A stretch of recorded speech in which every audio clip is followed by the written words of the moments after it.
The Talleyrand Maxim by J. S. Fletcher.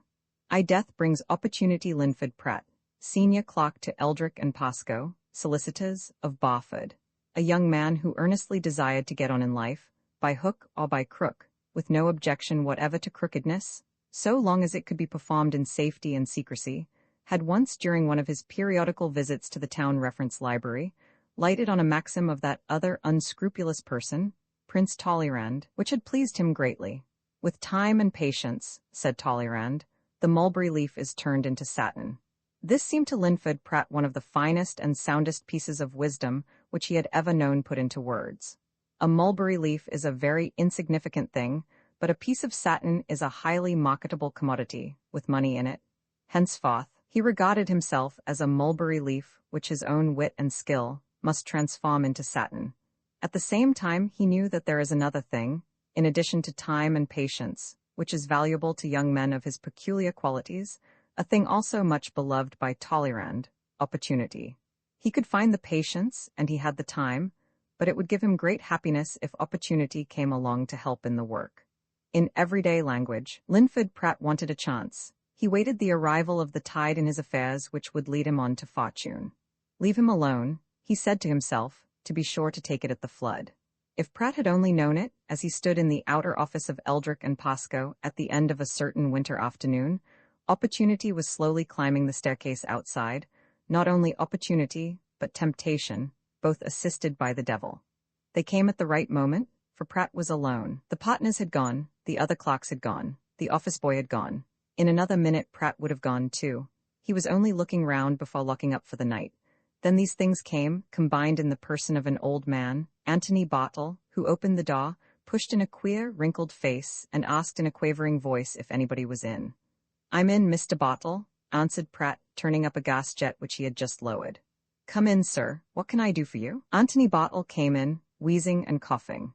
He was a very, very old man, feeble and bent, with little that looked alive about him but his light, alert eyes. Everybody knew him. He was one of the institutions of Barford, as well known as the town hall or the parish church. For 50 years he had kept a second-hand bookshop in Quag Alley, the narrow passageway which connected Market Street with Beck Street. It was not by any means a common or ordinary second-hand bookshop. Its proprietor styled himself an antiquarian bookseller, and he had a reputation in 2 continents and dealt with millionaire buyers and virtuosos in both. Barford people sometimes marveled at the news that Mr. Anthony Bartle had given 2,000 guineas for a book of hours, and had sold a missal for twice that amount to some American collector, and they got a hazy notion that the old man must be well-to-do, despite his snuffiness and shabbiness, and that his queer old shop, in the window of which there was rarely anything to be seen but a few ancient tomes, and 2 or 3 rare engravings, contained much that he could turn at an hour's notice into gold. All that was surmise, but Eldrick and Pascoe, which term included Linford Pratt, knew all about Anthony Bartle, being his solicitors. His will was safely deposited in their keeping, and Pratt had been one of the attesting witnesses. The old man, having slowly walked into the outer office, leaned against a table, panting a little. Pratt hastened to open an inner door. "Come into Mr. Eldrick's room, Mr. Bartle," he said. "There's a nice, easy chair there. Come and sit down in it. Those stairs are a bit trying, aren't they? I often wish we were on the ground floor." He lighted the gas in the senior partner's room, and turning back, took hold of the visitor's arm and helped him to the easy chair. Then, having closed the doors, he sat down at Eldrick's desk, put his fingers together, and waited. Pratt knew from experience that old Anthony Bartle would not have come there except on business. He knew also, having been at Eldrick and Pascoe's for many years, that the old man would confide in him as readily as in either of his principals. "There's a nasty fog coming on outside," said Bartle, after a fit of coughing. "It gets on my lungs and then it makes my heart bad. Mr. Eldrick in?" "Gone," replied Pratt. "All gone, Mr. Bartle, only me here." "You'll do," answered the old bookseller. "You're as good as they are." He leaned forward from the easy chair and tapped the clerk's arm with a long, claw-like finger. "I say," he continued, with a smile that was something between a wink and a leer, and suggestive of a pleased satisfaction. "I've had a find?" "Oh," responded Pratt. "One of your rare books, Mr. Bartle. Got something for 2 pence that you'll sell for 10 guineas? You're one of the lucky ones, you know, you are." "Nothing of the sort," chuckled Bartle. "And I had to pay for my knowledge, young man, before I got it. We all have. No, but I've found something not half an hour ago, came straight here with it. Matters for lawyers, of course. Yes, said Pratt inquiringly. And what may it be? He was expecting the visitor to produce something, but the old man again leaned forward and dug his finger once more into the clock's sleeve. I say, he whispered. You remember John Mallathorpe and the affair of how long is it since? 2 years, answered Pratt promptly. Of course I do. Couldn't very well forget it, or him. He let his mind go back for the moment to an affair which had provided Barford and the neighborhood with a 9-day sensation. One winter morning, just 2 years previously, Mr. John Mallathorpe, one of the best-known manufacturers and richest men of the town, had been killed by the falling of his own mill chimney. The condition of the chimney had been doubtful for some little time. Experts had been examining it for several days. At the moment of the catastrophe, Mallathorpe himself, some of his principal managers, and a couple of professional steeplejacks were gathered at its base, consulting on a report. The great 100-foot structure above them had collapsed without the slightest warning. Mallathorpe, his principal manager, and his cashier had been killed on the spot. 2 other bystanders had subsequently died from injuries received. No such accident had occurred in Barford, nor in the surrounding manufacturing district, for many years, and there had been much interest in it, for according to the experts' conclusions, the chimney was in no immediate danger. Other mill owners then began to examine their chimneys, and for many weeks Barford folk had talked of little else than the danger of living in the shadows of these great masses of masonry. But there had soon been something else to talk of. It sprang out of the accident, and it was of particular interest to persons who, like Linford Pratt, were of the legal profession. John Mallathorpe, so far as anybody knew or could ascertain, had died intestate. No solicitor in the town had ever made a will for him. No solicitor elsewhere had ever made a will for him. No one had ever heard that he had made a will for himself. There was no will. Drastic search of his safes, his desks, his drawers revealed nothing, not even a memorandum. No friend of his had ever heard him mention a will. He had always been something of a queer man. He was a confirmed bachelor. The only relation he had in the world was his sister-in-law, the widow of his deceased younger brother, and her 2 children, a son and a daughter. And as soon as he was dead, and it was plain that he had died intestate, they put in their claim to his property. John Mallathorpe had left a handsome property. He had been making money all his life. His business was a considerable one. He employed 2,000 workpeople. His average annual profit from his mills was reckoned in thousands, 4 or 5 thousands at least. And some years before his death, he had bought one of the finest estates in the neighborhood, Normandale Grange, a beautiful old house, set amidst charming and romantic scenery in a valley, which, though within 12 miles of Barford, might have been in the heart of the Highlands. Therefore, it was no small thing that Mrs. Richard Mallathorpe and her 2 children laid claim to. Up to the time of John Mallathorpe's death, they had lived in very humble fashion, lived, indeed, on an allowance from their well-to-do kinsmen, for Richard Mallathorpe had been as much of a waster as his brother had been of a money-getter. And there was no withstanding their claim, when it was finally decided that John Mallathorpe had died intestate, no withstanding that, at any rate, of the nephew and niece. The nephew had taken all the real estate. He and his sister had shared the personal property. And for some months they and their mother had been safely installed at Normandale Grange, and in full possession of the dead man's wealth and business. All this flashed through Linford Pratt's mind in a few seconds. He knew all the story. He had often thought of the extraordinary good fortune of those young people. To be living on charity one week, and the next to be legal possessors of thousands a year.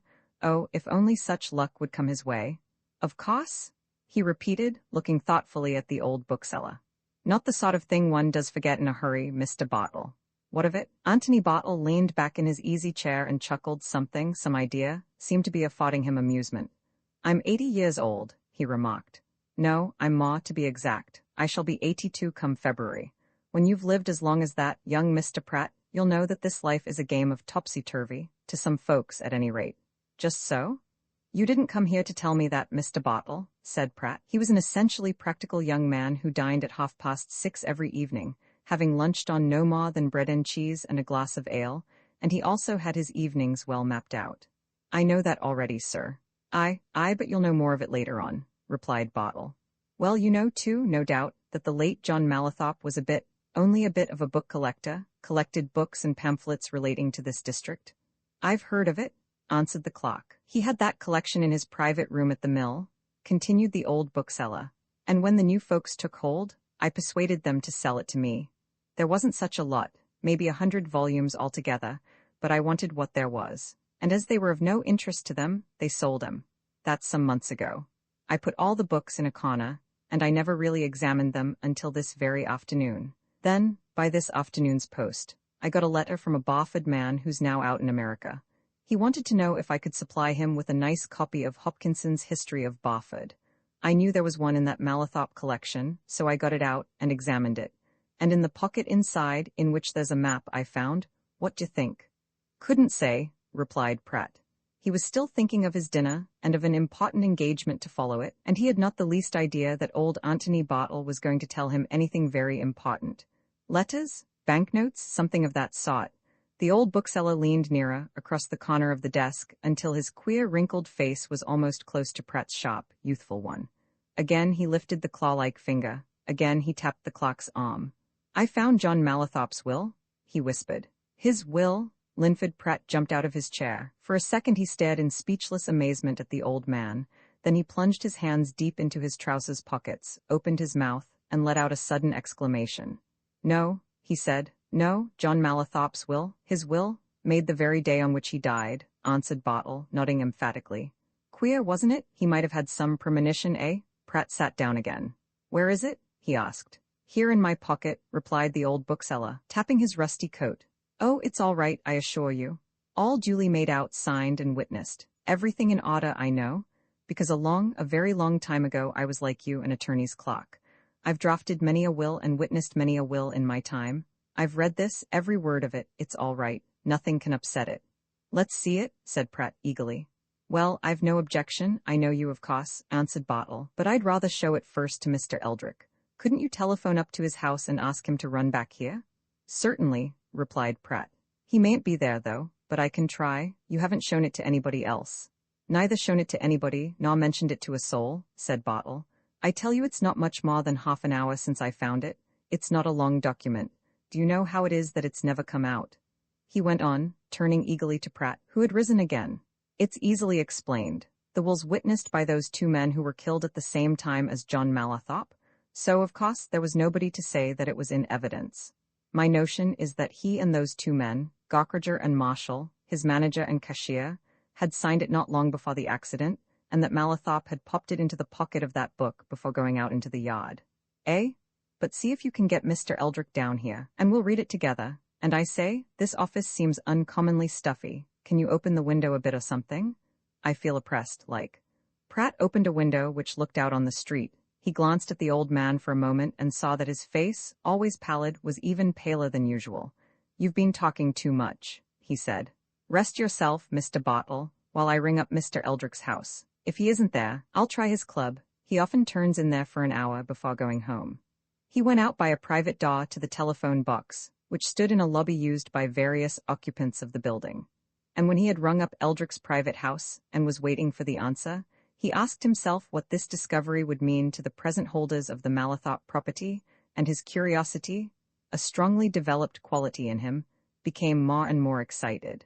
If Eldrick was not at home, if he could not get in touch with him, he would persuade old Bartle to let him see his find. He would cheerfully go late to his dinner if he could only get a peep at this strangely discovered document. Romance? Why, this indeed was romance, and it might be. What else? Old Bartle had already chuckled about topsy-turvydom. Did that mean that?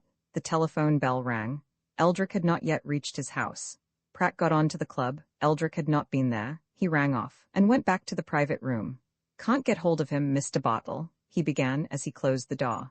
"He's not at home, and he's not at the club, I say. You might as well let me have a look at—" Pratt suddenly stopped. There was a strange silence in the room. The old man's wheezy breathing was no longer heard, and the clock moved forward quickly and looked round the high back of the easy chair. He knew at once what had happened, knew that old Bartle was dead before he laid a finger on the wasted hand which had dropped helplessly at his side. He had evidently died without a sound or a movement, died as quietly as he would have gone to sleep. Indeed, he looked as if he had just laid his old head against the padding of the chair and dropped asleep, and Pratt, who had seen death before, knew that he would never wake again. He waited a moment, listening in the silence. Once he touched the old man's hand. Once he bent nearer, still listening. And then, without hesitation, and with fingers that remained as steady as if nothing had happened, he unbuttoned Anthony Bartle's coat and drew a folded paper from the inner pocket. The footbridge Collingwood's return to London was made on a Friday evening. Next day, he began the final preparations for his departure to India on the following Thursday. He was looking forward to his journey and his stay in India with keen expectation. He would have the society of a particularly clever and brilliant man. They were to break their journey in Italy and in Egypt. He would enjoy exceptional facilities for seeing the native life of India. He would gain valuable experience. It was a chance at which any young man would have jumped, and Collingwood had been greatly envied when it was known that Sir John Standridge had offered it to him. And yet he was conscious that if he could have done precisely what he desired, he would have stayed longer at Barford in order to see more of Nesta Mallathorpe. Already, it seemed a long time to the coming spring, when he would be back, and free to go north again. But Collingwood was fated to go north once more much sooner than he had dreamed of. As he sat at breakfast in his rooms on the Monday morning after his departure from Barford, turning over his newspaper with no particular aim or interest, his attention was suddenly and sharply arrested by a headline. Even that headline might not have led him to read what lay beneath. But in the same instant in which he saw it, he also saw a name, Mallathorpe. In the next, he knew that heavy trouble had fallen on Normandale Grange the very day after he had left it. This is what Collingwood read as he sat, coffee cup in one hand, newspaper in the other, staring at the lines of unleaded type. Tragic fate of young Yorkshire squire, a fatal accident, of a particularly sad and disturbing nature, occurred near Barford, Yorkshire, on Saturday. About 4 o'clock on Saturday afternoon, Mr. Linford Pratt, managing clerk to Messrs. Eldrick and Pascoe, solicitors, of Barford, who was crossing the grounds of Normandale Grange on his way to a business appointment, discovered the dead body of Mr. H. J. Mallathorpe, the owner of the Normandale estate, lying in a roadway which at that point is spanned, 40 feet above, by a narrow footbridge. The latter is an ancient construction of wood, and there is no doubt that it was in extremely bad repair, and had given way when the unfortunate young gentleman, who was out shooting in his park, stepped upon it. Mr. Mallathorpe, who was only 24 years of age, succeeded to the Normandale estates, one of the finest properties in the neighborhood of Barford, about 2 years ago, under somewhat romantic, and also tragic, circumstances. Their previous owner, his uncle, Mr. John Mallathorpe, a well-known Barford manufacturer, meeting a sudden death by the falling of his mill chimney, a catastrophe which also caused the deaths of several of his employees. Mr. John Mallathorpe died intestate, and the estate at Normandale passed to the young gentleman who met such a sad fate on Saturday afternoon. Mr. H. J. Mallathorpe was unmarried, and it is understood that Normandale, which includes the village of that name, the advocate of the living, and about 4,000 acres of land, now becomes the property of his sister, Miss Nesta Mallathorpe. Collingwood set down his cup and dropped the newspaper. He was but halfway through his breakfast, but all his appetite had vanished. All that he was conscious of was that here was trouble and grief for a girl in whom, it was useless to deny it, he had already begun to take a warm interest. And suddenly he started from his chair and snatched up a railway guide. As he turned over its pages, he thought rapidly. The preparations for his journey to India were almost finished. What was not done he could do in a few hours. He had no further appointment with Sir John Standridge until 9 o'clock on Thursday morning, when he was to meet him at the train for Dover and Paris. Monday, Tuesday, Wednesday, he had 3 days, ample time to hurry down to Normandale, to do what he could to help there, and to get back in time to make his own last arrangements. He glanced at his watch. He had 40 minutes in which to catch an express from King's Cross to Barford. Without further delay, he picked up a suitcase which was already packed and set out for the station. He was in Barford soon after 2 o'clock, in Eldrick's office by 2:30. Eldrick shook his head at sight of him. "I can guess what's brought you down, Collingwood," he said. "Good of you. Of course, I don't think they've many friends out there." "I can scarcely call myself that yet," answered Collingwood. "But I thought I might be of some use. I'll drive out there presently. But first, how was it?" Eldrick shook his head. "Don't know much more than what the papers say," he answered. "There's an old footbridge there that spans a road in the park, road cut through a ravine. They say it was absolutely rotten, and the poor chap's weight was evidently too much for it, and there was a drop of 40 feet into a hard road. Extraordinary thing that nobody on the estate seems to have known of the dangerous condition of that bridge. But they say it was little used, simply a link between one plantation and another. However, it's done now, Our clock, Pratt, found the body. Hadn't been dead 5 minutes, Pratt says. What was Pratt doing there? Asked Collingwood. Oh, business of his own, replied Eldrick. Not ours. There was an advertisement in Saturday's papers, which set out that a steward was wanted for the Normandale estate, and Pratt mentioned it to me in the morning that he thought of applying for the job if we'd give him a good testimonial. I suppose he'd gone out there to see about the preliminaries. Anyway, he was walking through the park when he found young Malathop's body. I understand he made himself very useful, too, and I've sent him out there again today to do anything he can. Smart chap, Pratt. Possibly, then, there is nothing I can do, remarked Collingwood. I should say you'll do a lot by merely going there, answered Eldrick. As I said just now, they've few friends and no relations, and I hear that Mrs. Malathop is absolutely knocked over. Go, by all means. A bit of sympathy goes a long way on these occasions, I say. What a regular transformation an affair of this sort produces. Do you know, that young fellow, just like his uncle, had not made any will? Fact, I had it from Robson, their solicitor, this very morning. The whole of the estate comes to the sister, of course. She and the mother will share the personal property. By that lad's death, Nesta Malathop becomes one of the wealthiest young women in Yorkshire. Collingwood made no reply to this communication, but as he drove off to Normandale Grange, it was fresh in his mind, and it was not very pleasant to him. One of the wealthiest young women in Yorkshire. And he was already realizing that he would like to make Nesta Malathop his wife. It was because he felt what he did for her that he had rushed down to do anything he could that would be of help. Supposing, only supposing, that people, anybody, said that he was fortune hunting? Somewhat unduly sensitive, proud, almost to a fault, he felt his cheek redden at the thought, and for a moment he wished that old John Malathop's wealth had never passed to his niece. But then he sneered at himself for his presumption. Ass, he said. She's never even thought of me in that way, most likely. Anyway, I'm a stupid fool for thinking of these things at present. But he knew, within a few minutes of entering the big, desolate-looking house, that Nesta had been thinking of him. She came to him in the room where they had first met, and quietly gave him her hand. I was not surprised when they told me you were here, she said. I was thinking about you, or rather, expecting to hear from you. I came at once, answered Collingwood, who had kept her hand in his. I couldn't stop away. I thought perhaps I could do something, be of some use. It's a great deal of use to have just come, she said. Thank you, but I suppose you'll have to go? Not for 2 days anyway, he replied. What can I do? I don't know that you can actually do anything, she answered. Everything is being done. Mr. Eldrick sent his clock, Mr. Pratt, who found Hopper. He's been most kind and useful. He and our own solicitor are making all arrangements. There's got to be an inquest. No, I don't know that you can do actual things. But while you're here, you can look in when you like. My mother is very ill. She has scarcely spoken since Saturday. I'll tell you what I will do, said Collingwood determinedly. I noticed in coming through the village just now that there's quite a decent inn there. I'll go down and arrange to stay there until Wednesday evening. Then I shall be close by, if you should need me. He saw by her look of quick appreciation and relief that this suggestion pleased her. She pressed his hand and withdrew her own. Thank you again, she said. Do you know? I can't quite explain. I should be glad if you were close at hand. Everybody has been very kind, but I do feel that there is nobody I can talk to. If you arrange this, will you come in again this evening? I shall arrange it, answered Collingwood. I'll see to it now. Tell your people I am to be brought in whenever I call, and I'll be close by whenever you want me. It seemed little to say, little to do, but he left her feeling that he was being of some use.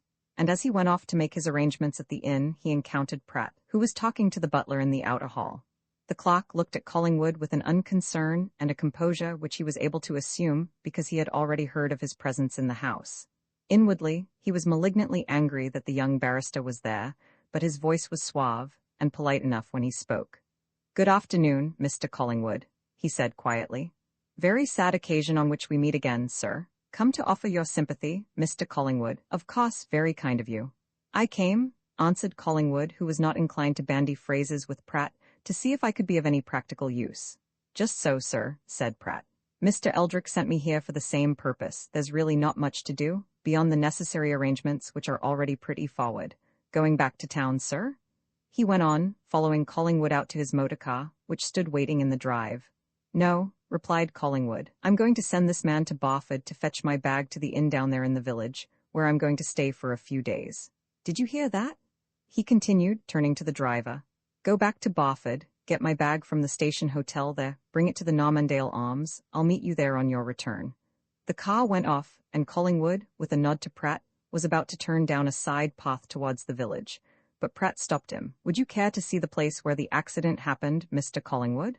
He said. It's close by, won't take 5 minutes. Collingwood hesitated a moment, then he turned back. It might be well, he reflected, if he made himself acquainted with all the circumstances of this case, simple as they seemed. Thank you, he said. If it's so near. This way, sir, responded Pratt. He led his companion along the front of the house, through the shrubberies at the end of a wing, and into a plantation by a path thickly covered with pine needles. Presently they emerged upon a similar track, at right angles to that by which they had come, and leading into a denser part of the woods. And at the end of 100 yards of it, they came to a barricade, evidently of recent construction, over which Pratt stretched a hand. There, he said. That's the bridge, sir. Collingwood looked over the barricade. He saw that he and Pratt were standing at the edge of one thick plantation of fir and pine. The edge of a similar plantation stretched before them some 10 yards away. But between the two lay a deep, dark ravine, which, immediately in front of the temporary barricade, was spanned by a narrow rustic bridge, a fragile-looking thing of planks, railed in by boughs of trees. And in the middle was a jagged gap in both flaw and side rails, showing where the rotten wood had given way. I'll explain. Mr. Collingwood, said the clerk presently. I knew this park, sir. I knew it well, before the late Mr. John Mallathorpe bought the property. That path at the other end of the bridge makes a short cut down to the station in the valley, through the woods and the lower part of the park. I came up that path from the station on Saturday afternoon, intending to cross this bridge and go on to the house, where I had private business. When I got to the other end of the bridge there, I saw the gap in the middle, and then I looked down into the cut. There's a road, a paved road down there, and I saw him, and so I made shift to scramble down, stiff job it was, to get to him. But he was dead, Mr. Collingwood, stone dead, sir, though I'm certain he hadn't been dead 5 minutes. And he'd never ha' been dead at all, wouldn't young squire, if only his ma had listened to what I telled her. Interrupted a voice behind them. He'd ha' been alive at this minute, he would, if his ma had done what I said out to be done, now then. Collingwood turned sharply, to confront an old man, evidently one of the woodmen on the estate who had come up behind them unheard on the thick carpeting of pine needles, and Pratt turned too, with a keen look and a direct question.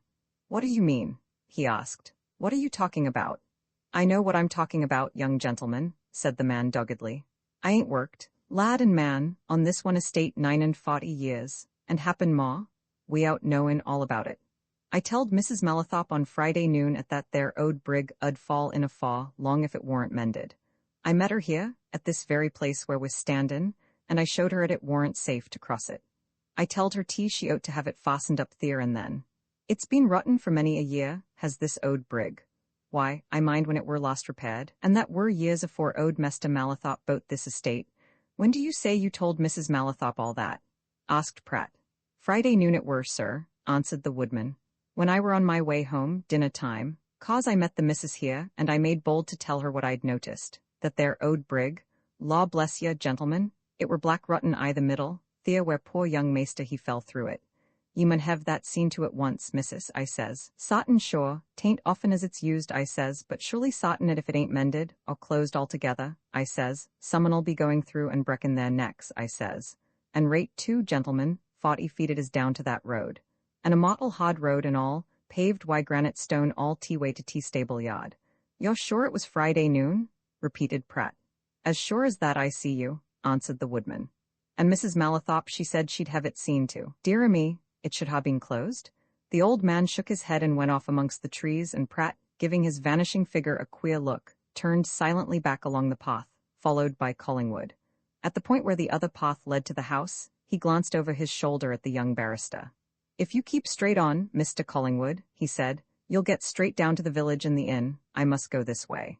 He went off rapidly, and Collingwood walked on through the plantation towards the Normandale Arms, wondering, all the way, why Pratt was so anxious to know exactly when it was that Mrs. Mallathorpe had been warned about the old bridge. Roman 11, the prevalent atmosphere. Until that afternoon, Collingwood had never been in the village, to which he was now bending his steps.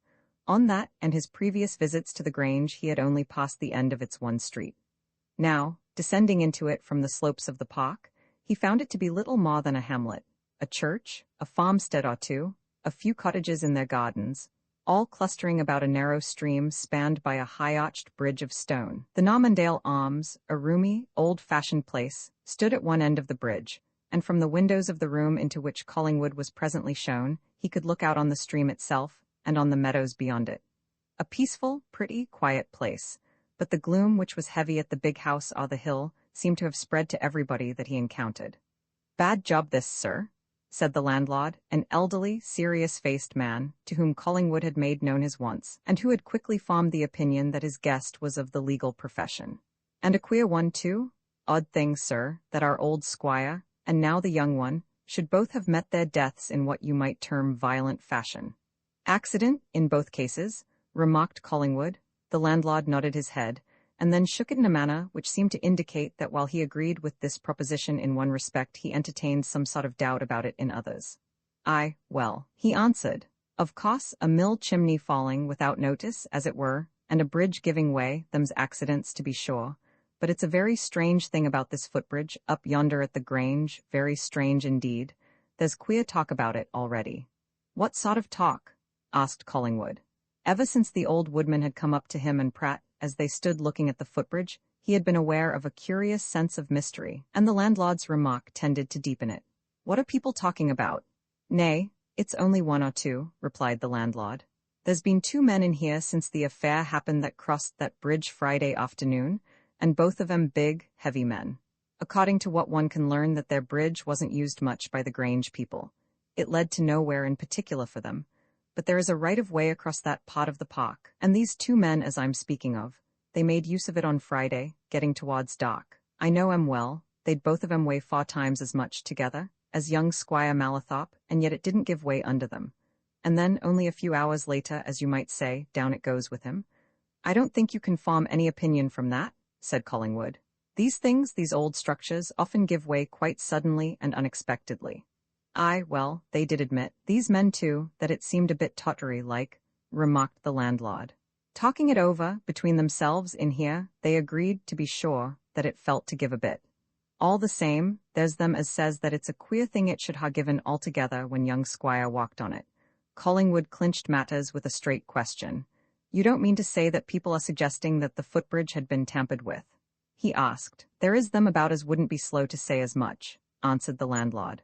"Folks will talk, you see, sir, nobody saw what happened. And when country folk doesn't see what takes place with their own eyes, then they make mysteries out of it," interrupted Collingwood, a little impatiently. "I don't think there's any mystery here, landlord. I understood that this footbridge was in a very unsafe condition. No, I'm afraid the whole affair was only too simple." But he was conscious, as he said this, that he was not precisely voicing his own sentiments. He himself was mystified. He was still wondering why Pratt had been so pertinacious in asking the old woodman when, precisely, he had told Mrs. Mallathorpe about the unsafe condition of the bridge, still wondering about a certain expression which had come into Pratt's face when the old man told them what he did, still wondering at the queer look which Pratt had given the information as he went off into the plantation. Was there, then, something, some secret which was being kept back by somebody? He was still pondering over these things when he went back to the Grange, later in the evening, but he was resolved not to say anything about them to Nesta, and he saw Nesta only for a few minutes. Her mother, she said, was very ill indeed. The doctor was with her then, and she must go back to them.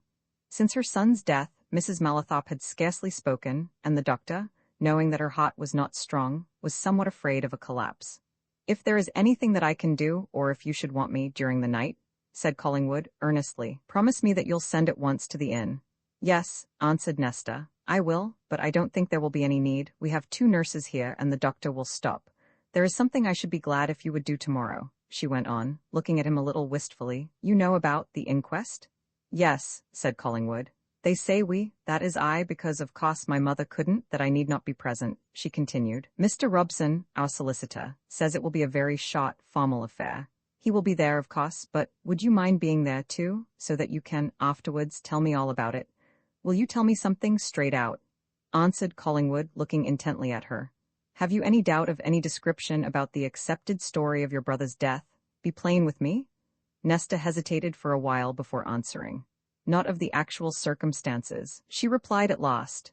None at all of what you call the accepted story. The fact is, I'm not a good hand at explaining anything, and perhaps I can't convey to you what I mean, but I've a feeling, an impression, that there is, always some mystery on Saturday which might have, and might not have. Oh, I can't make it clear, even to myself. If you would be at the inquest tomorrow and listen carefully to everything, and then tell me afterwards. Do you understand? I understand, answered Collingwood. Leave it to me. Whether he expected to hear anything unusual at the inquest, whether he thought any stray word, hint, or suggestion would come up during the proceedings, Collingwood was no more aware than Nesta was certain of her vague ideas, but he was very soon assured that there was going to be nothing beyond brevity and formality. He had never previously been present at an inquest. His legal mind was somewhat astonished at the way in which things were done. It was quickly evident to him that the 12 good men and true of the jury, most of them cottagers and labourers living on the estate, were quite content to abide by the directions of the coroner, a Barford solicitor, whose one idea seemed to be to get through the proceedings as rapidly and smoothly as possible. And Collingwood felt bound to admit that, taking the evidence as it was brought forward, no simpler or more straightforward cause of investigation could be adduced. It was all very simple indeed, as it appeared there and then. The butler, a solemn-faced, respectable type of the old family serving man, spoke as to his identification of the dead master's body, and gave his evidence in a few sentences.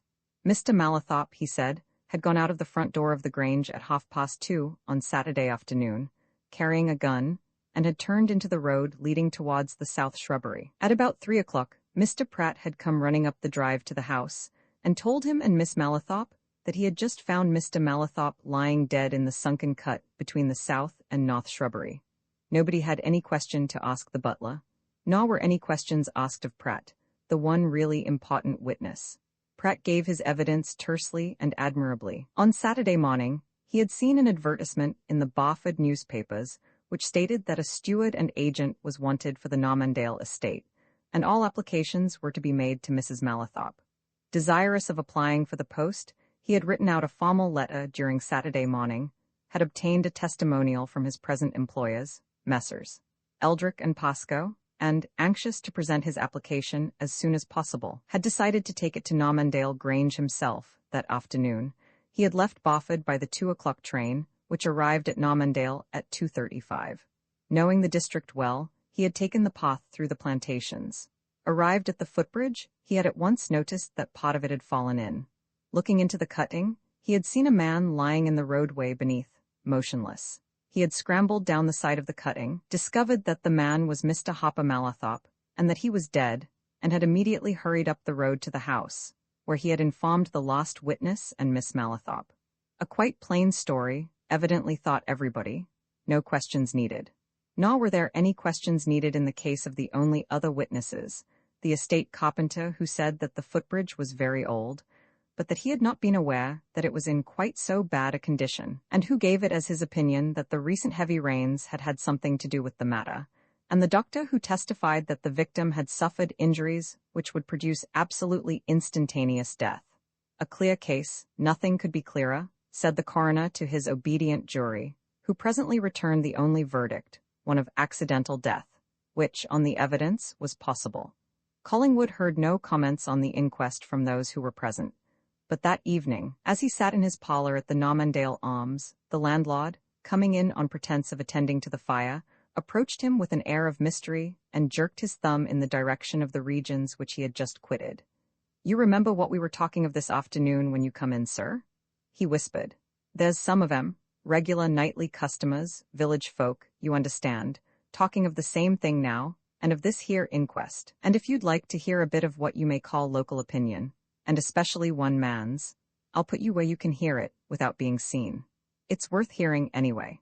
Collingwood, curious to know what the village Weissackers had to say, rose, and followed the landlord into a small room at the back of the bar parlour.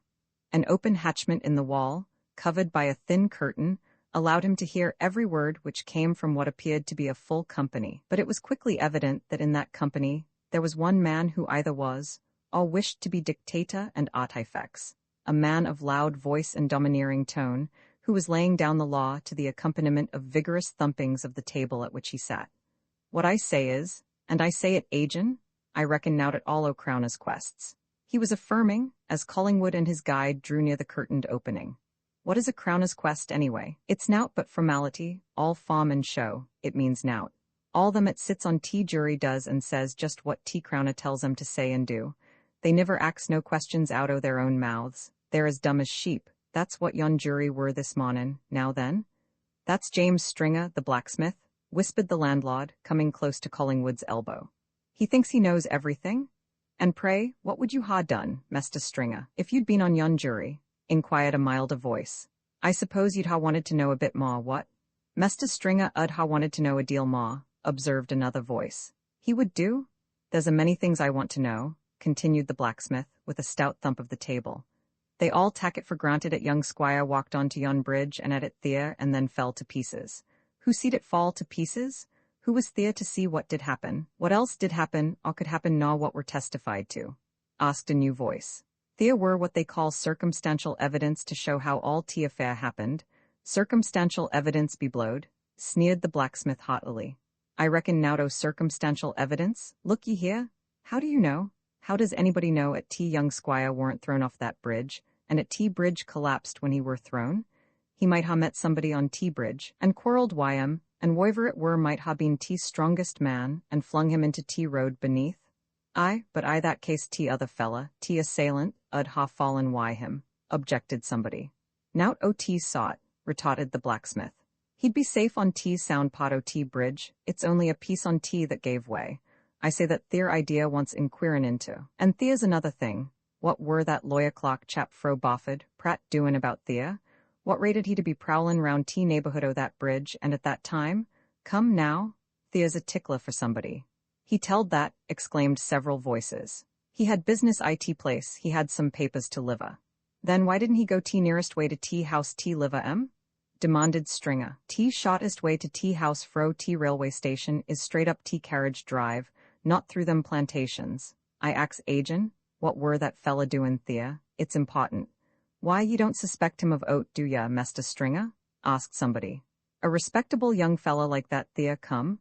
I'm sayin' nowt about suspectin' nobody, vociferated the blacksmith. I'm doin' nowt but puttin' a case as tea lawyers 'ud term it. I say it there's a lot o' things at oat to ha comed out. I'll tell you one on 'em. How is it at nowt? Not a single word were said at yon inquest about Mrs. Malathop and tea affair. Not one word. A sudden silence fell on the company, and the landlord tapped Collingwood's arm and took the liberty of winking at him. Why, inquired somebody, at last, what about Mrs. Malathop and tea affair? What had she to do why tea affair? The blacksmith's voice became judicial in its solemnity.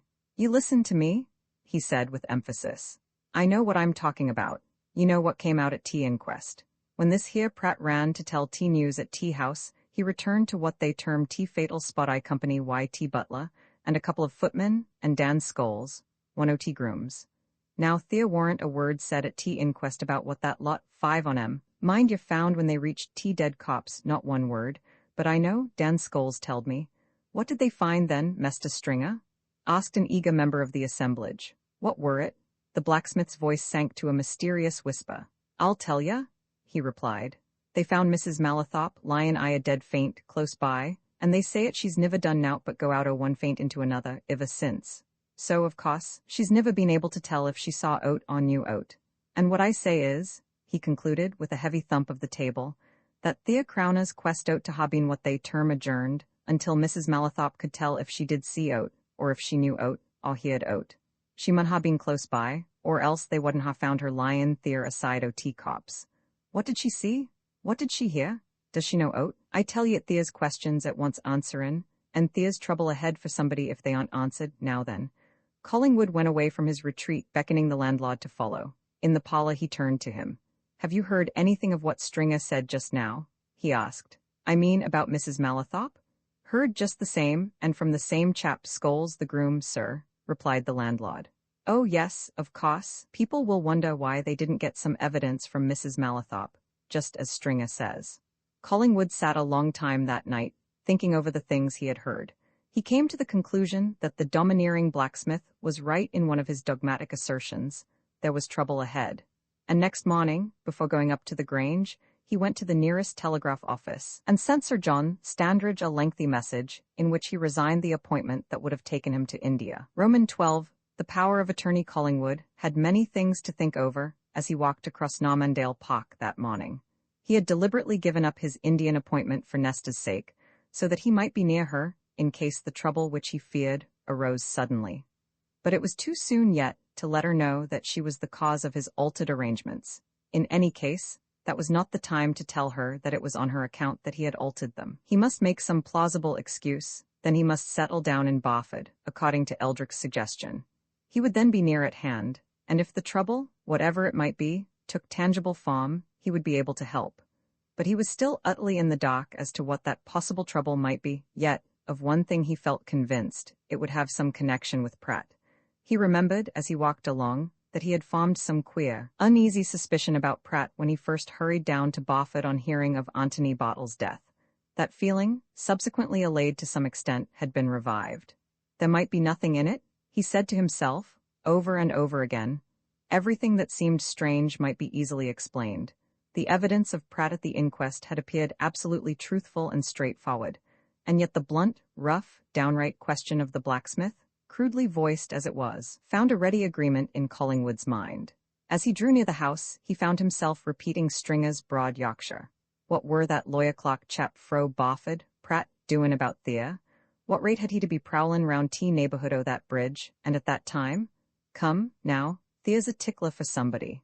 And even as he smiled at the remembrance of the whole rustic conversation of the previous evening, and thought that the blacksmith's question certainly might be a ticklish one, for somebody, he looked up from the frosted grass at his feet and saw Pratt. Pratt, a professional-looking bag in his hand, a morning newspaper under the other arm, was standing at the gate of one of the numerous shrubberies which flanked the grange, talking to a woman who leaned over it. Collingwood recognized her as a person whom he had twice seen in the house during his visits on the day before, a middle-aged, slightly built woman, neatly dressed in black, and wearing a sort of nurse's cap which seemed to denote some degree of domestic servitude. She was a woman who had once been pretty, and who still retained much of her good looks. She was also evidently of considerable shrewdness and intelligence, and possessed a pair of remarkably quick eyes, the sort of eyes, thought Collingwood, that see everything that happens within their range of vision. And she had a firm chin and a mouth which expressed determination. He had seen all that as she exchanged some conversation with the old butler in Collingwood's presence, a noticeable woman altogether. She was evidently in close conference with Pratt at that moment, but as Collingwood drew near she turned and went slowly in the direction of the house, while Pratt, always outwardly polite, stepped towards the interrupter of this meeting, and lifted his hat. "Good morning, Mr. Collingwood," he said. "A fine, sharp morning, sir. I was just asking Mrs. Malathop's maid how her mistress is this morning. She was very ill when I left last night. Better, sir, I'm glad to say.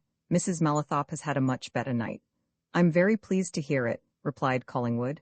He was going towards the front of the grange, and Pratt walked at his side, evidently in the same direction. "I am afraid she has had a great shock. You are still here, then?" he went on, feeling bound to make some remark and saying the first obvious thing. "Still busy? Mr. Eldrick has lent me, so to speak, until the funeral's over tomorrow," answered Pratt. "There are a lot of little things in which I can be useful, you know, Mr. Collingwood. I suppose your arrangements, you said you were sailing for India, won't permit of your being present tomorrow, sir?" Collingwood was not sure if the clerk was fishing for information. Pratt's manner was always polite, his questions so innocently put that it was difficult to know what he was actually after. But he was not going to give him any information, either then, or at any time. "I don't quite know what my arrangements may be," he answered. And just then they came to the front entrance, and Collingwood was taken off in one direction by a footman, while Pratt, who already seemed to be fully acquainted with the house and its arrangements, took himself and his bag away in another. Nesta came to Collingwood looking less anxious than when he had left her at his last call the night before. He had already told her what his impressions of the inquest were, and he was now wondering whether to tell her of the things he had heard said at the village inn. But remembering that he was now going to stay in the neighborhood, he decided to say nothing at that time. If there was anything in these vague feelings and suspicions, it would come out, and could be dealt with when it arose. At present he had need of a little diplomacy. "Oh, I wanted to tell you," he said, after talking to her a while about Mrs. Malathop. There's a change in my arrangements. I'm not going to India, after all."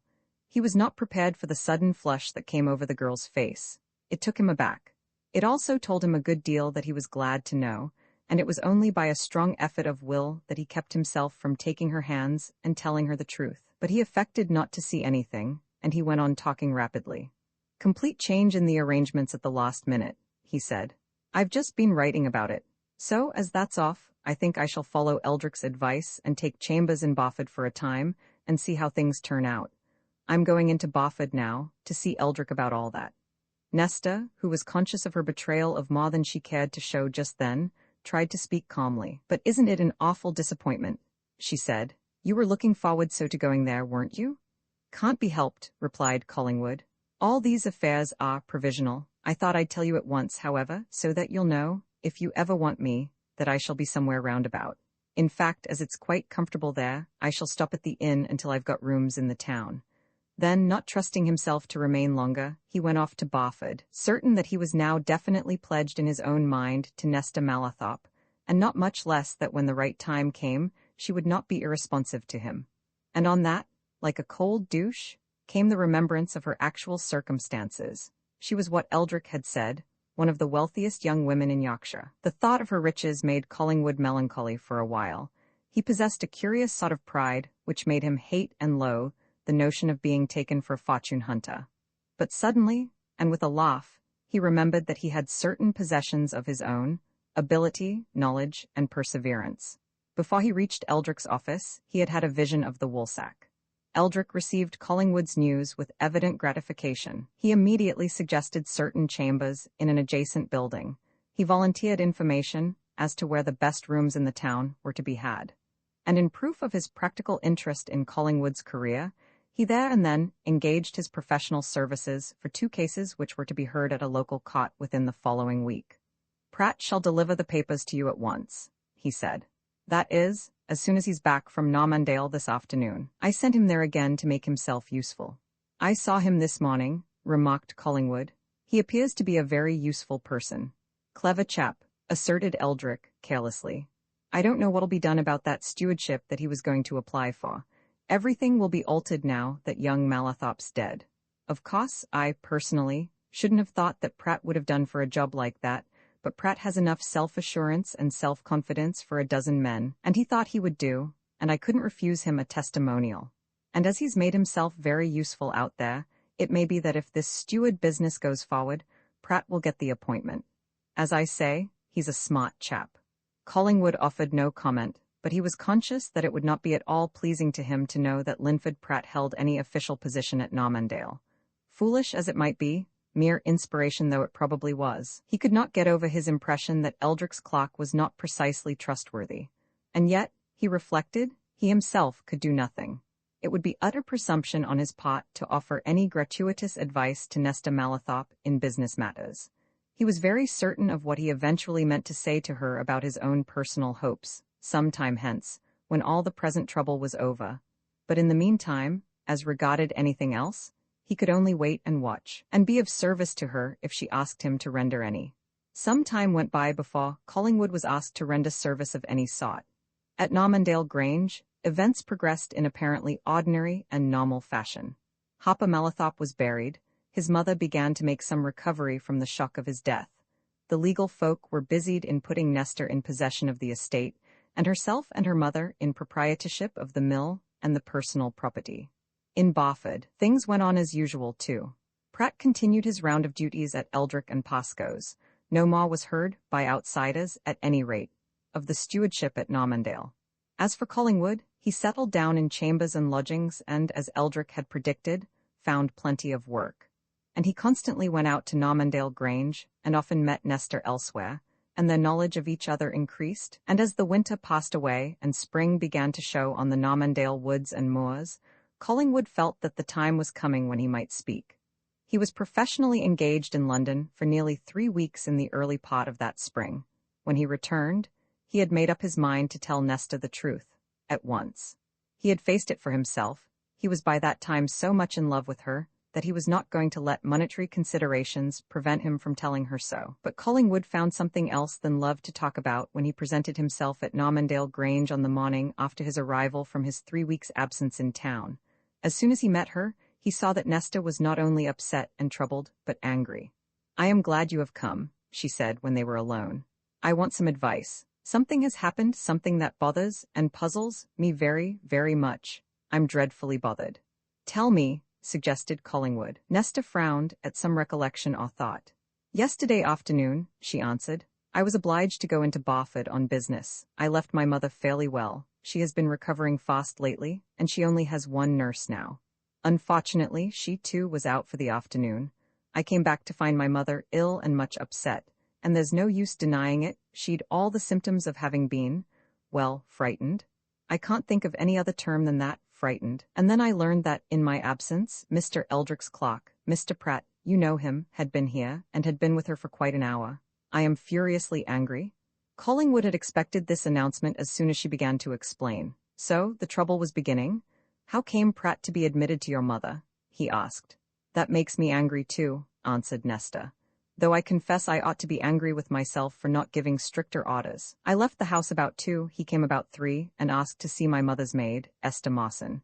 He told her that it was absolutely necessary for him to see my mother on business, and she told my mother he was there.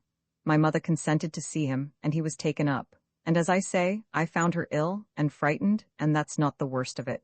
What is the worst of it? Asked Collingwood anxiously. Better tell me, I may be able to do something. The worst of it, she said, is just this. My mother won't tell me what that man came about. She flatly refuses to tell me anything. She will only say that it was business of her own. She won't trust me with it, you see. Her own daughter. What business can that man have with her? Or she with him? Eldrick and Pascoe are not our solicitors. There's some secret and— Will you answer 1 or 2 questions? Said Collingwood quietly. He had never seen Nesta angry before, and he now realized that she had certain possibilities of temper and determination which would be formidable when roused. First of all, is that maid you speak of, Esther Mawson, reliable? I don't know, answered Nesta.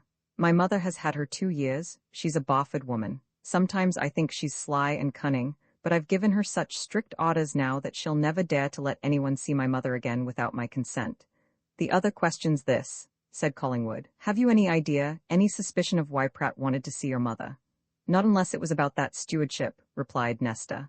But how could that frighten her? Besides, all that's over. Normandale is mine, and if I have a steward or an estate agent, I shall see to the appointment myself. No, I do not know why he should have come here, but there's some mystery. The curious thing is— What? Asked Collingwood as she paused. Why, she said, shaking her head wonderingly, that I'm absolutely certain that my mother never even knew this man Pratt. I think she even knew his name, until quite recently. I know when she got to know him too. It was just about the time that you first called here, at the time of Mr. Bartle's death. Our butler told me this morning that Pratt came here late one evening, just about that time, and asked to see my mother, and was with her for some time in the study. Oh, what is it all about, and why doesn't she tell me? Collingwood stood silently staring out of the window. At the time of Antony Bartle's death, an evening visit? Evidently of a secret nature. And why paid to Mrs. Malathop at that particular time? He suddenly turned to Nesta. What do you wish me to do? He asked. Will you speak to Mr. Eldrick? She said. Tell him that his clock must not call upon or attempt to see my mother. I will not have it. Collingwood went off to Barford, and straight to Eldrick's office. He noticed as he passed through the outer rooms that Pratt was not in his accustomed place. As a rule, it was impossible to get at either Eldrick or Pascoe without first seeing Pratt.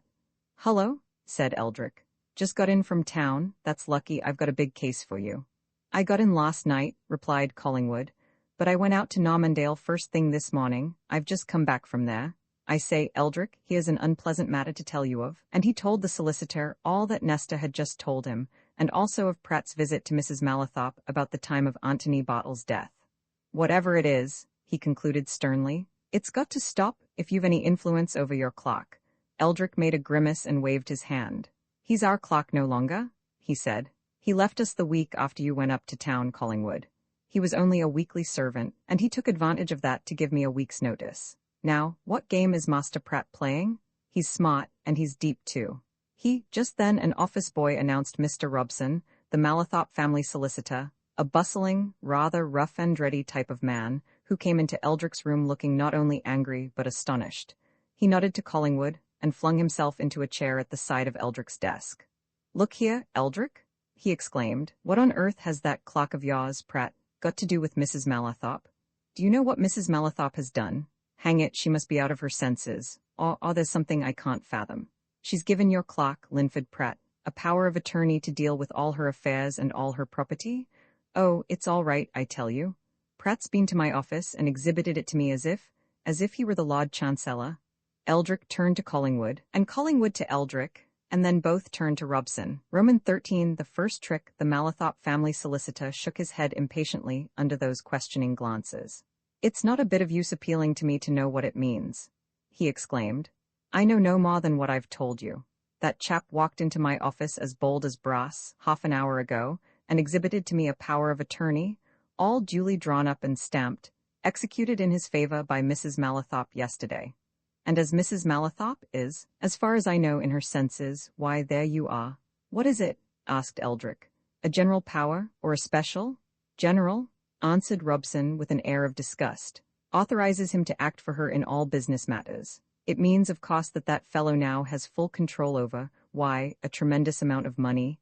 The estate, of course, is Miss Malathop's. He can't interfere with that. But Mrs. Malathop shares equally with her daughter, as regards the personal property of Hopper Malathop, his share in the business, and all that he left. And what's more, Mrs. Malathop is administratrix of the personal property.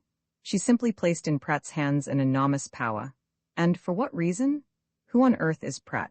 What right, title, age, or qualification has he to be entrusted with such a big affair? I never knew of such a business in the whole course of my professional experiences. Nor I, agreed Eldrick. But there's one thing in which you're mistaken, Robson. You ask what qualification Pratt has for a post of that sort. Pratt's a very smart, clever, managing chap. Oh, of course, he's your clerk, retorted Robson a little sneeringly. Naturally, you've a big idea of his abilities. But he's not our clerk any longer, said Eldrick. He left us about a week ago. I heard this morning that he's set up an office in Market Street, in the Atlas building, and I wondered for what purpose. Purpose of fleecing Mrs. Malathop, I should say, grumbled Robson. Of course, everything of hers must pass through his hands. What on earth can her daughter have been thinking of to allow? Stop a bit, interrupted Eldrick. Collingwood came in to tell me about that. He's just come from Normandale Grange. Miss Malathop complains that Pratt called there yesterday in her absence. That's probably when this power of attorney was signed, but Miss Malathop doesn't know anything of it. She insists that Pratt shall not visit her mother. Robson stirred impatiently in his chair. That's all bosh, he said. She can't prevent it. I saw Mrs. Malathop myself 3 days ago. She's recovering very well, and she's in her right senses, and she's capable of doing business. Her daughter can't prevent her from doing anything she likes. And if she did what she liked yesterday when she signed that document, why, everybody's powerless, except Pratt. There's the question of how the document was obtained, remarked Collingwood. There may have been undue influence. The two solicitors looked at each other. Then Eldrick rose from his chair. I'll tell you what I'll do, he said.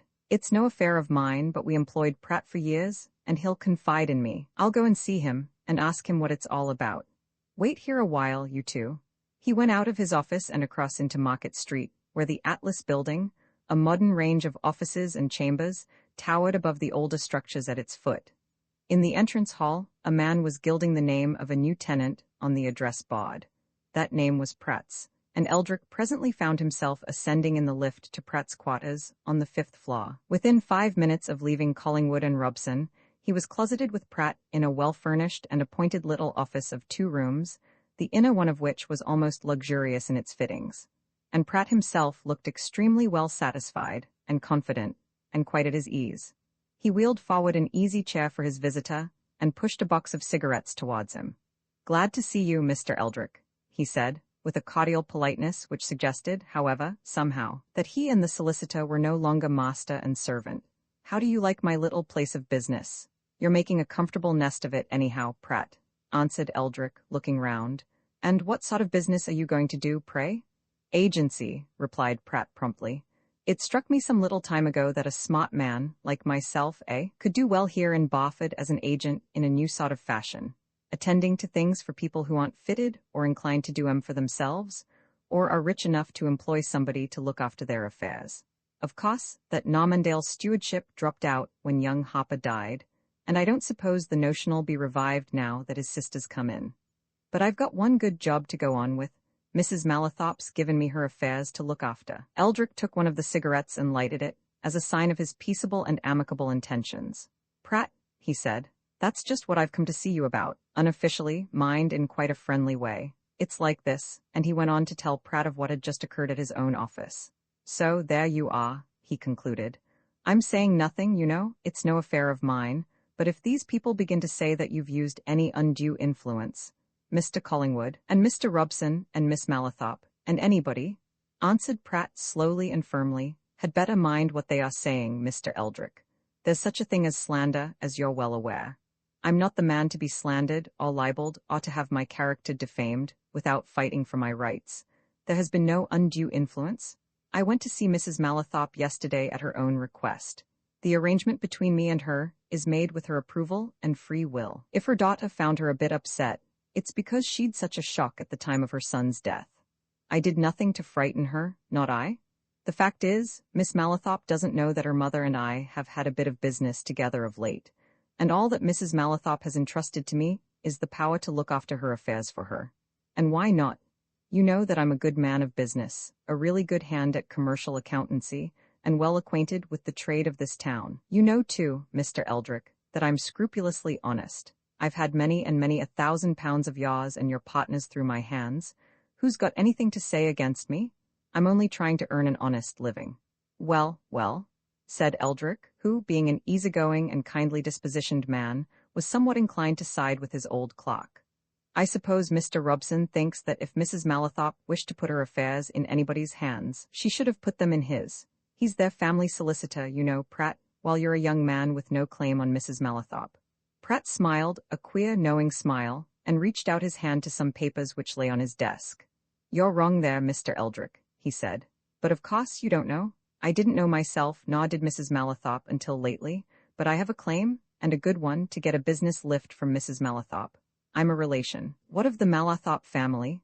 Exclaimed Eldrick, whose legal mind was at once bitten by notion of kinship and succession, and who knew that Hopper Malathop was supposed to have no male relatives at all, of any degree. You don't mean it?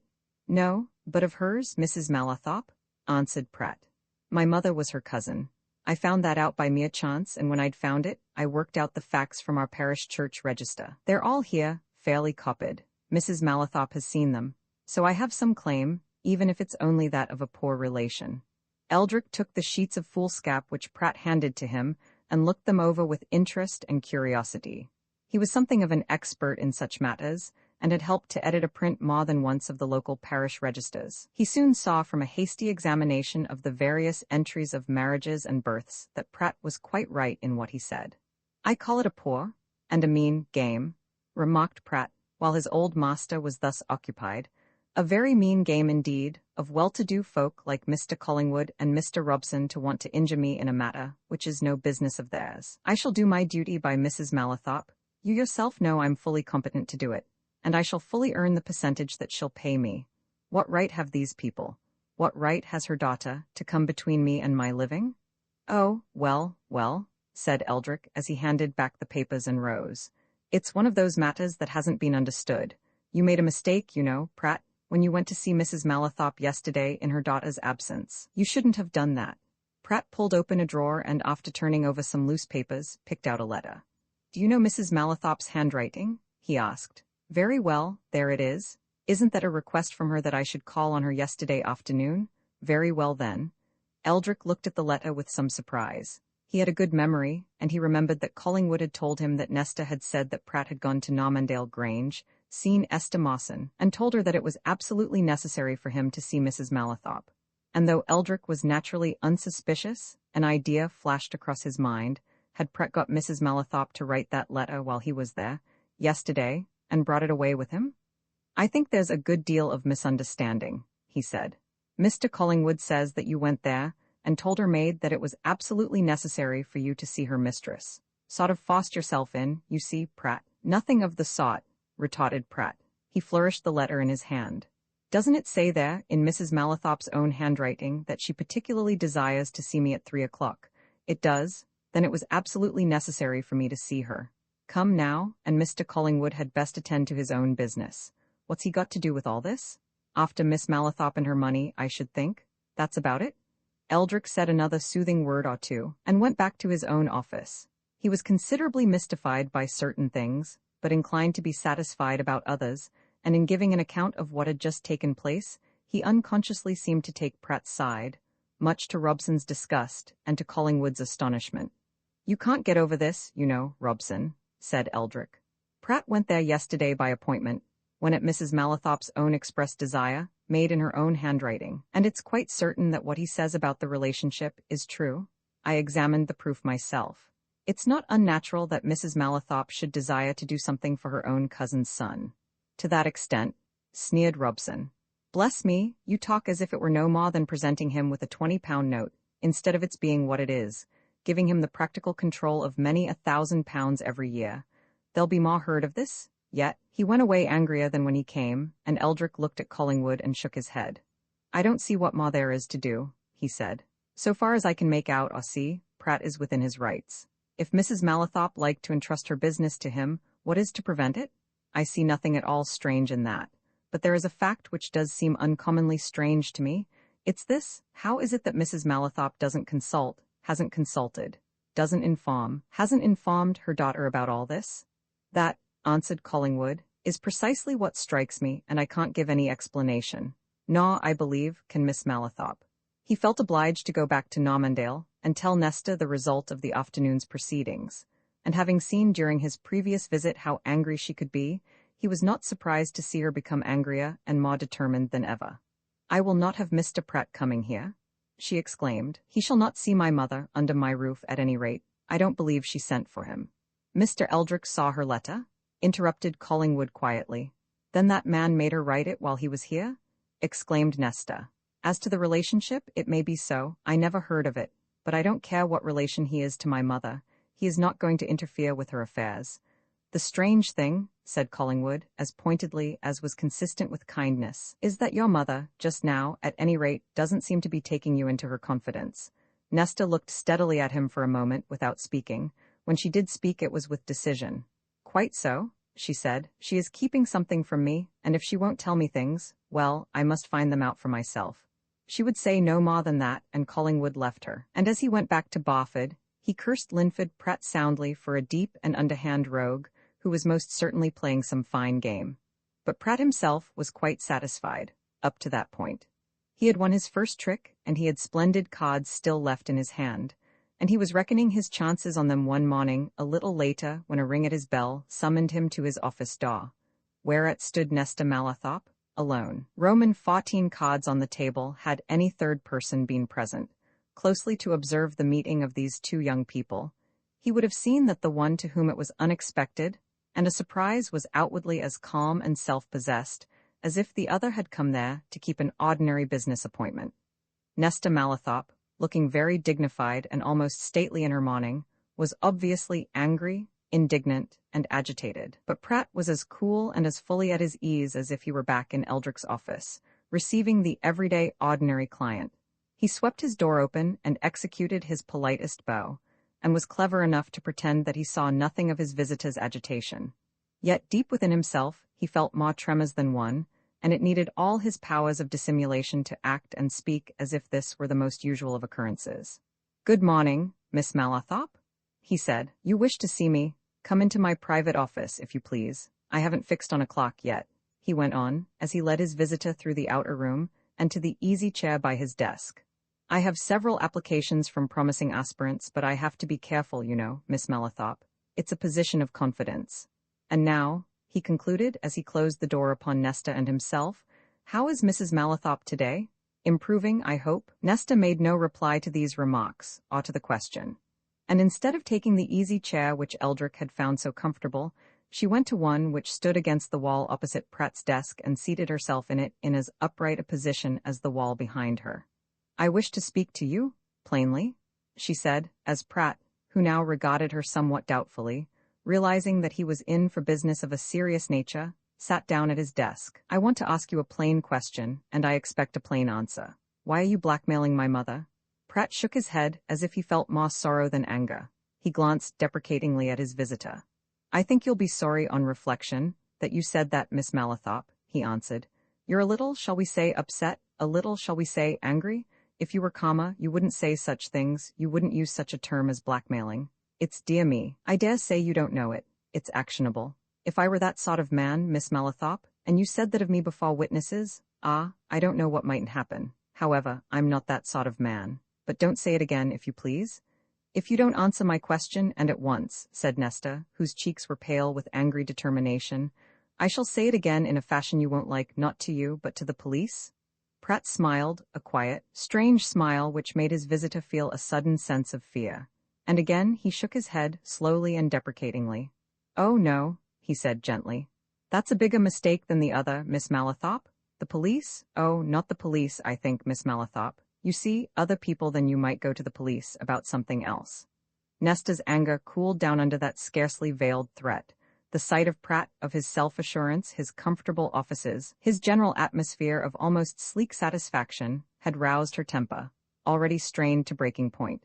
But that smile, and the quiet look which accompanied his last words, warned her that anger was mere foolishness, and that she was in the presence of a man who would have to be dealt with calmly, if the dealings were to be successful. Yet, she repeated her words, but this time in a different tone. I shall certainly go to the police authorities, she said, unless I get some proper explanation from you. I shall have no option. You are forcing, or have forced, my mother to enter into some strange arrangements with you, and I can't think it is for anything but what I say, blackmail. You've got, or you think you've got some hold on her. Now what is it? I mean to know one way or another. Miss Malathop, said Pratt, you're taking a wrong course with me. Now who advised you to come here and speak to me like this, as if I were a common criminal? Mr. Collingwood, no doubt, or perhaps Mr. Robson, now if either. Neither Mr. Robson nor Mr. Collingwood know anything whatever about my coming here, retorted Nesta. No one knows. I am quite competent to manage my own affairs of this sort. I want to know why my mother has been forced into that arrangement with you, for I am sure you have forced her. If you will not tell me why, then I shall do what I said. You'll go to the police authorities? Asked Pratt. Ah, but let us consider things a little, Miss Malathop. Now, to start with, who says there has been any forcing? I know one person who won't say so, and that's your mother herself. Nesta felt unable to answer that assertion, and Pratt smiled triumphantly and went on. She'll tell you, Mrs. Malathop will tell you, that she's very pleased indeed to have my poor services, he said. She knows that I shall serve her well. She's glad to do a kind service to a poor relation. And since I am your mother's relation, Miss Malathop, I'm yours too. I'm some degree of cousin to you. You might think rather better, rather more kindly of me. Are you going to tell me anything more than that? Asked Nesta steadily. Pratt shrugged his shoulders and waved his hands. What more can I tell? He asked. The fact is, there's a business arrangement between me and your mother, and you object to it. Well, I'm sorry, but I've my own interests to consider. Are you going to tell me what it was that induced my mother to sign that paper you got from her the other day? Asked Nesta. Can I say more than that it was a business arrangement? Pleaded Pratt. There's nothing unusual in one party in a business arrangement giving a power of attorney to another party. Nothing? Very well, said Nesta, rising from the straight-backed chair and looking very rigid herself as she stood up. You won't tell me anything, so I am now going to the police. I don't know what they'll do, I don't know what they can do, but I can tell them what I think and feel about this, at any rate. For as sure as I am that I see you, there's something wrong, and I'll know what it is. Pratt recognized that she had passed beyond the stage of mere anger to one of calm determination, and as she marched towards the door, he called her back, as the result of a second's swift thought on his part. Miss Malathop, he said, oblige me by sitting down again. I'm not in the least afraid of your going to the police, but my experience is that if one goes to them on errands of this sort, it sets all sorts of things going, scandal and suspicion, and I don't know what. You don't want any scandal. Sit down, if you please, and let us think for a moment, and I'll see if I can tell you what you want to know. Nestor already had a hand on the door, but after looking at him for a second or two, she turned back and sat down in her old position.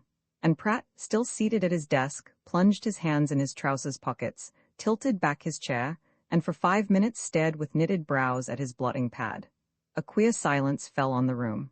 The windows were double-sashed. No sound came up from the busy street below. But on the mantelpiece, a cheap Geneva clock ticked, and Nesta felt at last that if it went on much longer, without the accompaniment of a human voice, she should suddenly snatch it up and hurl it anywhere. Pratt was in the position of the card player, who, confronted by a certain turn in the course of a game which he himself feels sure he is bound to win, wonders whether he had better not expedite matters by laying his cards on the table, and asking his opponent if he can possibly beat their values and combination. He had carefully reckoned up his own position, more than once during the progress of recent events, And the more carefully he calculated it, the more he felt convinced that he had nothing to fear. He had had to alter his ground in consequence of the death of Hopper Malathop, and he had known that he would have to fight Nesta. But he had not anticipated that hostilities would come so soon, or begin with such evident determination on her part. How would it be, then, at this first stage to make such a demonstration in force that she would recognize his strength? He looked up at last and saw Nesta regarding him sternly. But Pratt smiled, the quiet smile which made her uneasy. "Miss Malathop," he said, "I was thinking of two things just then, a game at cards and the science of warfare. In both it's a good thing sometimes to let your adversary see what a strong hand you've got. Now then, a question, if you please. Are you and I adversaries?" "Yes," answered Nesta unflinchingly. "You're acting like an enemy, you are an enemy?" "I've hoped that you and I would be friends, good friends," said Pratt with something like a sigh. "And if I may say so, I've no feeling of enmity towards you. When I speak of us being adversaries, I mean it in, well, let's say a sort of legal sense. But now I'll show you my hand, that is, as far as I please. Will you listen quietly to me?" "I've no choice," replied Nesta bluntly, "and I came here to know what you've got to say for yourself. Say it?" Pratt moved his chair a little nearer to his visitor. "Now," he said, speaking very quietly and deliberately, "I'll go through what I have to say to you carefully, point by point. I shall ask you to go back a little way. It is now some time since I discovered a secret about your mother, Mrs. Malathop. Ah, you start, it may be with indignation, but I assure you I'm telling you, and am going to tell you, the absolute truth. I say, a secret, no one knows it but myself, not one living soul, except of course your mother. I shall not reveal it to you, under any consideration, or in any circumstances, but I can tell you this, if that secret were revealed, your mother would be ruined for life, and you yourself would suffer in more ways than one." Nesta looked at him incredulously, and yet she began to feel he was telling some truth. And Pratt shook his head at the incredulous expression. "It's quite so," he said. "You'll begin to believe it from other things. Now, it was in connection with this that I paid a visit to Normandale Grange one evening some months ago. Perhaps you never heard of that? I was alone with your mother for some time in the study." "I have heard of it," she answered. "Very good," said Pratt. "But you haven't heard that your mother came to see me at my rooms here in Barford, my lodgings, the very next night, on the same business, of course. But she did. I know how she came, too. Secretly, heavily veiled, naturally, she didn't want anybody to know. Are you beginning to see something in it, Miss Malathop?" "Go on with your story," answered Nesta. "I go on then to the day before your brother's death," continued Pratt. "Namely, a certain Friday. Now, if you please, I'll invite you to listen carefully to certain facts which are indisputable, which I can prove easily. On that Friday, the day before your brother's death, Mrs. Malathop was in the shrubbery at Normandale Grange, which is near the north end of the old footbridge. She was approached by Hoskins, an old woodman, who has been on the estate a great many years. You know him well enough.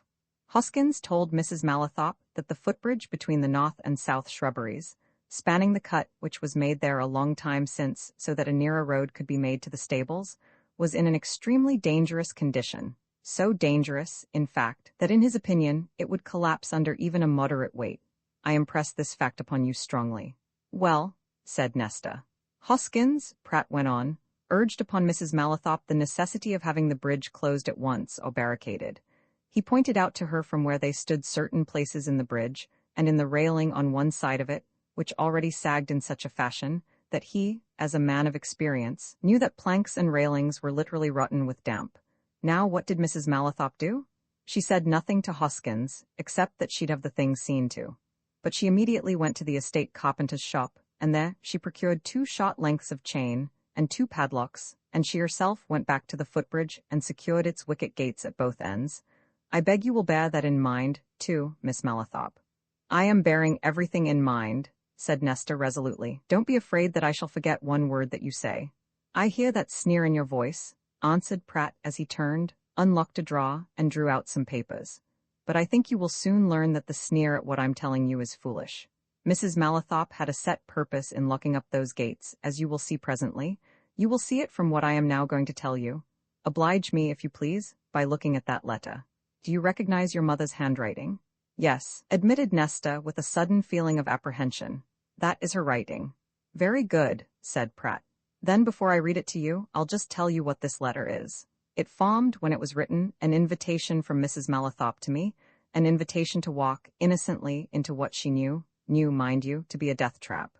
She meant me to fall through the bridge. Roman 15 Pratt offers a hand for a full moment of tense silence. Nesta and Pratt looked at each other across the letter which he held in his outstretched hand, looked steadily and with a certain amount of stern inquiry. And it was Nesta's eyes which first gave way, beaten by the certainty in Pratt's. She looked aside, her cheeks flamed, she felt as if something were rising in her throat to choke her. "I can't believe that," she muttered. "You're mistaken? Oh, utterly mistaken." "No mistake," said Pratt confidently. "I tell you your mother meant me, to meet my death at that bridge. Here's the proof in this letter. I'll tell you first when I received it. Then I'll read you what's in it, and if you doubt my reading of it, you shall read it yourself. But it won't go out of my hands. And first as to my getting it, for that's important. It reached me, by registered post, mind you, on the Saturday morning on which your brother met his death. It was handed in at Normandale Village Post Office for registration late on the Friday afternoon. And by whom do you think?" "I don't know," replied Nesta faintly. This merciless piling up of details was beginning to frighten her. Already she felt as if she herself were some criminal, forced to listen from the dock to the opening address of a prosecuting counsel. "How should I know? How can I think?" "It was handed in for registration by your mother's maid, Esther Mawson," said Pratt with a dark look. "I've got her evidence anyway, and that was all part of a plan, just as a certain something that was enclosed was a part of the same plan, a plot. And now I'll read you the letter, and you'll bear it in mind that I got it by first post that Saturday morning. This is what your mother says. I particularly wish to see you again, at once, about the matter between us and to have another look at that document. Can you come here, bringing it with you tomorrow, Saturday afternoon, by the train which leaves soon after 2 o'clock. As I am most anxious that your visit should be private and unknown to anyone here, do not come to the house. Take the path across the park to the shrubberies near the house, so that if you are met people would think you were taking a near cut to the village. I will meet you in the shrubbery on the house side of the little footbridge. The gates?" Pratt suddenly paused, and before proceeding looked hard at his visitor. "Now listen to what follows, and bear in mind what your mother knew, and had done, at the time she wrote this letter. This is how the letter goes on. Let every word fix itself in your mind, Miss Malathop. The gates of the footbridge are locked, but the enclosed keys will open them. I will meet you amongst the trees on the further side. Be sure to come and to bring that document. I have something to say about it on seeing it again." Pratt turned to the drawer from which he had taken the letter and took out 2 small keys, evidently belonging to patent padlocks. He held them up before Nesta. "There they are," he said triumphantly. "Been in my possession ever since and will remain there. Now, do you wish to read the letter? I've read it to you word for word. You don't? Very good, back it goes in there with these keys. And now then," he continued, having replaced letter and keys in his drawer, and turned to her again. "Now then, you see what a diabolical scheme it was that was in your mother's mind against me. She meant me to meet with the fate which overtook her own son. She meant me to fall through that bridge. Why? She hoped that I should break my neck, as he did. She wanted to silence me, but she also wanted more. She wanted to take from my dead body, or my unconscious body, the certain something which she was so anxious I should bring with me, which she referred to as that document. She was willing to risk anything, even to murder, to get hold of that. And now you know why I went to Normandale Grange that Saturday. You know now the real reason. I told a deliberate lie at the inquest for your mother's sake, for your sake, if you know it. I did not go there to hand in my application for the stewardship. I went in response to the letter I've just read. Is all this clear to you?" Nesta could only move her head in silent acquiescence. She was already convinced that whether all this was entirely true or not, there was truth of some degree in what Pratt had told her. And she was thinking of her mother, and of the trap which she certainly appeared to have laid, and of her brother's fate, and for the moment she felt sick and beaten. But Pratt went on in that cold, calculating voice, telling his story point by point. "Now I come to what happened that Saturday afternoon," he said. "I may as well tell you that in my own interest I have carefully collected certain evidence which never came out at the inquest, which indeed has nothing to do with the exact matter of the inquest. Now that Saturday, your mother and you had lunch together, your brother, as we shall see in a moment, being away, at your lunch time, 1:45. About 20 minutes past 2 your mother left the house. She went out into the gardens. She left the gardens for the shrubberies, and at 25 minutes to 3, she was seen by one of your gardeners, Featherstone, in what was, of course, hiding amongst the trees at the end of the north shrubbery. What was she doing there, Miss Malathop?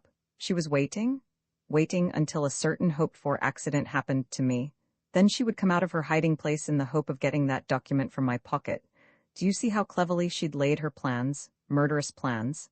Nesta was making a great effort to be calm. She knew now that she was face to face with some awful mystery which could only be solved by patience and strenuous endeavor. She knew, too, that she must show no sign of fear before this man. "Will you finish your story, if you please?" she asked. "In my own way, in my own time," answered Pratt. "I now come to your mother. On the Friday noon, the late Mr. Hopper Malathop went to Barford to visit a friend, young Stemthwaite, at the Hollies. He was to stay the night there, and was not expected home until Saturday evening. He did stay the night and remained in Barford until noon on Saturday, but he unexpectedly returned to the house at 2:30, and almost as soon as he'd got in, he picked up a gun and strolled out into the gardens and the north shrubbery. And as you know, he went to the footbridge. You see, Miss Malathop, your mother, clever as she was, had forgotten one detail. The gates of that footbridge were merely low, far-barred things, and there was nothing to prevent an active young man from climbing them. She forgot another thing, too, that warning had not been given at the house that the bridge was dangerous. And of course, she'd never calculated that your brother would return sooner than he was expected, or that, on his return, he'd go where he did. And so, but I'll spare you any reference to what happened. Only, you know now how it was that Mrs. Malathop was found by her son's body. She'd been waiting about for me, but the fate she'd meant for me was dealt out to him. In spite of herself, Nesta gave way to a slight cry. "I can't bear any more of that," she said. "Have you finished?" "There's not much more to say, now at any rate," replied Pratt. "And what I have to say shall be to the point. I'm sorry enough to have been obliged to say all that I have said, but you know, you forced me to it. You threatened me. The real truth, Miss Malathop, is just this: you don't understand me at all. You come here, excuse my plain speech, hectoring and bullying me with talk about the police and blackmail, and I don't know what. It's I who ought to go to the police? I could have your mother arrested and put in the dock on a charge of attempted murder this very day. I've got all the proofs.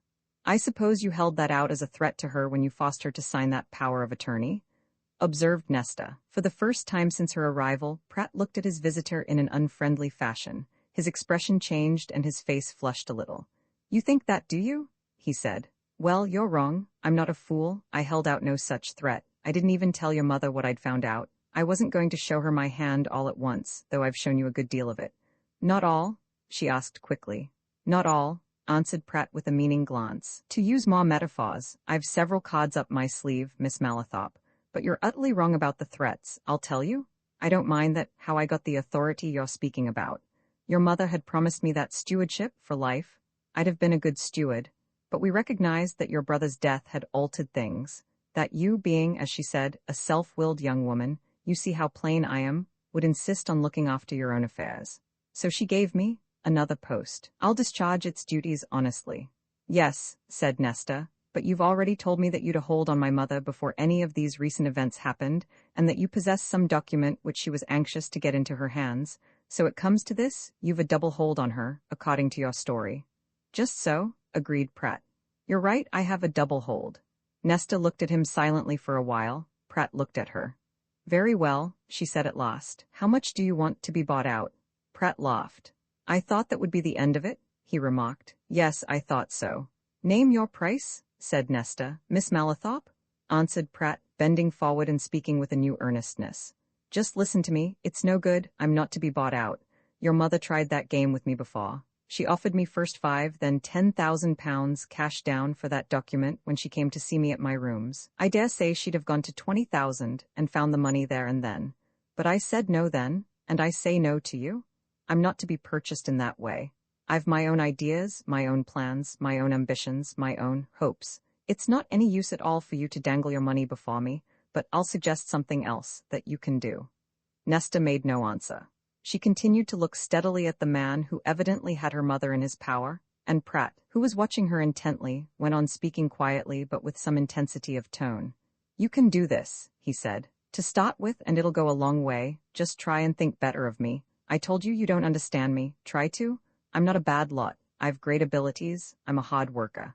Eldrick and Pascoe could tell you that I'm scrupulously honest in money matters. You'll see that I'll look after your mother's affairs in a fashion that'll commend itself to any firm of auditors and accountants who may look into my accounts every year. I'm only taking the salary from her that I was to have had for the stewardship. So, why not leave it at that?"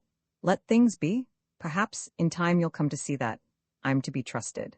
How can I trust a man who deliberately tells me that he holds a secret and a document over a woman's head?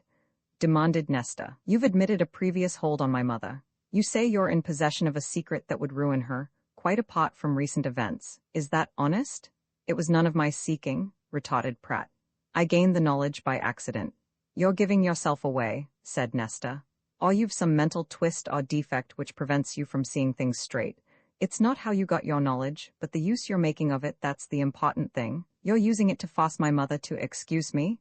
Interrupted Pratt with a queer smile. It's you who don't see things straight. I'm using my knowledge to protect all of you. Let your mind go back to what was said at first, to what I said at first. I said that I'd discovered a secret which, if revealed, would ruin your mother and injure you. So it would more than ever now. So you see, in keeping it, I'm taking care, not only of her interests, but of yours. Nesta rose. She realized that there was no more to be said or done. And Pratt rose too and looked at her almost appealingly. I wish you'd try to see things as I've put them, Miss Malathop, he said. I don't bear malice against your mother for that scheme she contrived. I'm willing to put it clear out of my head. Why not accept things as they are? I'll keep that secret forever. No one shall ever know about it. Why not be friends now? Why not shake hands? He held out his hand as he spoke, but Nesta drew back. No, she said. My opinion is just what it was when I came here. Before Pratt could move, she had turned swiftly to the door and let herself out, and in another minute she was amongst the crowds in the street below. For a few minutes she walked in the direction of Robson's offices, but when she had nearly reached them, she turned and went deliberately to those of Eldrick and Pascoe. Roman 16, a headquarters conference. By the time she had been admitted to Eldrick's private room, Nesta had regained her composure. She had also had time to think, and her present action was the result of at any rate a part of her thoughts. She was calm and collected enough when she took the chair which the solicitor drew forward. I called on you for two reasons, Mr. Eldrick, she said. First, to thank you for your kindness and thoughtfulness at the time of my brother's death, in sending your clock to help in making the arrangements. Very glad he was of any assistance, Miss Malathop, answered Eldrick. I thought, of course, that as he had been on the spot, as it were, when the accident happened, he could do a few little things. He was very useful in that way, said Nesta, and I was very much obliged to him. But the second reason for my call is I want to speak to you about him. Yes, responded Eldrick. He had already formed some idea as to what was in his visitor's mind, and he was secretly glad of the opportunity of talking to her. About Pratt, eh? What about him, Miss Malathop? He was with you for some years, I believe? She asked. A good many years, answered Eldrick. He came to us as office boy and was head clerk when he left us. Then you ought to know him well, she suggested. As to that, replied Eldrick, there are some people in this world whom other people never could know well. That's to say, really well. I know Pratt well enough for what he was, our clerk. Privately, I know little about him. He's clever, he's ability, he's a chap who reads a good deal, he's got ambitions, and I should say he is a bit subtle. Deceitful? She asked. I couldn't say that, replied Eldrick. It wouldn't be true if I said so. I think he's possibilities of strategy in him, but so far as we're concerned, we found him hard-working, energetic, truthful, dependable and honest, and absolutely to be trusted in money matters. He's had many and many £1,000 of ours through his hands. I believe you're unaware that my mother, for some reason or other, unknown to me, has put him in charge of her affairs? Asked Nesta. Yes, Mr. Collingwood told me so, answered Eldrick. So, too, did your own solicitor, Mr. Robson, who's very angry about it. And you? She said, putting a direct question. What do you think? Do please tell me. It's difficult to say, Miss Malathop, replied Eldrick with a smile and a shake of the head. If your mother, who of course is quite competent to decide for herself, wishes to have somebody to look after her affairs, I don't see what objection can be taken to her procedure. And if she chooses to put Linford Pratt in that position, why not? As I tell you, I, as his last, and only, employer, am quite convinced of his abilities and probity. I suppose that as your mother's agent, he'll supervise her property, collect money due to her, advise her in investments, and so on. Well, I should say, personally, mind, he's quite competent to do all that, and that he'll do it honestly, I should certainly say so. But why should he do it at all? Asked Nesta. Eldrick waved his hands. Ah, he exclaimed, now you ask me a very different question, but I understand, in fact, I know, that Pratt turns out to be a relation of yours, distant, but it's there. Perhaps your mother, who of course is much better off since your brother's sad death, is desirous of benefiting Pratt as a relation. Do you advise anything? Asked Nesta. Well, Miss Malathop, replied Eldrick, smiling, I'm not your legal adviser. What about Mr. Robson? Mr. Robson is so very angry about all this with my mother, said Nesta, that I don't even want to ask his advice. What I really do want is the advice, counsel of somebody, perhaps more as a friend than as a solicitor. Delighted to give you any help I can either professionally or as a friend, exclaimed Eldrick. But let me suggest something, and first of all, is there something in all this that you haven't told to anybody yet? Yes, much, she answered. A great deal. Then, said Eldrick, let me advise a certain counsel. 2 heads are better than 1. Let me ask Mr. Collingwood to come here. He was watching his visitor narrowly as he said this, and he saw a faint rise of color in her cheeks, but for the moment she did not answer, and Eldrick saw that she was thinking. I can get him across from his chambers in a few minutes, he said. He's sure to be in just now. Can I have a few minutes to decide? Asked Nesta. Eldrick jumped up. Of course, he said. I'll leave you a while. It so happens I want to see my partner. I'll go up to his room and return to you presently. Nesta, left alone, gave herself up to deep thought and to a careful reckoning of her position. She was longing to confide in some trustworthy person or persons, for Pratt's revelations had plunged her into a maze of perplexity, but her difficulties were many. First of all, she would have to tell all about the terrible charge brought by Pratt against her mother. Then about the second which he professed to, or probably did, hold. What sort of a secret could it be? And supposing her advisers suggested strong measures against Pratt, what then, about the danger to her mother, in a twofold direction? Would it be better, wiser, if she kept all this to herself at present, and waited for events to develop? But at the mere thought of that, she shrank, feeling mentally and physically afraid, to keep all that knowledge to herself, to brood over it in secret, to wonder what it all meant, what lay beneath, what might develop, that was more than she felt able to bear. And when Eldrick came back she looked at him and nodded. I should like to talk to you and Mr. Collingwood, she said quietly.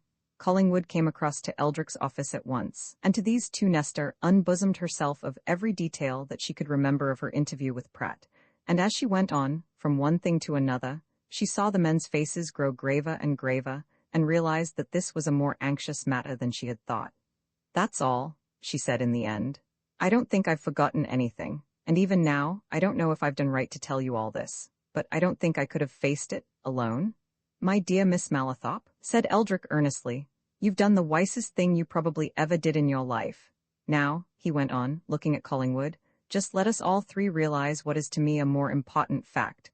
Nobody would be more astonished than Pratt to know that you have taken the wise step you have. You agree, Collingwood? Yes, answered Collingwood after a moment's reflection. I think so. Miss Malathop doesn't quite see what we mean, said Eldrick, turning to Nesta. We mean that Pratt firmly believed, when he told you what he did, that for your mother's sake and your own, you would keep his communication a dead secret. He firmly believed that you would never dare to tell anybody what he told you. Most people, in your position, wouldn't have told. They'd have let the secret eat their lives out. You're a wise and a sensible young woman, and the thing is, we must let Pratt remain under the impression that you are keeping your knowledge to yourself. Let him continue to believe that you'll remain silent under fear, and let us meet his secret policy with a secret strategy of our own. Again he glanced at Collingwood, and again Collingwood nodded assent. Now, continued Eldrick, just let us consider matters for a few minutes from the position which has newly arisen. To begin with, Pratt's account of your mother's dealings about the footbridge is a very clever and plausible one. I can see quite well that it has caused you great pain, so before I go any further, just let me say this to you, don't you attach one word of importance to it. Nesta uttered a heartfelt cry of relief. Oh, she exclaimed. If you knew how thankful I should be to know that it's all lies, that he was lying, can I really think that, after what I saw? I won't ask you to think that he's telling lies, just now, answered Eldrick with a glance at Collingwood, but I'll ask you to believe that your mother could put a totally different aspect and complexion on all her actions and words in connection with the entire affair. My impression, of course, he went on, with something very like a wink at Collingwood, is that Mrs. Malathop, when she wrote that letter to Pratt, intended to have the bridge mended first thing next morning, and that something prevented that being done, and that when she was seen about the shrubberies in the afternoon, she was on her way to meet Pratt before he could reach the dangerous point, so that she could warn him. What do you say, Collingwood? I should say, answered Collingwood, regarding the solicitor earnestly and speaking with great gravity of manner, that would make an admirable line of defence to any charge which Pratt was wicked enough to prefer. You don't think my mother meant to? Exclaimed Nesta, eagerly turning from one man to the other. You don't? There is no evidence worth twopence against your mother, replied Eldrick soothingly. Put everything that Pratt has said against her clear out of your mind. Put all recent events out of your mind. Don't interfere with Pratt just now. The thing to be done about Pratt is this, and it's the only thing. We must find out exactly, as secretly as possible, what this secret is of which he speaks. What is this hold on Mrs. Malathop? What is this document to which he refers? In other words, we must work back to some point which at present we can't see. At least I can't see it, but we may discover it. What do you say, Collingwood? I agree entirely, answered Collingwood. Let Pratt rest in his fancied security. The thing is certainly to go back, but to what point? That we must consider later, said Eldrick. Now, for the present, Miss Malathop, you are, I suppose, going back home? Yes, at once, answered Nesta. I have my car at the Crown Hotel. I should just like to know something, continued Eldrick again, looking at Collingwood as if for approval. That is, Mrs. Malathop's present disposition towards affairs in general and Pratt in particular. Miss Malathop, just do something which I will now suggest to you. When you reach home, see your mother. She is still, I understand, an invalid, though evidently able to transact business. Just approach her gently and kindly, and tell her that you are a little, should we say uncomfortable, about certain business arrangements which you hear she has made with Mr. Pratt, and ask her if she won't talk them over with you, and give you her full confidence. It's now 12:30, continued Eldrick, looking at his watch. You'll be home before lunch, see your mother early in the afternoon, and then telephone, briefly, the result to me here at 4 o'clock. Then Mr. Collingwood and I will have a consultation. He motioned Collingwood to remain where he was, and himself saw Nesta down to the street. When he came back to his room, he shook his head at the young barrister.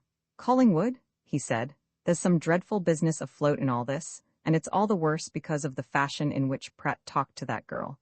She's evidently a very good memory. She narrated that conversation clearly and fully. Pratt must be very sure of his hand if he showed her his cards in that way. His very confidence in himself shows what a subtle network he's either made or is making. I question if he'd very much care if he knew that we know. But he mustn't know that, yet. We must reply to his mine with a countermine. What do you think of Pratt's charge against Mrs. Malathop? Asked Collingwood. Eldrick made a wry face. Looks bad, very, very bad, Collingwood, he answered. Art and scheme of a desperate woman, of course. But we mustn't let her daughter think we believe it. Let her stick to the suggestion I made, which, as you remarked, would certainly make a very good line of defense, supposing Pratt even did accuse her. But now, what on earth is this document that's been mentioned, this paper of which Pratt has possession? Has Mrs. Malathop at some time committed forgery, or bigamy, or what is it? One thing's sure, however, we've got to work quietly. We mustn't let Pratt know that we're working. I hope he doesn't know that Miss Malathop came here. Will you come back about 4 and hear what message she sends me? After that, we could consult. Collingwood went away to his chambers. He was much occupied just then, and had little time to think of anything but the work in hand. But as he ate his lunch at the club which he had joined on settling in Barford, he tried to get at some notion of the state of things, and once more his mind reverted to the time of his grandfather's death, and his own suspicions about Pratt at that period. Clearly that was a point to which they must hark back. He himself must make more inquiries about the circumstances of Antony Bottle's last hours. For this affair would not have to rest where it was. It was intolerable that Nesta Malathop should in any way be under Pratt's power. He went back to Eldrick at 4 o'clock with a suggestion or two in his mind, and at the sight of him Eldrick shook his head. I've had that telephone message from Normandale, he said, 5 minutes ago, pretty much what I expected, at this juncture anyway. Mrs. Malathop absolutely declines to talk business with even her daughter at present, and earnestly desires that Mr. Linford Pratt may be left alone. Well, asked Collingwood after a pause. What now? We must do what we can secretly, privately, for the daughter's sake, said Eldrick. I confess I don't quite see a beginning, but just then the private door opened, and Pascoe, a somewhat lackadaisical-mannered man, who always looked half asleep, and was in reality remarkably wide awake, lounged in, nodded to Collingwood, and threw a newspaper in front of his partner. I say, Eldrick, he drawled, as he removed a newly lighted cigar from his lips. There's an advertisement here which seems to refer to that precious protégé of yours, who left you with such scant ceremony. Same name, anyhow. Eldrick snatched up the paper, glanced at it, and read a few words aloud. Information wanted about James Parahite at one time in practice as a solicitor. Roman 17 advertisement. Eldrick looked up at his partner with a sharp, confirmatory glance. That's our Parahite, of course, he said. Who's after him now? And he went on to read the rest of the advertisement, murmuring its phraseology half aloud. In practice as a solicitor at Nottingham, and who left that town 6 years ago. If the said James Parahite will communicate with the undersigned, he will hear something greatly to his advantage. Any person able to give information as to his whereabouts will be suitably rewarded. Apply to Halstead and Byner, 56B, St. Martin's Chambers, London, W.C. Pascoe, hand over that law list. Collingwood looked on in silence while Eldrick turned over the pages of the big book which his partner took down from a shelf. He wondered at Eldrick's apparent and almost eager interest. Halstead and Byner are not solicitors, announced Eldrick presently. They must be inquiry agents or something of that sort. Anyway, I'll write to them, Pascoe, at once. You don't know where the fellow is, said Pascoe. What's the good? No, but we know where he last was, retorted Eldrick. He turned to Collingwood as the junior partner sauntered out of the room. Rather odd that Pascoe should draw my attention to that just now, he remarked. This man Parahite was in a certain sense mixed up with Pratt. At least, Pratt and I are the only two people who know the secret of Parahite's disappearance from these offices. That was just about the time of your grandfather's death. Collingwood immediately became attentive. His first suspicions of Pratt were formed at the time of which Eldrick spoke, and any reference to events contemporary excited his interest. Who was or is this man you're talking of? He asked. Bad lot, very? Answered Eldrick, shaking his head. He and I were articled together, at the same time to the same people. We saw a lot of each other as fellow articled clerks. He afterwards practiced in Nottingham, and he held some good appointments.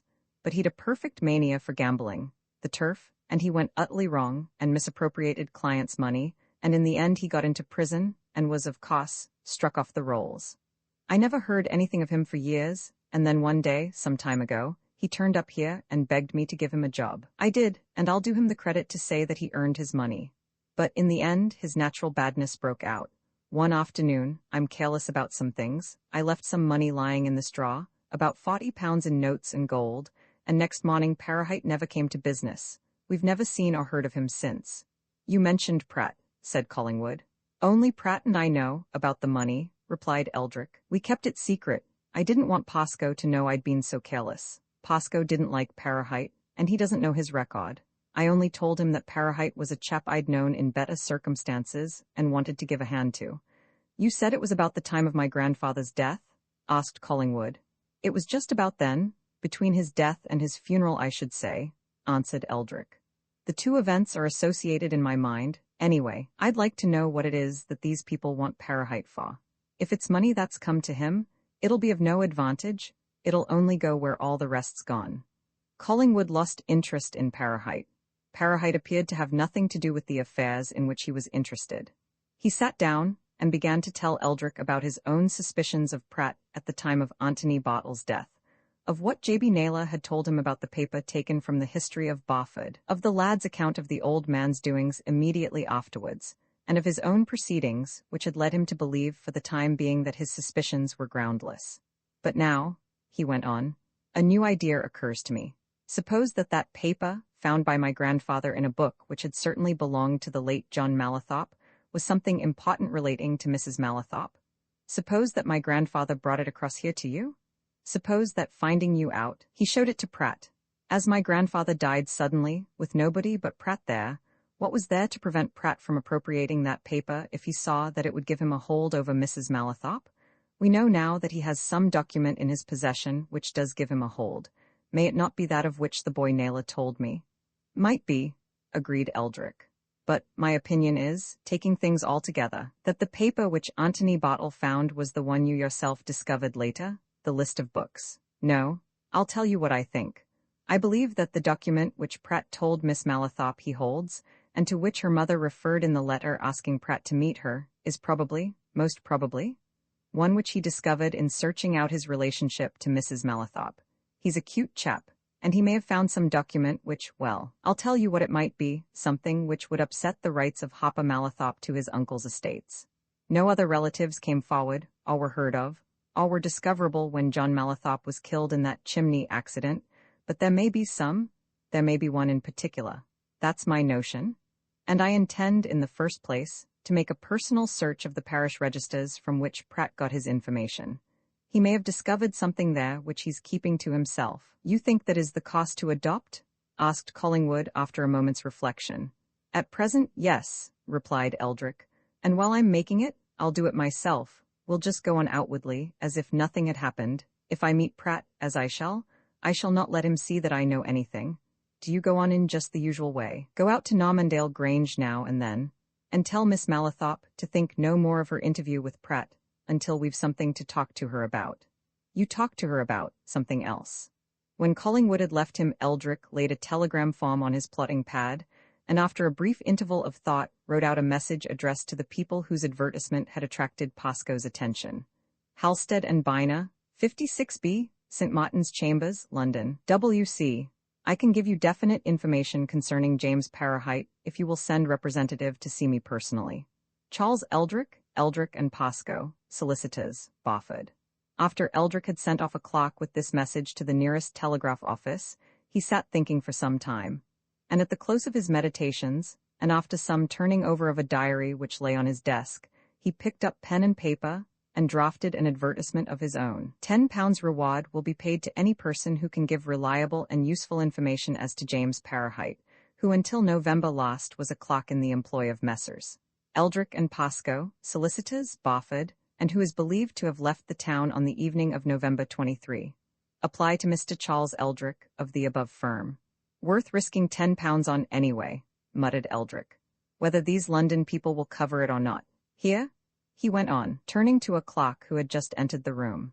Make 3 copies of this advertisement, and take one to each of the 3 newspaper offices, and tell them to put it in their personal column tonight.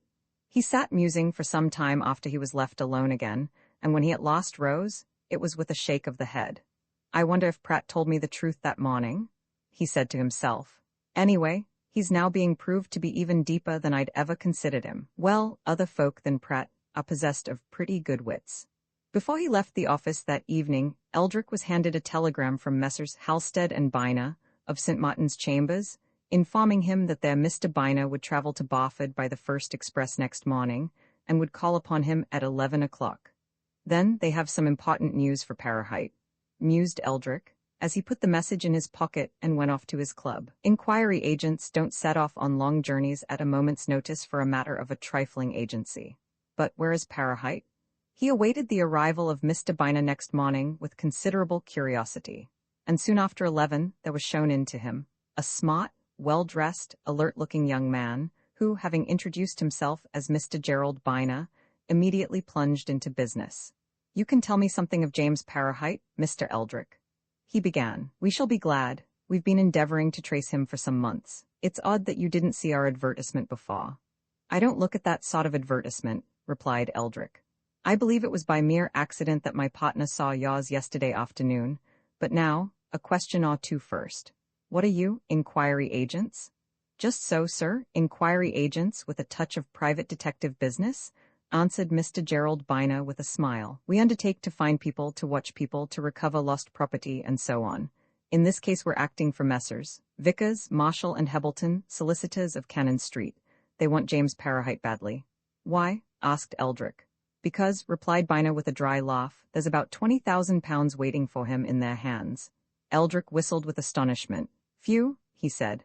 20,000 for Parahite, my good sir, if that's so, and if, as you say, you've been advertising in several papers, interrupted Byner. Dailies, weeklies, provincials, never had one reply till your wire. Then Parahite must be dead, said Eldrick. Or in jail under another name. £20,000 waiting for Parahite?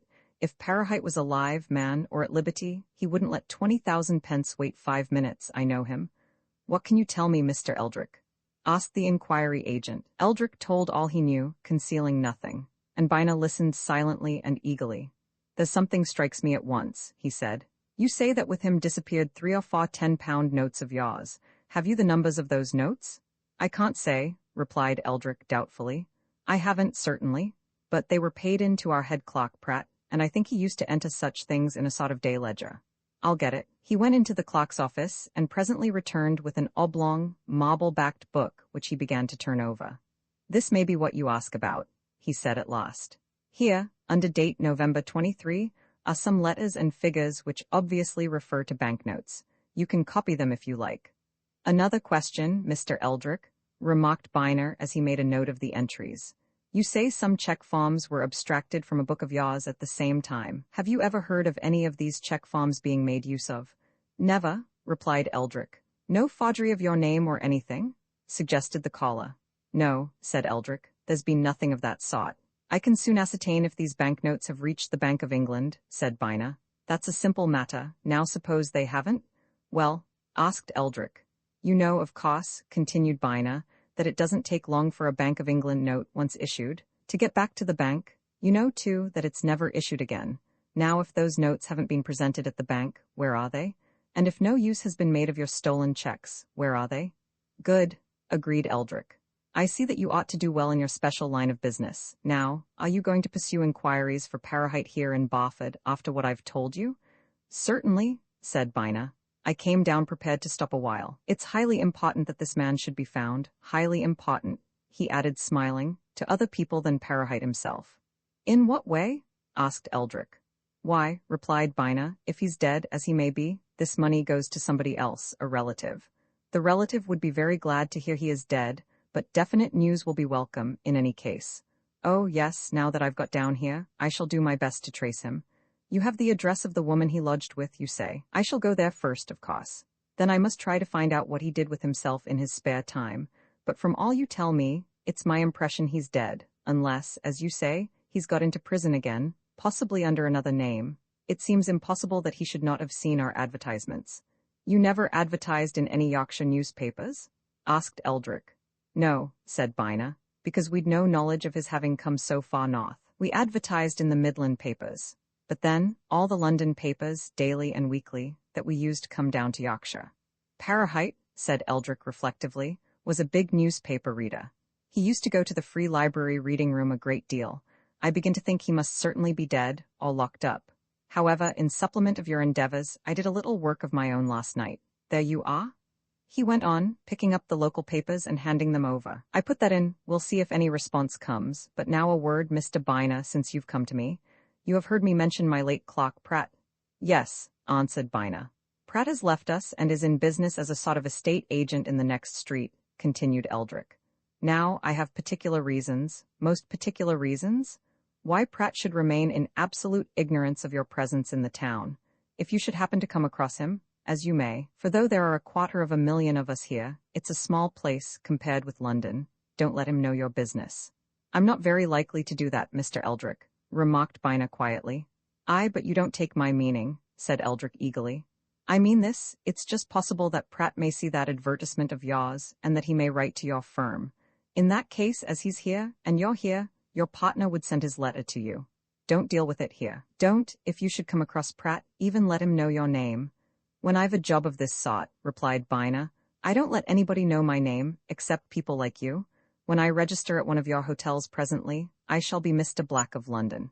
But if this Pratt wanted to give any information about Parahite, he'd give it to you, surely, now that you've advertised. No, he wouldn't, asserted Eldrick. Why? Because he's told me all he knows, or says he knows, already. The inquiry agent looked keenly at the solicitor for a moment during which they both kept silence. Then Byner smiled. You said, or says he knows, he remarked. Do you think he didn't tell the truth about Parahite? I should say, now, it's quite likely he didn't, answered Eldrick. The truth is, I'm making some inquiry myself about Pratt, and I don't want this to interfere with it. You keep me informed of what you find out, and I'll help you all I can while you're here. It may be. A clerk came into the room and looked at his master. Mr. George Pickard of the Green Man at Whitcliffe, sir, he said. Well? Asked Eldrick. Wants to see you about that advertisement in the paper this morning, sir, continued the clerk. Eldrick looked at Byner and smiled significantly. Then he turned towards the door. Bring Mr. Pickard in, he said. Roman 18, the confiding landlord, the clerk presently ushered in a short, thick-set, round-faced man, apparently of 30 to 35 years of age, whose chief personal characteristics lay in a pair of the smallest eyes ever set in a human countenance, and a mere apology for a nose. But both nose and eyes combined somehow to communicate an idea of profound inquiry, as the round face in which they were placed turned from the solicitor to the man from London, and a podgy forefinger was lifted to a red forehead. "Servant, gentlemen," said the visitor. "Fine morning for the time of year." "Take a chair, Mr. Pickard," replied Eldrick. "Let me see, from the Green Man at Whitcliffe, I believe?" "Landlord, sir, had that house a many years," answered Pickard as he took a seat near the wall. 7 year come next Michaelmas, any road." "Just so, and you want to see me about the advertisement in this morning's paper?" continued Eldrick. "What about it, now?" The landlord looked at Eldrick and then at Eldrick's companion. The solicitor understood that look. It meant that what his caller had to say was of a private nature. "It's all right, Mr. Pickard," he remarked reassuringly. "This gentleman is here on just the same business. Whatever you say will be treated as confidential. It'll go no further. You've something to tell about my late clock, James Parahite." Pickard, who had been nervously fingering a white billycock hat, now put it down on the floor and thrust his hands into the pockets of his trousers as if to keep them safe while he talked. "It's like this here," he answered. "When I saw that there advertisement in the paper this morning, says I to my missus, I'll away, I says, and see Lawyer Eldrick about that there, this very day. 'Cause you see, Mr. Eldrick, there is summat as I can tell about yon man at you mention, James Parahite. I've said nowt about it to nobody, up to now, 'cause it were private business atween him and me, as it were, but I lost money over it, and of course £10 is £10, gentlemen." "Quite so," agreed Eldrick. "And you shall have your £10 if you can tell anything useful." "I don't know aught about its being useful, sir, nor what use is to be made on it," said Pickard, "but I can tell you a bit o' truth, and you can do what you like why what I tell. But," he went on, lowering his voice and glancing at the door by which he had just entered, "there's another name at'll have to be brout in private, like. Name, as it so happens, one o' your clocks, head clock, I'm given to understand, Mr. Pratt." Eldrick showed no sign of surprise, but he continued to look significantly at Byner as he turned to the landlord. "Mr. Pratt has left me," he said. "Left me 3 weeks ago, so you needn't be afraid. Mr. Pickard, say anything you like." "Oh, I didn't know," remarked Pickard. "It's not oft that I come down in T-Town and we don't hear much Barford news up our way. Well, it's this here, Mr. Eldrick. You know where my place is, of course?" Eldrick nodded and turned to Byner. "I'd better explain to you," he said. "Whitcliffe is an outlying part of the town, well up the hills, a sort of wayside hamlet with a lot of our famous stone quarries in its vicinity. The Green Man, of which our friend here is the landlord, is an old-fashioned tavern by the roadside, where people are rather fond of dropping in on a Sunday, I fancy, Mr. Pickard?" "You're right, sir," replied the landlord. "It makes a nice walk out on a Sunday, and it were on a Sunday, too, 'at I got to know this here James Parahite as you want to know summat about. He began coming to my place of a Sunday evenin', d'ye see, gentlemen. He'd walk across T-Valley up there to Whitcliffe and stop an hour or two, enjoyin' hisself. Well, now, as you're no doubt well aware, Mr. Eldrick, he were a rate hand at talkin', were yon Parahite. He'd gift o' gab rate enough and talked well and all. And of course him and me, we had bits o' conversation at times, 'cause he come to tea-house reglar and sometimes o' weeknights and all, and he telled me 'at he'd had a deal o' experience I rassin matters. Whether it were true or not, I couldn't say, but—" "True enough?" said Eldrick. "He had. Well, so he said," continued Pickard, "and he was a loose tellin' me 'at he could make a pile o' brass on tea-turf if he only had capital. And end, he persuaded me to start what he called investin' money with him that way. Plain language, it meant givin' him brass to put on hosses 'at he said was going to win, d'yer understand?" "Perfectly," replied Eldrick. "You gave him various amounts which he was to stake for you." "Just so, sir, and at first," said Pickard with a shake of the head, "at first I'd no great reason to grumble. He certainly were a good hand at spottin' a winner. But as time went on, greatest difficulty in gettin' a settlement wy him, d'ye see? He were just as good a hand at mackin' excuses as he were at pickin' out winners, better, I think. I niver knew where I was wy him. He'd pay up, and then he'd persuade me to go in for another do brass I'd won, and happen we should lose that time, and then of course we had to have another investment to get back what we'd dropped. And so it went on. But end were this here. Last November Thea were about 50 to 60 pound o' mine I his hands, and I wanted it. I'd a spirit merchant's bill to settle, and I wanted brass badly for that. I knew Parahite had been paid, d'ye see, by turf agent, and he betted why, and I plagued him to hand brass over to me. He made one excuse and then another. Howsumiver, it come to that very day you're talkin' about your advertisement, Mr. Eldrick, the 23rd o' November. "Stop a minute, Mr. Pickard," interrupted Eldrick. Now, how do you know, for a certainty, that this day you're going to talk about was the 23rd of November? The landlord, who had removed his hands from his pockets and was now twiddling a pair of fat thumbs as he talked, chuckled slyly. For a very good reason, he answered. I had to pay that spirit bill I telled about just now on T24th, and that I'm going to tell you happened T-night afore T24th, so of course it were T23rd. D'ye see? I see, asserted Eldrick. That'll do, and now, what did happen? This here, replied Pickard. On that night, T23rd November, Parahite came into T Green Man at about 8:30. He come into T little private parlour to me, bold as brass, as indeed he allus were. Ye're a nice un, I says. I've written ye 3 letters durin' T last week, and ye have niver answered one o' 'em. I've come to answer I person, he says. There's no but one answer I want. Says I, where's my money? Now then, be quiet a bit, he says. You shall have your money before the evening's over, he says. Or, if not, as soon as T-Banks is open tomorrow mornin', he says. Where's it coomin' from, says I. Now, never you mind, he says. It's safe? I don't believe a word you're sayin', says I. Ye havin' me for tea mug. That's about it. And I went on so at him, at IT, and he telled me at he were presently going to meet Pratt, and that he could get tea brass out o' Pratt and as much more as iwa he liked to ax for. Well, I don't believe that, Thea, and I said so. What brass has Pratt? Says I. Pratt's nout but a clock, why happen 3 or 4 pound a week. That's all you know, he says. Pratt's become a gold mine, and I'm going to dig in it a bit. What's it matter to you, he says, so long as you get your brass. Well, of course that were true enough. All that I wanted just then were to handle my brass, and I telled him so. I'll break thy neck, Parahite, I says, if thou doesn't bring me that Thea money either tonight or T first thing tomorrow. So now? Don't talk rot, he says. I've told you. And he had money why him then, 'nough to pay for drinks and cigars, any road, and we had a drink or two, and a smoke or two, and then he went out, sayin' he were going to meet Pratt, and he'd be back at my place before clossin' time, why either tea cash or what 'ud be as good. And I waited, and waited after clossin' time and all, but I've niver seen Parahite from that day to this, nor he'd tell on him neither. Eldrick and Bina looked at each other for a moment. Then the solicitor spoke, quietly and with a significance which the agent understood. Do you want to ask Mr. Pickett any questions? He said. Bina nodded and turned to the landlord. Did Parahite tell you where he was going to meet Pratt? He asked. He did, replied Pickett. Near Pratt's lodgin' place. Does Pratt live near you then? Clossish by happen 10 minutes walk. There's few o' houses, a sort o' terrace like on T edge o' what they call Whitcliffe Moor. Pratt lodges now for all I know to T contrary. I one o' them. Did Parahite give you any idea that he was going to the house in which Pratt lodged? No, he were not going to tea house, I know he warn't. He telled me he'd a good idea what time Pratt 'ud be home, 'cause he knew where he was that evening, and he were going to meet him just afore Pratt got to his place. I know where he'd meet him. Where? Asked Bina. Tell me exactly, it's important. Pratt 'ud come up fro T-Town IT tram, answered Pickard. He'd approach this here terrace I telled you about by a narrow lane that runs off T High Road. He'd meet him there, would Parahite. Did you ever ask any question of Pratt about Parahite?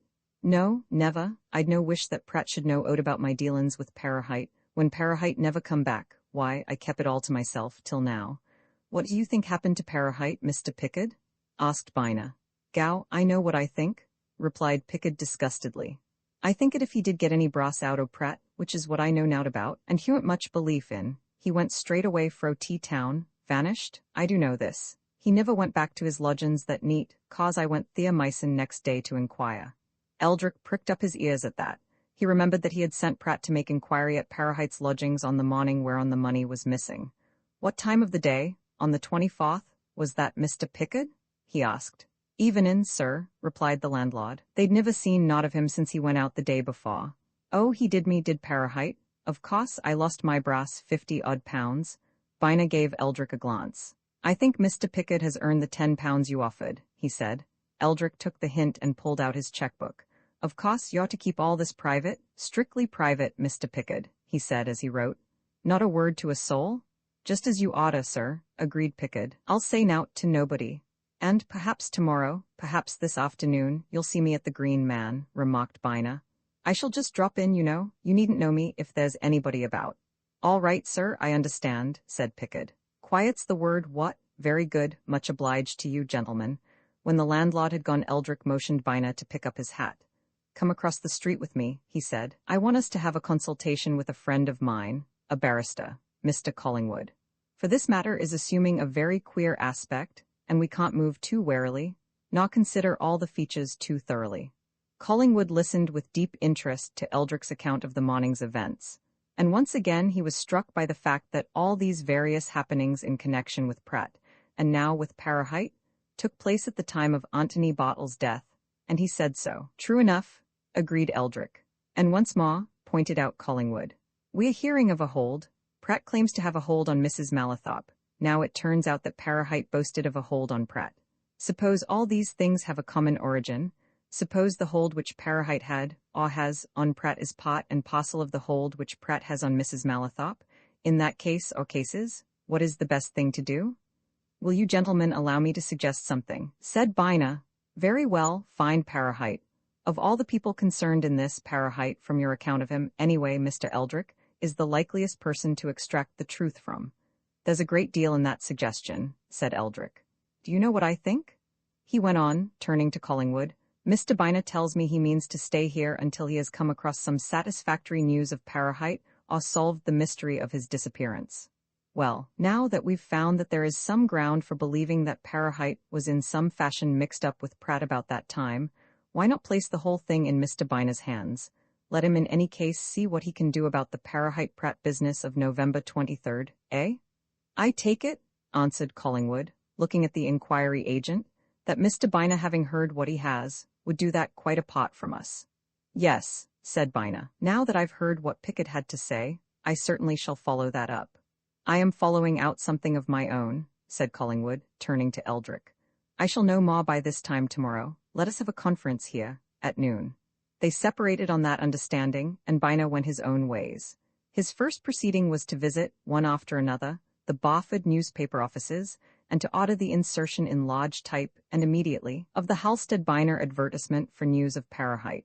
His second was to seek the General Post Office, where he wrote out and dispatched a message to his partner in London. That message was in cipher. Translated into English, it read as follows: If person named Pratt sends any communication to us re Parahite, on no account let him know I am in Barford, but forward whatever he sends to me at once. Addressed to H. D. Black, Central Station Hotel. Roman 19. The eyewitness, when Collingwood said that he was following out something of his own, he was thinking of an interesting discovery which he had made. It was one which might have no significance in relation to the present perplexities. On the other hand, out of it might come a good deal of illumination. Briefly, it was that on the evening before this consultation with Eldrick and Bina, he had found out that he was living in the house of a man who had actually witnessed the famous catastrophe at Mallathorpe's mill, whereby John Mallathorpe, his manager, and his cashier, together with some other bystanders, had lost their lives. On settling down in Barford, Collingwood had spent a couple of weeks in looking about him for comfortable rooms of a sort that appealed to his love of quiet and retirement. He had found them at last in an old house on the outskirts of the town, a fine old stone house, once a farmstead, set in a large garden and tenanted by a middle-aged couple, who, having far more room than they needed for themselves, had no objection to letting part of it to a business gentleman. Collingwood fell in love with this place as soon as he saw it. The rooms were large and full of delightful nooks and corners. The garden was rich in old trees. From it there were fine views of the valley beneath, and the heather-clad hills in the distance. Within 2 miles of the town, and easily approached by a convenient tram route, it was yet quite out in the country. He was just as much set up by his landlady, a comfortable, middle-aged woman, who fostered true Yorkshire notions about breakfast, and knew how to cook a good dinner at night. With her Collingwood had soon come to terms, and to his new abode had transferred a quantity of books and pictures from London. He soon became acquainted with the domestic ménage. There was the landlady herself, Mrs. Cobcroft, who, having no children of her own, had adopted a niece, now grown up, and a teacher in an adjacent elementary school.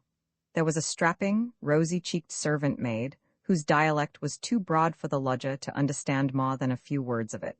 Finally, there was Mr. Cobcroft, a mild-mannered, quiet man who disappeared early in the morning, and was sometimes seen by Collingwood returning home in the evening. Lately, with the advancing spring, this unobtrusive individual was seen about the garden at the end of the day. Collingwood had so seen him on the evening before the talk with Eldrick and Bina, busied in setting seeds in the flower-beds. And he had asked Mrs. Cobcroft, just then in his sitting-room, if her husband was fond of gardening. "It's a nice change for him, sir," answered the landlady. He's kept pretty close at it all day in the office yonder at Malathop's mill, and it does him good to get a bit o' fresh air at nights, now that the fine weather's coming on. That was one reason why we took this old place. It's a deal better air here nor what it is in the town. So your husband is at Malathop's mill, eh? Asked Collingwood. Been there, in the counting-house, boy and man, over 30 years, sir, replied Mrs. Cobcroft. Did he see that terrible affair then? Was it 2 years ago? The landlady shook her head and let out a weighty sigh. I should think he did, she answered. And a nice shock it gave him, too. He actually saw that chimney fall. Him and another clerk were looking out of the counting-house window when it gave way. Collingwood said no more then, except to remark that such a sight must indeed have been trying to the nerves. But for purposes of his own he determined to have a talk with Cobcroft, and the next evening, seeing him in his garden again, he went out to him and got into conversation, and eventually led up to the subject of Malathop's mill, the new chimney of which could be seen from a corner of the garden. Your wife tells me, observed Collingwood, that you were present when the old chimney fell at the mill yonder? Cobcroft, a quiet, unassuming man, usually of few words, looked along the hillside at the new chimney and nodded his head. A curious, far-away look came into his eyes. I was, sir, he said, and I hope I may never see aught that sot again as long as ever I live. It was one o' those things a man can never forget. Don't talk about it if you don't want to, remarked Collingwood, but I've heard so much about that affair that— Oh, I don't mind talking about it, replied Cobcroft. He leaned over the fence of his garden, still gazing at the mill in the distance. There were others that saw it, of course, lots of 'em, but I was close at hand. Our office was filled with the dust in a few seconds. It was a sudden affair? Asked Collingwood. It was one of those affairs, answered Cobcroft slowly, that some folk had been expecting for a long time, only nobody had the sense to see that it might happen at some unexpected minute. It was a very old chimney. It looked all right, stood plumb, and all that, but Mr. Malathop, my old master, Mr. John Malathop, I'm talking of, he got an idea from 2 or 3 little things, d'ye see, that it wasn't as safe as it ought to be, and he got a couple of these professional steeplejacks to examine it. They made a thorough examination, too, so far as one could tell by what they did. They'd been at the job several days when the accident happened. One of them had only just come down when the chimney fell. Mr. Malathop, himself, and his manager and his cashier had just stepped out of the counting-house and crossed the yard to hear what this man had got to say when down it came. Not the slightest warning at the time. It just collapsed. You saw the actual collapse? Asked Collingwood. Didn't I? Exclaimed Cobcroft. Another man and myself were looking out of the office window, right opposite. It fell in the queerest way, like this, he went on, holding up his garden rake. Supposing this shaft was the chimney, standing straight up. As we looked we saw it suddenly bulge out on all sides. It was a square chimney, same size all the way up till you got to the cornice at the top, bulge out, d'ye see, just about halfway up simultaneous, like. Then down it came with a roar that they heard over half the town. O' course, there were some 2 or 3 thousands of tons of stuff in that chimney, and when the dust was cleared a bit there it was in one great heap, right across the yard, and it was a good job, concluded Cobcroft reflectively, that it fell straight, collapsed in itself, as you might say, for if it had fallen slanting either way, it 'ud ha' smashed right through some of the sheds, and there'd ha' been a terrible loss of life. Mr. John Malathop was killed on the spot, I believe? Suggested Collingwood. Aye, and Gaukrodger and Marshall, and the steeplejack that had just come down, and another or 2, said Cobcroft. They'd no chance, they were standing in a group at the very foot, talking. They were all killed there and then, instantaneous. Some others were struck and injured, 1 or 2 died. Yes, sir, I'm not very like to forget that. A terrible experience? Agreed Collingwood. It would naturally fix itself on your memory. Aye, my memory's very keen about it, said Cobcroft. I remember every detail of that morning, and, he continued, showing a desire to become reminiscent, there was something happened that morning, before the accident, that I've oft thought over and has oft puzzled me. I've never said aught to anybody about it, because we Yorkshiremen were not given to talking about affairs that don't concern us, and after all, it was none o' mine. But you're a law gentleman, and I dare say you get things told to you in confidence now and then, and of course, this is between you and me. I'll not deny that I have oft thought that I would like to tell it to a lawyer of some sort and find out how it struck him.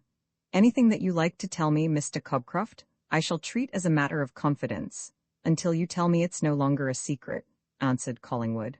Why, continued Cobcroft, it isn't what you rightly would call a secret, though I don't think anybody knows aught about it but myself. It was just this, and it may be there's naught in it but a mere fancy o' mine. That morning before the accident happened, I was in and out of the private office a good deal, carrying in and out letters and account books and so on. Mr. John Mallathorpe's private office, you'll understand, sir, opened out of our counting house, as it does still. The present manager, Mr. Horsfall, has it just as it was. Well, now, on one occasion when I went in there to take a ledger back to the safe, Mr. Mallathorpe had his manager and cashier, Gaukrodger and Marshall, in with him. Mr. Mallathorpe, he always used a stand-up desk to write it, never wrote sitting down, though he had a big desk in the middle of the room that he used to sit at to look over accounts or talk to people. Now, when I went in, he and Gaukrodger and Marshall were all at this stand-up desk, in the window place, and they were signing some papers. At least Gaukrodger had just signed a paper, and Marshall was taking the pen from him. "Sign there, Marshall," says Mr. Mallathorpe. And then he went on, "Now we'll sign this other. It's well to have these things in duplicate in case one gets lost." And then, well then, I went out, and why, that was all. "You've some idea in your mind about that," said Collingwood, who had watched Cobcroft closely as he talked. "What is it?" Cobcroft smiled and looked round as if to ascertain that they were alone. "Why," he answered in a low voice, "I'll tell you what I did wonder some time afterwards. I dare say you're aware, it was all in the papers, that Mr. John Mallathorpe died intestate?" "Yes," asserted Collingwood, "I know that. I've oft wondered," continued Cobcroft, "if that could ha' been his will that they were signing, but then I reflected a bit on matters, and there were 2 or 3 things that made me say not at all, not a word. First of all, I considered it a very unlikely thing that a rich man like Mr. John Mallathorpe would make a will for himself. Second, I remembered that very soon after I'd been in his private office, Marshall came out into the counting house and gave the office lad a lot of letters and documents to take to the post, some of 'em big envelopes. And I thought that what I'd seen signed was some agreement or other that was in one of them. And third, and most important, no will was ever found in any of Mr. John Mallathorpe's drawers or safes or anywhere, though they turned things upside down at the office, and I heard at his house as well. Of course, you see, sir, supposing that to have been a will, why, the only 2 men who could possibly have proved it were dead and gone. They were killed with him. And of course, the young people, the nephew and niece, they came in for everything, so there was an end of it. But I've oft wondered what those papers were. One thing is certain anyway," concluded Cobcroft with a grim laugh, "when those 3 signed 'em, they were picking up their pens for the last time. How long was it, after you saw the signing of those papers, that the accident occurred?" asked Collingwood. "It 'ud be 12 or 15 minutes, as near as I can recollect," replied Cobcroft. "A few minutes after I'd left the private office, Gaukrodger came out of it alone, and stood at the door leading into the yard, looking up at the chimney. The steeplejack was just coming down, and his mate was waiting for him at the bottom. Gaukrodger turned back to the private office and called Mr. Mallathorpe out. All 3 of 'em, Mallathorpe, Gaukrodger, Marshall, went out and walked across the yard to the chimney foot. They stood there talking a bit, and then down it came. Collingwood thought matters over, supposing that the document which Cobcroft spoke of as being in process of execution before him were indeed duplicate copies of a will. What could have been done with them, in the few minutes which elapsed between the signing and the catastrophe to the chimney? It was scarcely likely that John Mallathorpe would have sent them away by post. If they had been deposited in his own pocket, they would have been found when his clothing was removed and examined. If they were in the private office when the 3 men left it, you're sure the drawers, safe and so on in Mr. Mallathorpe's room were thoroughly searched after his death?" he asked. "I should think they were," answered Cobcroft laconically. "I helped at that myself. There wasn't as much as an old invoice that was not well fingered and turned over. No, I came to the conclusion that what I'd seen signed was some contract or something sent off there, and then by the lad to post." Collingwood made no further remark and asked no more questions, but he thought long and seriously that night, and he came to certain conclusions.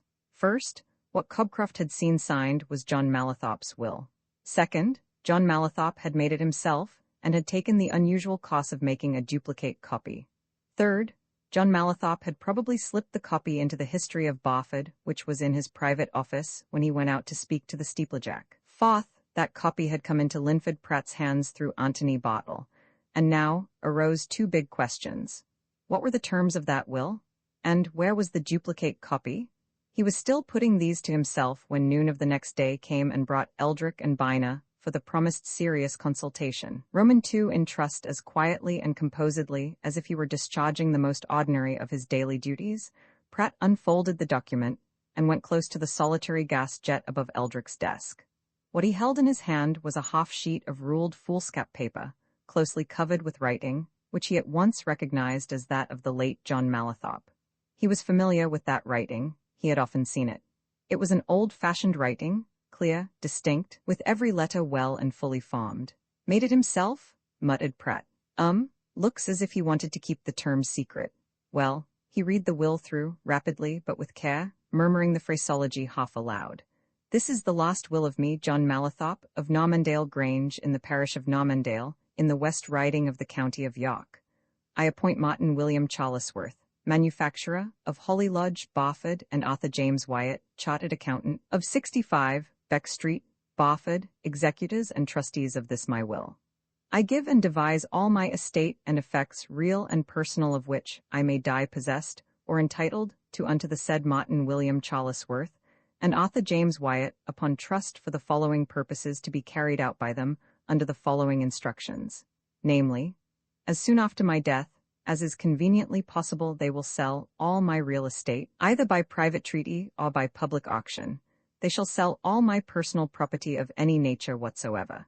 They shall sell my business at Mallathorpe's Mill, in Barford, as a going concern to any private purchaser, or to any company already in existence, or formed for the purpose of acquiring it, and they shall collect all debts and moneys due to me. And having sold and disposed of all my property, real and personal, and brought all the proceeds of such sales, and of such collection of debts and moneys into one common fund, they shall first pay all debts owing by me, and all legal duties and expenses arising out of my death and this disposition of my property, and shall then distribute my estate as follows, namely, to each of themselves, Martin William Charlesworth and Arthur James Wyatt, they shall pay the sum of £5,000. To my sister-in-law, Anne Mallathorpe, they shall pay the sum of £10,000. To my nephew, Hopper John Mallathorpe, they shall pay the sum of £10,000. To my niece, Nesta Mallathorpe, they shall pay the sum of £10,000. And as to the whole of the remaining residue, they shall pay it in one sum to the mayor and corporation of the borough of Barford in the county of York, to be applied by the said mayor and corporation at their own absolute discretion, and in any manner which seems good to them, to the establishment, furtherance and development of technical and commercial education in the said borough of Barford. Dated this 16th day of November, 1906. Signed by the testator in the presence of us both present at the same time, who in his presence and in the presence of each other have hereunto set our names as witnesses. John Mallathorpe, Henry Gaukroger, 16, Florence Street, Barford, Mill Manager. Charles Watson Marshall, 56, Laburnum Terrace, Barford, Cashier. As the last word left his lips, Pratt carefully folded up the will, slipped it into an inner pocket of his coat, and firmly buttoned the coat across his chest. Then, without as much as a glance at the dead man, he left the room and again visited the telephone box. He was engaged in it for a few minutes. When he came out, he heard steps coming up the staircase, and looking over the banisters, he saw the senior partner, Eldrick, a middle-aged man. Eldrick looked up and saw Pratt. "I hear you've been ringing me up at the club, Pratt," he said. "What is it?" Pratt waited until Eldrick had come up to the landing. Then he pointed to the door of the private room and shook his head. "It's old Mr. Bartle, sir," he whispered. "He's in your room there, dead." "Dead?" exclaimed Eldrick. "Dead?" Pratt shook his head again. "He came up not so long after you'd gone, sir," he said. "Everybody had gone but me. I was just going. Wanted to see you about something, I don't know what. He was very tottery when he came in, complained of the stairs and the fog. I took him into your room, to sit down in the easy chair, and he died straight off. Just," concluded Pratt, just as if he was going quietly to sleep. "You're sure he is dead, not fainting?" asked Eldrick. "He's dead, sir, quite dead," replied Pratt. "I've rung up Dr. Melrose. He'll be here in a minute or two, and the town hall, the police as well. Will you look at him, sir?" Eldrick silently motioned his clock to open the door. Together they walked into the room, and Eldrick looked at his quiet figure and wan face, and knew that Pratt was right. "Poor old chap," he murmured, touching one of the thin hands. "He was a fine man in his time, Pratt, clever man, and he was very, very old, one of the oldest men in Barford. Well, we must wire to his grandson, Mr. Bartle Collingwood. You'll find his address in the book. He's the only relation the old fellow had." "Come in for everything, doesn't he, sir?" asked Pratt, as he took an address book from the desk and picked up a sheaf of telegram forms. "Every penny?" murmured Eldrick. "Nice little fortune, too, a fine thing for a young fellow who's just been called to the bar. As a matter of fact, he'll be fairly well independent, even if he never sees a brief in his life." "He has been called, has he, sir?" asked Pratt, laying a telegram form on Eldrick's writing pad and handing him a pen. "I wasn't aware of that. Called this term, quite recently, at Gray's Inn," replied Eldrick as he sat down. "Very promising, clever young man. Look here, we'd better send 2 wires, one to his private address and one to his chambers. They're both in that book. It's 6 o'clock, isn't it? He might be at his chambers yet, but he may have gone home. I'll write both messages, you put the addresses on and get the wire off. We must have him down here as soon as possible. One address is 53X, Pump Cot, the other's 96, Clubburn Square," remarked Pratt, consulting the book. "There's an express from King's Cross at 8:15 which gets here midnight." "Oh, it would do if he came down first thing in the morning, leave it to him," said Eldrick. "I say, Pratt, do you think an inquest will be necessary?" Pratt had not thought of that. He began to think, and while he was thinking, the doctor whom he had summoned came in. He looked at the dead man, asked the clock a few questions, and was apparently satisfied. "I don't think there's any need for an inquest," he said in reply to Eldrick. "I knew the old man very well. He was much feebler than he would admit. The exertion of coming up these stairs of yours, and the coughing brought on by the fog outside, that was quite enough. Of course, the death will have to be reported in the usual way, but I have no hesitation in giving a certificate. You've let the town hall people know? Well, the body had better be removed to his rooms. We must send over and tell his housekeeper. He'd no relations in the town, had he?" "Only one in the world that he ever mentioned, his grandson, a young barrister in London," answered Eldrick. "We've just been wiring to him. Here, Pratt, you take these messages now and get them off. Then we'll see about making all arrangements. By the by," he added, as Pratt moved towards the door, "you don't know what he came to see me about?" "Haven't the remotest idea, sir," answered Pratt, readily and glibly. "He died, just as I've told you, before he could tell me anything.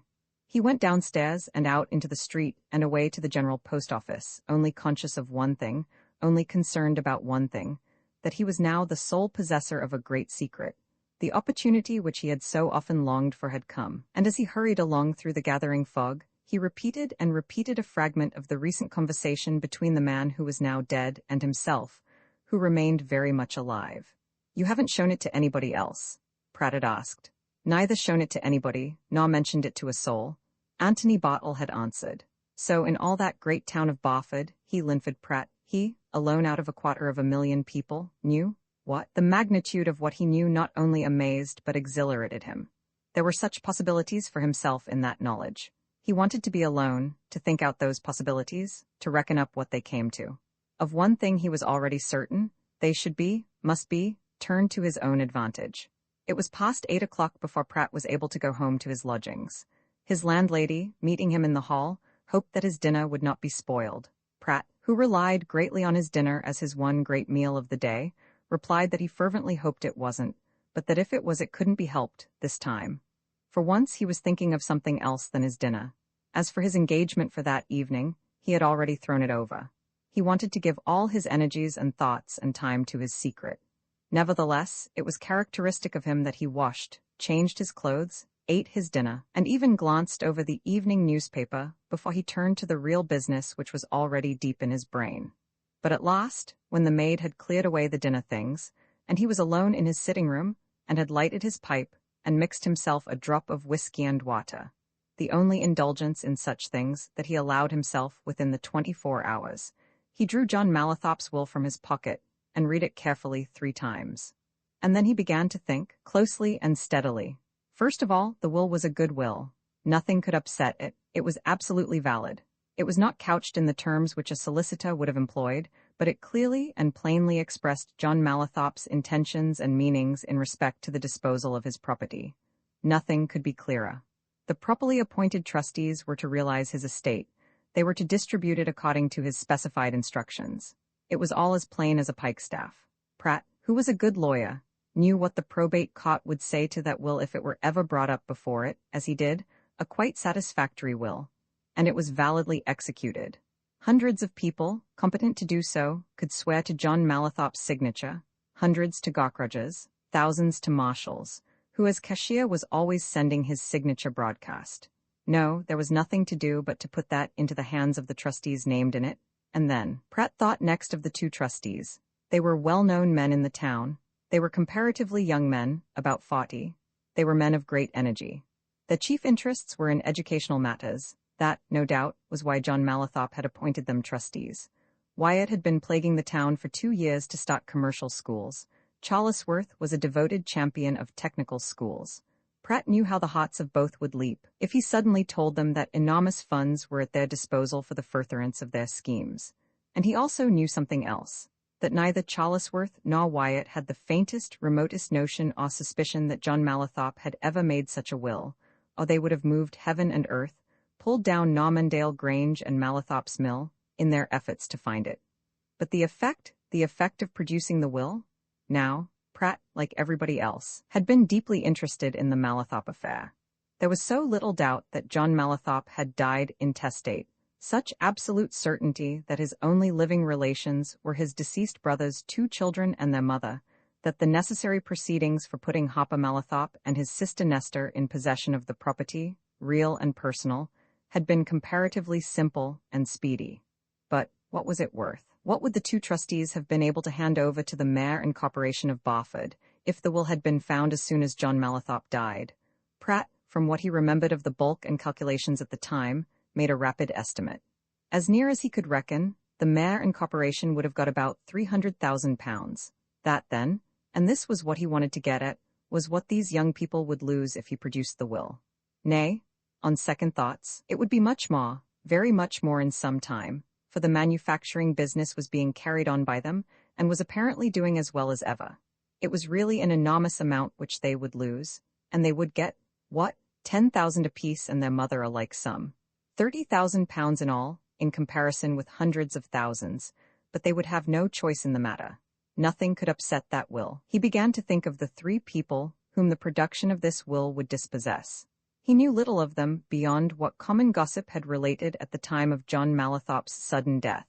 They had lived in very quiet fashion, somewhere on the outskirts of the town, until this change in their fortunes. Once or twice Pratt had seen Mrs. Mallathorpe in her carriage in the Barford streets. Somebody had pointed her out to him, and had observed sneeringly that folk can soon adapt themselves to circumstances, and that Mrs. Mallathorpe now gave herself all the airs of a duchess, though she had been no more than a hospital nurse before she married Richard Mallathorpe. And Pratt had also seen young Hopper Mallathorpe now, and then in the town, since the good fortune arrived, and had envied him. He had also thought what a strange thing it was that money went to young fellows who seemed to have no particular endowments of brain or energy. Hopper was a very ordinary young man, not over-intelligent in appearance, who, Pratt had heard, was often seen lounging about the 1 or 2 fashionable hotels of the place. As for the daughter, Pratt did not remember having ever set eyes on her, but he had heard that up to the time of John Mallathorpe's death she had earned her own living as a governess, or a nurse, or something of that sort. He turned from thinking of these 3 people to thoughts about himself. Pratt often thought about himself, and always in one direction, the direction of self-advancement. He was always wanting to get on. He had nobody to help him. He had kept himself since he was 17. His father and mother were dead. He had no brothers or sisters. The only relations he had, uncles and aunts, lived, some in London, some in Canada. He was now 28 and earning £4 a week. He had immense confidence in himself, but he had never seen much chance of escaping from drudgery. He had often thought of asking Eldrick and Pascoe to give him his articles, but he had a shrewd idea that his request would be refused. No, it was difficult to get out of a rut. And yet, he was a clever fellow, a good-looking fellow, a sharp, shrewd, able, and here was a chance, such a chance as scarcely ever comes to a man. He would be a fool if he did not take it and use it to his own best and lasting advantage. And so he locked up the will in a safe place and went to bed, resolved to take a bold step towards fortune on the morrow. Roman 20, the Green Man Bina, in taking his firm's advertisement for Parahite to the 3 Barford newspaper offices, had done so with a special design. He wanted Pratt to see that a serious wish to discover Parahite was alive in more quarters than one. He knew that Pratt was almost certain to see Eldrick's advertisement in his own name. Now he wanted Pratt to see another advertisement of the same nature in another name. Already he had some suspicion that Pratt had not told Eldrick the truth about Parahite, and that nothing would suit him so well as that Parahite should never be heard of or mentioned again. Now he wished Pratt to learn that Parahite was much wanted, and was likely to be much mentioned, wherefore the supplementary advertisements with Halstead and Byna's name attached. It was extremely unlikely that Pratt could fail to see those advertisements. There were 3 newspapers in Barford. One a morning journal of large circulation throughout the county, the other 2 evening journals, which usually appeared in 3 or 4 editions. As Byna stipulated for large type and a prominent position in the personal column of each, it was scarcely within the bounds of probability that a townsman like Pratt would miss seeing the advertisement. Most likely he would see it in all 3 newspapers, and if he had also seen Eldrick's similar advertisement, he would begin to think, and then, "Why then," mused Byna, ruminating on his design, "then we will see what he will do?" Meanwhile, there was something he himself wanted to do, and on the morning following his arrival in the town, he set out to do it.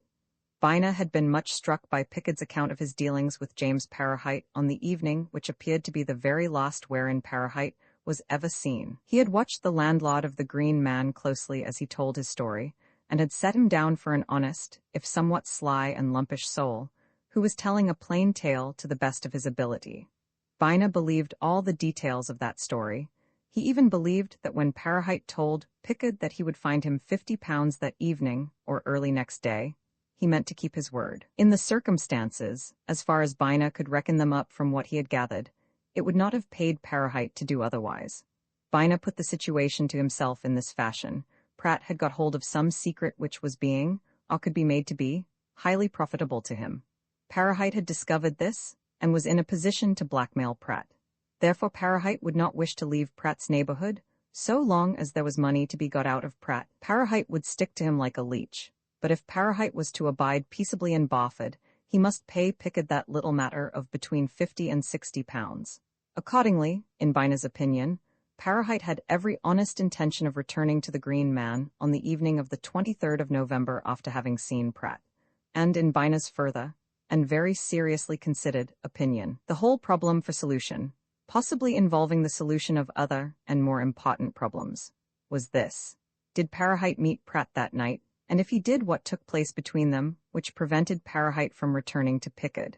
It was in an endeavor to get at some first stage of a solution of this problem that Byna, having breakfasted at the Central Hotel on his second day in the town, went out immediately afterwards, asked his way to Whitcliffe, and was directed to an electric tram which started from the Town Hall Square, and after running through a district of tall warehouses and squat weaving sheds, began a long and steady climb to the heights along the town.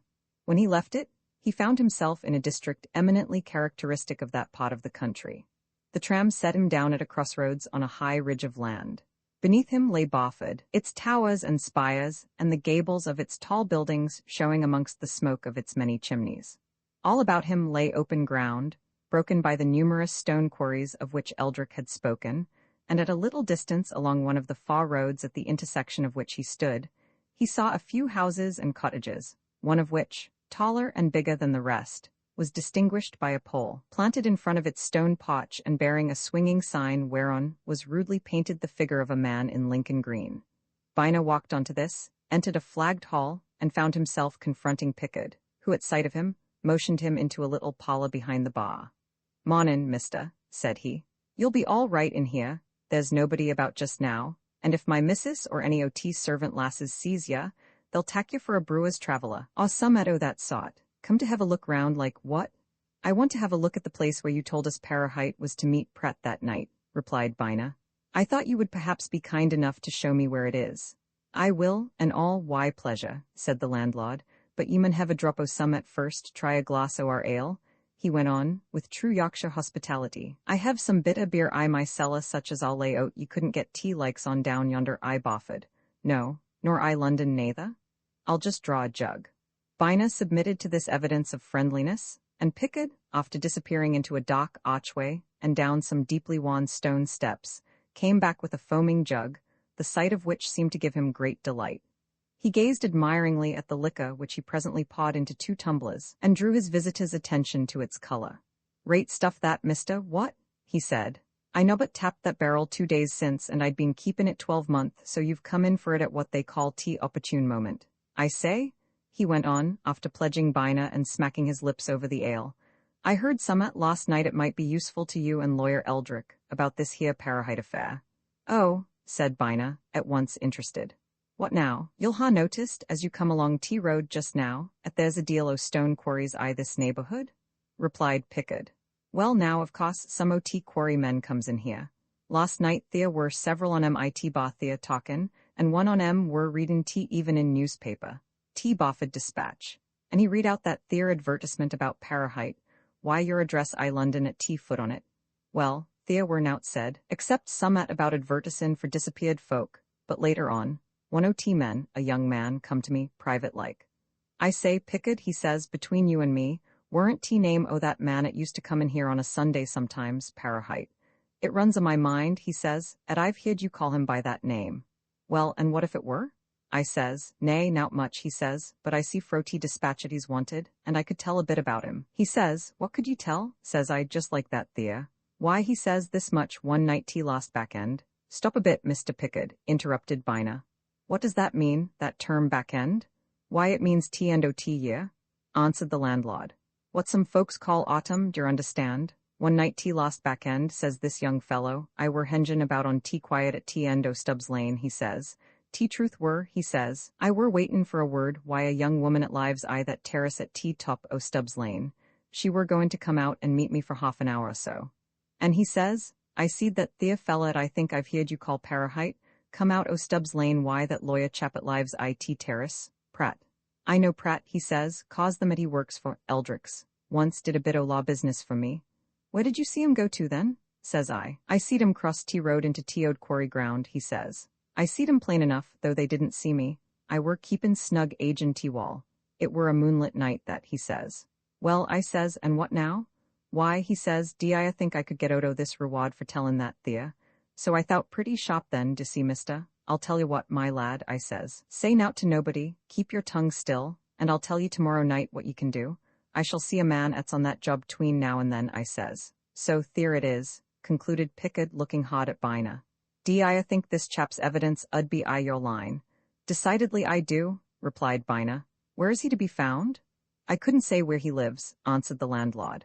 But it'll be somewhere close about, anyway, he'll be in here tonight. Bill Thompson, T-fella's name is decent young feller enough. I must contrive to see him, certainly, said Bina. Well now, can you show me this Stubbs Lane and the neighborhood? Just step along T Road a bit and I'll join you in a few minutes, assented Pickard. We'd best not be seen leavin' T house together, or our folk'll think it's a put-up job. Walk for it a piece. Bina strolled along the road a little way, and leaned over a wall until Mr. Pickard, wearing his white billycock hat and accompanied by a fine fox terrier, lounged up with his thumbs in the armholes of his waistcoat. Together they went a little further along.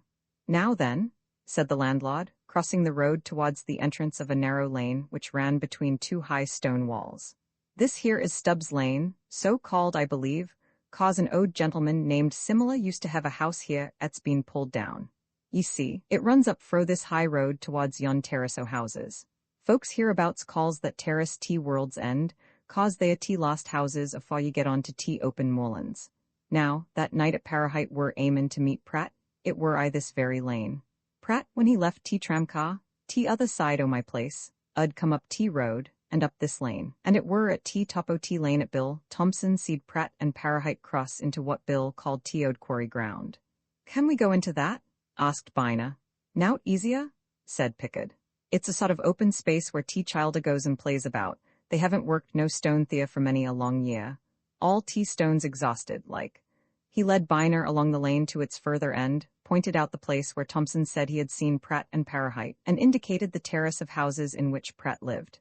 Then he crossed towards the old quarries. Don't know what they should want to come in here for, unless it were to talk very confidential, said Pickard. But law bless ya, it'd be quiet enough anywhere about this neighborhood at that time o' neat. However, this is where Bill Thompson says he seed 'em come. He led the way amongst the disused quarries, and Bina, following, climbed on a mound, now grown over with grass and weed, and looked about him. To his town eyes the place was something novel. He had never seen the like of it before. Gradually he began to understand it. The stone had been torn out of the earth, sometimes in square pits, sometimes in semicircular ones, until the various veins and strata had become exhausted. Then, when men went away, nature had stepped in to assert her rights. All over the despoiled region she had spread a new clothing of green. Turf had grown on the flooring of the quarries. Ivy and bramble had covered the deep scars, bushes had sprung up, trees were already springing. And in one of the worn-out excavations some man had planted a kitchen garden in orderly and formal rows and plots. "Dangerous place that there," said Pickard suddenly. "If I'd known o' that, I shouldn't ha' let my young uns come to play about here. They might be tumblin' in and drownin' theirsens. I mun tell my missus to keep 'em away." Bina turned to find the landlord pointing at the old shaft which had gradually become filled with water. In the morning sunlight, its surface glittered like a plane of burnished metal, but when the two men went nearer and gazed at it from its edge, the water was black and unfathomable to the eye. "Goodish 30 feet o' water in that there," surmised Pickard. "It's none safe for childer to play about. There's nowt to protect 'em. Next time I see Mester Shepherd I shall mak' it my business to tell him so. He ought either to drain that water off or put a fence around it." "Is Mr. Shepherd the property owner?" asked Bina. "Aye, it's all his, this land," answered Pickard. He pointed to a low-roofed house set amidst elms and chestnuts some distance off across the moor. "Lives there does Mester Shepherd, very well-to-do man he is." "How could that water be drained off?" asked Bina with assumed carelessness. "Easy enough," replied Pickard. "Cut through yon ledge and let it run into Teefaw quarry there. A couple o' men 'ud do that job in a day."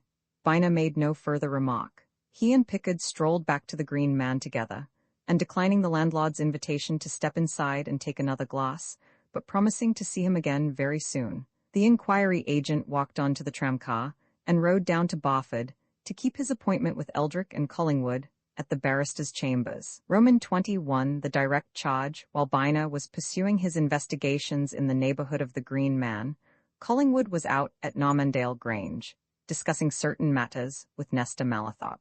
He had not only thought long and deeply over his conversation with Cobcroft the previous evening, but had begun to think about the crucial point of the clock's story as soon as he spoke in the morning, and the result of his meditations was that he rose early, intercepted Cobcroft before he started for Mallathorpe's mill, and asked his permission to retell the story to Miss Mallathorpe.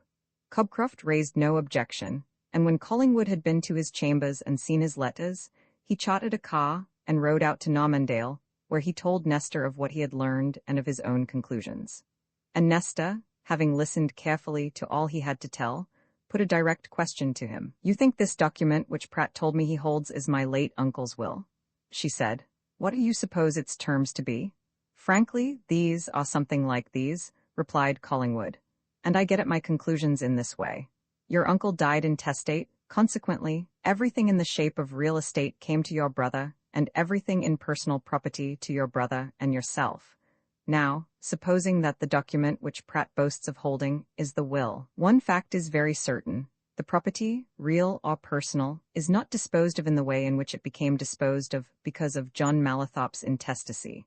He probably disposed of it in quite another fashion. Why do I think that? Because the probability is that Pratt said to your mother, 'I have got John Mallathorpe's will.' It doesn't leave his property to your son and daughter. Therefore, I have all of you at my mercy. Make it worth my while, or I will bring the will forward. Do you see that situation?" "Then," replied Nesta, after a moment's reflection, "you do think that my mother was very anxious to get that document, a will, from Pratt." Collingwood knew what she was thinking of. Her mind was still uneasy about Pratt's account of the affair of the footbridge, but the matter had to be faced. "I think your mother would naturally be very anxious to secure such a document," he said. "You must remember that according to Pratt's story to you, she tried to buy it from him, just as you did yourself, though you, of course, had no idea of what it was you wanted to buy."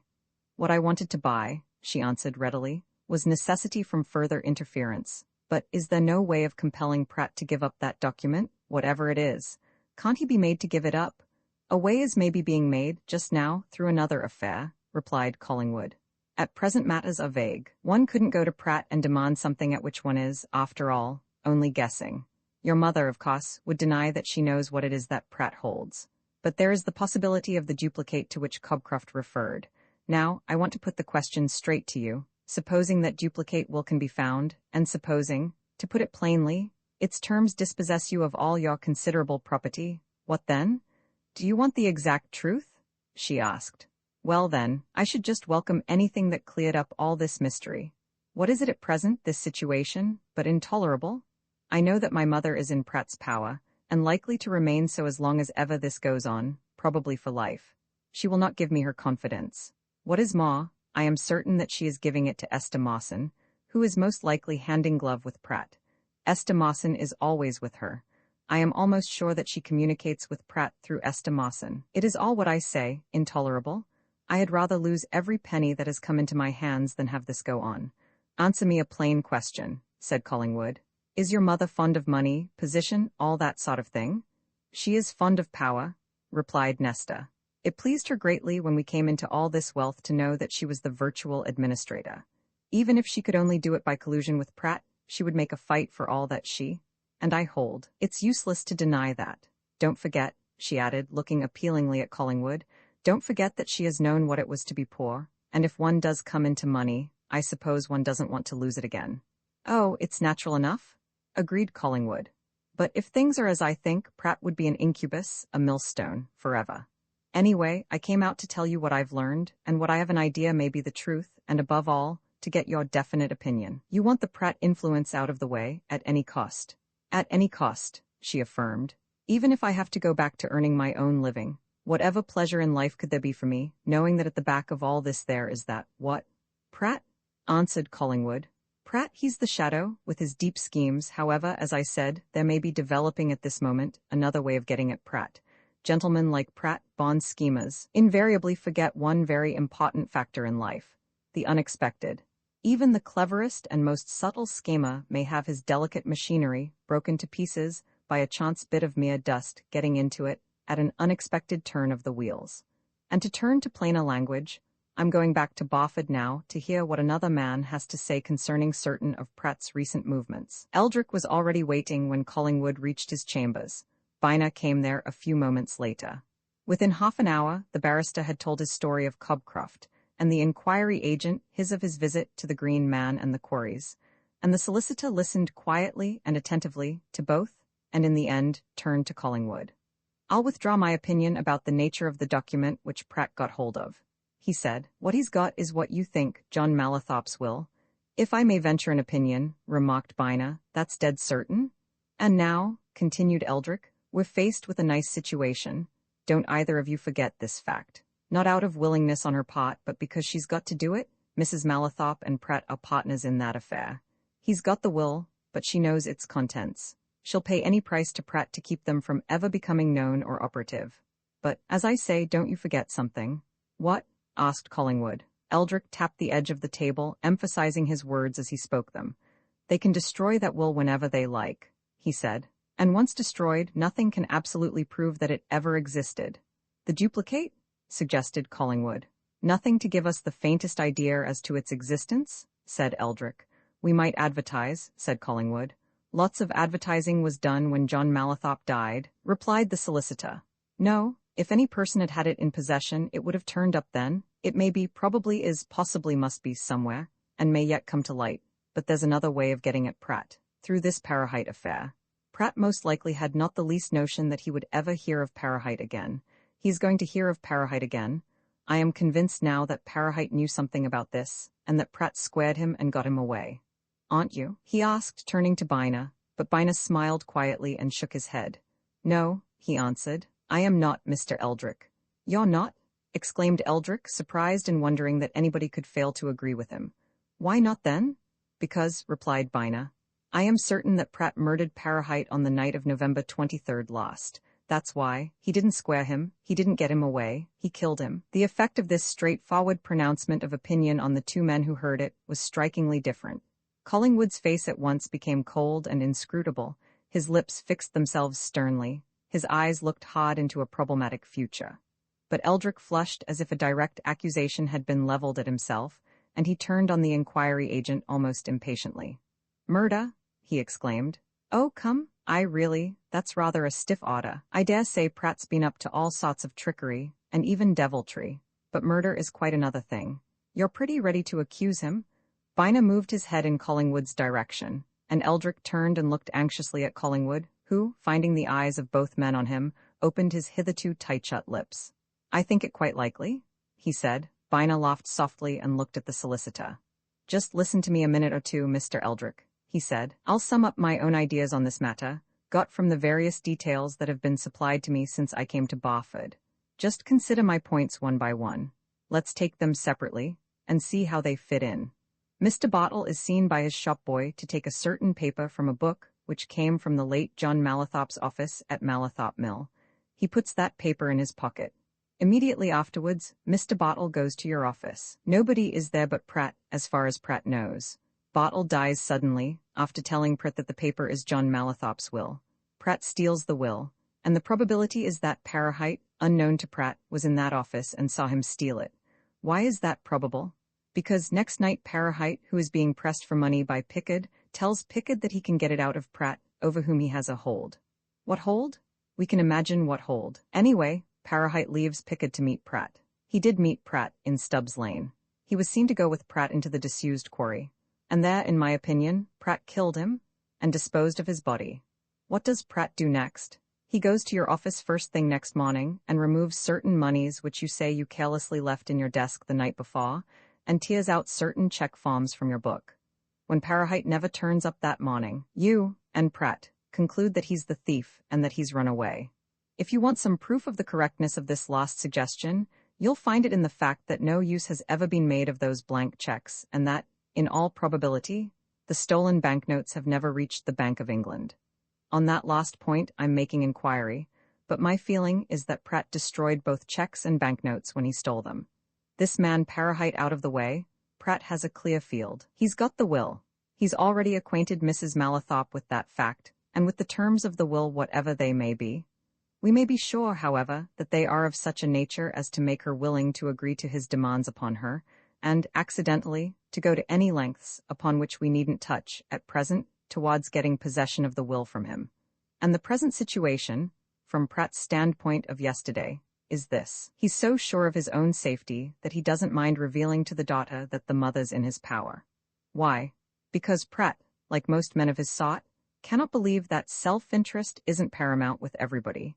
It's beyond him to conceive it possible that Miss Mallathorpe would do anything that might lose her several thousands a year. He argued, so long as I hold that will, nobody and nothing can make me give it up nor divulge its contents. But I can bind one person who benefits by it, Miss Mallathorpe, and for the mother's sake I can keep the daughter quiet. Well, he hasn't kept the daughter quiet. She spoke and lost. In all such schemes as Pratt's, the schemer invariably forgets something. Pratt forgot that there might arise what actually has arisen, inquiry for Parahite. The search for Parahite is afoot, and if you want to get at Pratt, it will have to be through what I firmly believe to be a fact, his murder of Parahite and his disposal of Parahite's body. That's all, Mr. Eldrick, concluded Bina, who had spoken with much emphasis throughout. It all seems very clear to me, and, he added, with a glance at Collingwood, I think Mr. Collingwood is inclined to agree with most of what I've said. Pretty nearly all, if not all, assented Collingwood. I think you've put into clear language precisely what I feel. I don't believe there's a shadow of doubt that Pratt killed Parahite, and we can and must get at him in that way. What do you suggest? He continued, turning to Bina. You have some idea of costs? First of all, answered Bina, we mustn't arouse any suspicion on Pratt's part. Let us work behind the screen, but I have an idea as to how he disposed of Parahite, and I'm going to follow it up this very day. My first duty, you know, is towards the people who want Parahite or proof of his death.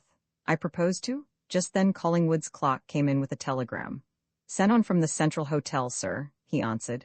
They said Mr. Black would be found here. That's mine, said the inquiry agent. I left word at the hotel that they were to send to your chambers if any wire came for me. Allow me. He opened the telegram, looked it over, and waiting until the clock had gone, turned to his companions. Here's a message from my partner, Mr. Halstead, he continued. Listen to what he wires. Wire just received from Murgatroyd, shipping agent, Peel Row, Barford. He says Parahite left that town for America on November 24th last and offers further information. Let me know what to reply. Bina laid the message before Eldrick and Collingwood without further comment. Roman 22, the catspaw on the evening of the day whereon Nesta Mallathorpe had paid him the visit which had resulted in so much plain speech on both sides, Pratt employed his leisure in a calm review of the situation. He was by no means dissatisfied. It seemed to him that everything was going very well for his purposes. He was not at all sorry that Nesta had been to see him, far from it. He regretted nothing that he had said to her. In his desperate opinion, his own position was much stronger when she left him than it was when he opened his office door to her. She now knew, said Pratt, with what a strong and resourceful man she had to deal. She would respect him and have a better idea of him now that she was aware of his impregnable position. Herein, Pratt's innate vanity and his ignorance showed themselves. He had little knowledge of modern young women and few ideas about them, and such ideas as he possessed were usually mistaken ones. But one was that it is always necessary to keep a firm hand on women. Let them see and feel your power, said Pratt.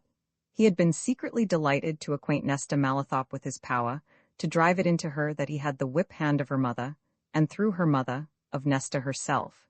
He had seen that Nesta was much upset and alarmed by what he told her. And though she certainly seemed to recover her spirits at the end of the interview, and even refused to shake hands with him, he cherished the notion that in the war of words he had come off a decided victor. He did not believe that Nesta would utter to any other soul one word of what had passed between them. She would be too much afraid of calling down his vengeance on her mother. What he did believe was that as time went by, and all progressed smoothly, Nesta would come to face and accept facts. She would find him honest and hard-working in his dealings with Mrs. Malathop, as he fully intended to be, from purely personal and selfish motives. And she herself would begin to tolerate and then to trust him, and eventually, well, who knew what might or might not happen? What said the great Talleyrand? With time and patience, the mulberry leaf is turned into satin. But Pratt's self-complacency received a shock next morning. If he had been a reader of London newspapers, it would have received a shock the day before. Pratt, however, was essentially parochial in his newspaper tastes. He never read anything but the Barford papers, and when he picked up the Barford Morning Journal and saw Eldrick's advertisement for Parahite in a prominent place, he literally started from sheer surprise, not unmingled with alarm. It was as if he were the occupant of a strong position, only fortified, who suddenly finds a shell dropped into his outworks from a totally unexpected quarter. Parahite? Advertised for by Eldrick? Why? For what reason? For what purpose? With what idea? Parahite? Of all men in the world, Parahite, of whom he had never wanted to hear again. And what on earth could Eldrick want with him, or with news of him? It would be, or might be, an uncommonly awkward thing for him, Pratt, if a really exhaustive search were made for Parahite. For nobody knew better than himself that one little thing leads to another, but he forbore to follow out what might have been his train of thought. Once he was tempted to make an excuse for going round to Eldrick and Pascoe's with the idea of fishing for information, but he refrained. Let things develop, that was a safer plan. Still, he was anxious and disturbed all day. Then, towards the end of the afternoon, he bought one of the Barford evening papers, and saw, in staring letters, the advertisement which Bina had caused to be inserted only a few hours previously. And at that, Pratt became afraid. Parahite wanted, news of Parahite wanted, and in 2 separate quarters, wanted by Eldrick, wanted by some London people. What in the name of the devil did it mean? At any rate, he must see to himself. One thing was certain, no search for Parahite must be permitted in Barford. That evening, instead of going home to dinner, Pratt remained in town and dined at a quiet restaurant. When he dined, he thought and planned and schemed, and after treating himself very well in the matter of food and drink, he lighted a cigar, returned to his new offices, opened a safe which he had just set up, and took from a drawer in it £100 in banknotes. With these in his pocketbook, he went off to a quiet part of the town, the part in which James Parahite had lodged during his stay in Barford. Pratt turned into a somewhat mean and shabby street, a street of small, poor-class shops. He went forward amongst them until he came to one which, if anything, was meaner and shabbier than the others, and bore over its window the name Reuben Murgatroyd, watchmaker and jeweler. There were few signs of jewelry in Reuben Murgatroyd's window. Some cheap clocks, some foreign-made watches of the 5 and 7 and 6 variety, a selection of flashy rings and chains were spread on the shelves. Equally cheap and flashy bangles, bracelets, and brooches lay in dust-covered trays on the sloping bench beneath them. At these things Pratt cast no more than a contemptuous glance, but he looked with interest at the upper part of the window, in which were displayed numerous gaily-colored handbills and small posters relating to shipping, chiefly in the way of assisted passages to various parts of the globe. These set out that you could get an assisted passage to Canada for so much, to Australia for not much more, and if the bills and posters themselves did not tell you all you wanted to know. Certain big letters at the foot of each invited you to apply for further information to Mr. A. Murgatroyd, agent within, and Pratt pushed open the shop door and walked inside. An untidily dressed, careworn, anxious-looking man came forward from a parlor at the rear of his shop.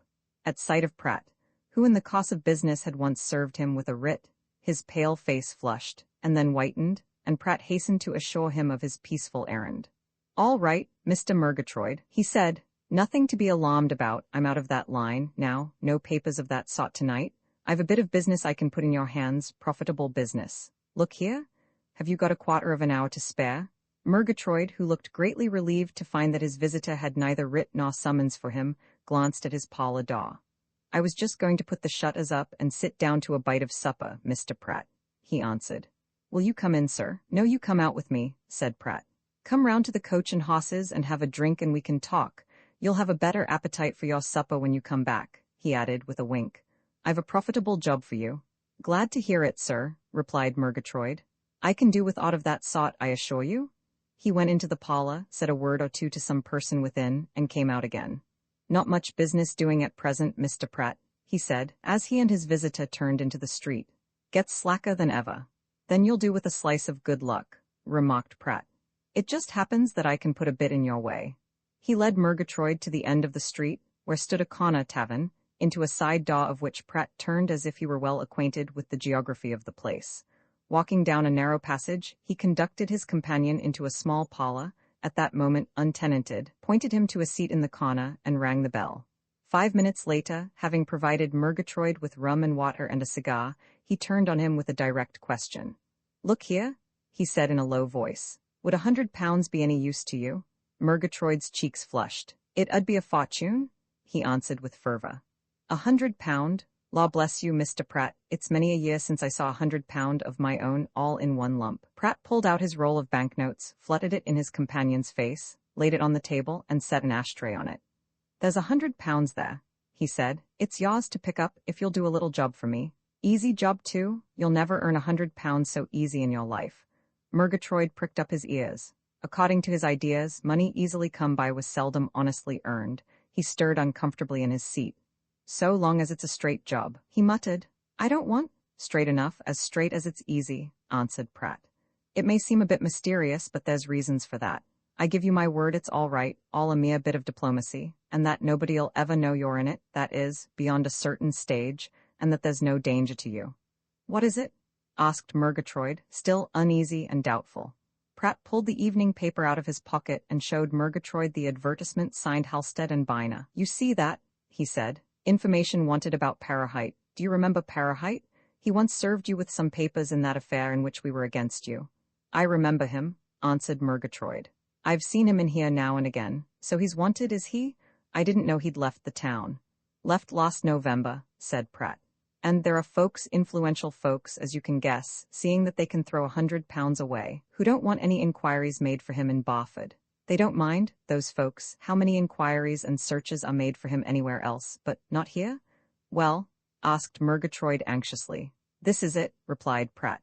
"You do a bit now and then as agent for some of these shipping lines. You book passages for emigrants and for other people, going to New Zealand or Canada or Timbuktu, never mind where. Now then, couldn't you remember, I'm sure you could, that you booked a passage for Parahite to America last November? Come, it's an easy matter to remember is that, for £100. Murgatroyd's thin fingers trembled a little as he picked up his glass. "What do you want me to do, exactly?" he asked. "This," said Pratt. "I want you tomorrow morning, early, to send a telegram to these people, Halstead and Bina, St. Martin's Chambers, London, just saying that James Parahite left Barford for America on November 24th last, and that you can give further information if necessary." "And what if it is necessary?" inquired Murgatroyd. "Then, in answer to any letter or telegram of inquiry, you'll just say that you knew Parahite by sight as a clock at Eldrick and Pascoe's in this town, that on November 23rd, he told you that he was going to emigrate to America, that next day you booked him his passage, for which he paid you whatever it was, and that he thereupon set off for Liverpool. See? It's all lies, you know," muttered Murgatroyd. "Nobody can find him out anyway," replied Pratt. "That's the one important thing to consider. You're safe, and if you're cursed with a conscience and it's tender, well, that'll make a good plaister for it." He pointed to the little wad of banknotes, and the man sitting at his side followed the pointing finger with hungry eyes. Murgatroyd wanted money badly. His business, always poor, was becoming worse. His shipping agency rarely produced any result. His rent was in arrears. He owed money to his neighbor tradesmen. He had a wife and young children. To such a man, £100 meant relief, comfort, the lifting of pressure. "You're sure there's not wrong in it, Mr. Pratt?" he asked abruptly and assiduously. "It'd be a bad job for my family if anything happened to me, you know." "There's naught that will happen," answered Pratt confidently. "Who on earth can contradict you? Who knows what people you sell passages to but yourself?" "There's the folks themselves," replied Murgatroyd. "Suppose Parahite turns up?" "He won't," exclaimed Pratt. "You know where he is?" suggested Murgatroyd. "Not exactly," said Pratt. "But he's left this country for another, further off than America. That's certain? And the folks I referred to don't want any inquiry about him here. If I am asked questions later, am I to say he booked in his own name?" inquired Murgatroyd. "No, name of Parsons," responded Pratt. "Here, I'll write down for you exactly what I want you to say in the telegram to Halstead and Byner, and I'll make a few memoranda for you, to post you up in case they write for further information." "I haven't said that I'll do it," remarked Murgatroyd. "I don't like the looks of it, it's all a pack of lies." Pratt paid no heed to this moral reflection. He found some loose paper in his pocket and scribbled on it for a while. Then, as if accidentally, he moved the ashtray, and the banknotes beneath it, all new, gave forth a crisp, rustling sound. "Here you are," said Pratt, pushing notes and memoranda towards his companion. "Take the brass, man. You don't get a job like that every day." And Murgatroyd put the money in his pocket and presently went home, persuading himself that everything would be all right. Roman 23's smooth face and anxious brain Byner watched Eldrick and Collingwood inquisitively as they bent over Halstead's telegram. He was not surprised when Collingwood merely nodded in silence, nor when Eldrick turned excitedly in his own direction. "There, what did I tell you?" he exclaimed. "There's been no murder. The man left the town. Probably Pratt helped him off. Couldn't have better proof than that wire." "What do you take that wire to prove, then, Mr. Eldrick?" asked Byner. "Take it to prove?" answered Eldrick. "Why, that Parahite booked a passage to America with this man Murgatroyd last November. Clear enough, that. What do you take it to prove, Mr. Collingwood?" continued the inquiry agent as he turned to the barrister with a smile. "Before I take it for anything," replied Collingwood, "I want to know who Murgatroyd is." Byner looked at Eldrick and laughed. "Precisely," he said. "Who is Murgatroyd? Perhaps Mr. Eldrick knows." "I do just know that he's a man who carries on a small watch and clock business in a poorish part of the town, and that he has some sort of a shipping agency," answered Eldrick. "But do you mean to imply that whatever message it is that he's sent to your partner in London this morning has not been sent in good faith?" "I don't imply anything," answered Byner. "All I say is, before I attach any value to his message, I, like Collingwood, want to know something about the sender. He may have been put up to sending it. He may be in collusion with somebody. Now, Mr. Eldrick, you can come in here, strongly.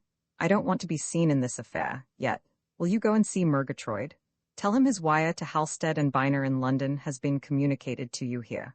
Ask him for further particulars, and then drop in on me at my hotel and tell me what you've learnt. I'll be found in the smoking room there any time after 2:30 onward." Eldrick's intense curiosity in what was rapidly becoming a fascinating mystery to him led him to accept this embassy.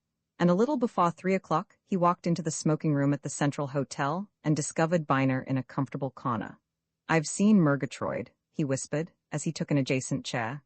"Decent, honest enough man, very poor, I should say. He tells a plain enough story. Parahite, whom he knew as one of our clerks, told him, last November 23rd. He was exact about dates then, was he?" interrupted Byner. "He mentioned them readily enough," replied the solicitor. "But to go on. Parahite mentioned to him, November 23rd last, that he wanted to go to America at once. Murgatroyd told him about bookings. Parahite called very early next morning, paid for his passage under the name of Parsons, and went off en route for Liverpool, of course. So there you are." "That's all Murgatroyd could tell?" inquired Byner. "That's all he knows," answered Eldrick. "You say Murgatroyd knew Parahite as one of your clerks?" asked Byner after a moment's thought. "We had some process in hand against this man last autumn," replied Eldrick. "I dare say Parahite served him with papers." "Would he, Murgatroyd, be likely to know Pratt?" continued Byner. "He might, in the same connection," admitted Eldrick. Byner smoked in silence for a while. "Do you know what I think, Mr. Eldrick?" he said at last. I think Pratt put up Murgatroyd to sending that telegram to us in London this morning. You do? Exclaimed Eldrick. Surely, and now, continued the inquiry agent, if you will, you can do more, much more, without appearing to do anything. Pratt's office is only a few minutes away. Can you drop in there, making some excuse, and while there mention, more or less casually, that Parahite, or information about him, is wanted, that you and a certain Halstead and Biner are advertising for him, that you've just seen Murgatroyd in respect of a communication which he wired to Halstead's this morning, and that, most important of all, a fortune of £20,000 is awaiting Parahite. Don't forget the last bit of news. Why that particularly? Asked Eldrick. Because, answered Biner solemnly, I want Pratt to know that the search for Parahite is going to be a thorough one. Eldrick went off on his second mission, promising to return in due course. Within a few minutes, he was in Pratt's office, talking over some unimportant matter of business which he had invented as he went along. It was not until he was on the point of departure that he referred to the real reason of his visit. Did you notice that Parahite is being advertised for? He asked, suddenly turning on his old clock. Pratt was ready for this, had been ready ever since Eldrick walked in. He affected a fine surprise. Parahite? He exclaimed. Why, who's advertising for him? Don't you see the newspapers? Asked Eldrick, pointing to some which lay about the room. It's in there. There's an advertisement of mine and one of Halstead and Biner's of London. Pratt picked up a Barford paper and looked at the advertisements with a clever affectation of having never seen them before. I haven't had much time for newspaper reading this last day or two, he remarked. Advertisements for him from 2 quarters? Acting together, you know, replied Eldrick. It's those people who really want him, Halstead and Biner, inquiry agents working for a firm of city solicitors. I'm only local agent, as it were. Had any response, Mr. Eldrick? Asked Pratt, throwing aside the paper. Anyone come forward? Yes, answered Eldrick, watching Pratt narrowly without seeming to do so. This morning, a man named Murgatroyd in Peel Row, who does a bit of shipping agency, wired to Halstead and Biner to say that he booked Parahite to New York last November. Of course, they at once communicated with me, and I've just been to see Murgatroyd. He's that man, watchmaker, we had some proceedings against last year. Oh, that man, said Pratt. Thought the name was familiar, I remember him, and what does he say? Just about as much as, and little more than, he said in his wire to London, replied Eldrick. Booked Parahite to America November 24th last, and believes he left for Liverpool there and then. Ah, remarked Pratt, that explains it then? Explains what? Asked Eldrick. Pratt gave his old employer a look, confidential and significant. Explains why he took that money out of your desk, he said. You remember, 40-odd pounds, he'd used some of that for his passage money. America, eh? Now, I suppose he's vanished for good then. It's not very likely he'll ever be heard of from across there. Eldrick laughed, meaningly, of set purpose. We don't know that he's gone there, he observed. He mightn't get beyond Liverpool, you know. Anyhow, we're going to make a very good search for him here in Barford first. We've nothing but Murgatroyd's word for his having set out for Liverpool. What's he wanted for? Asked Pratt as unconcernedly as possible. Been up to something?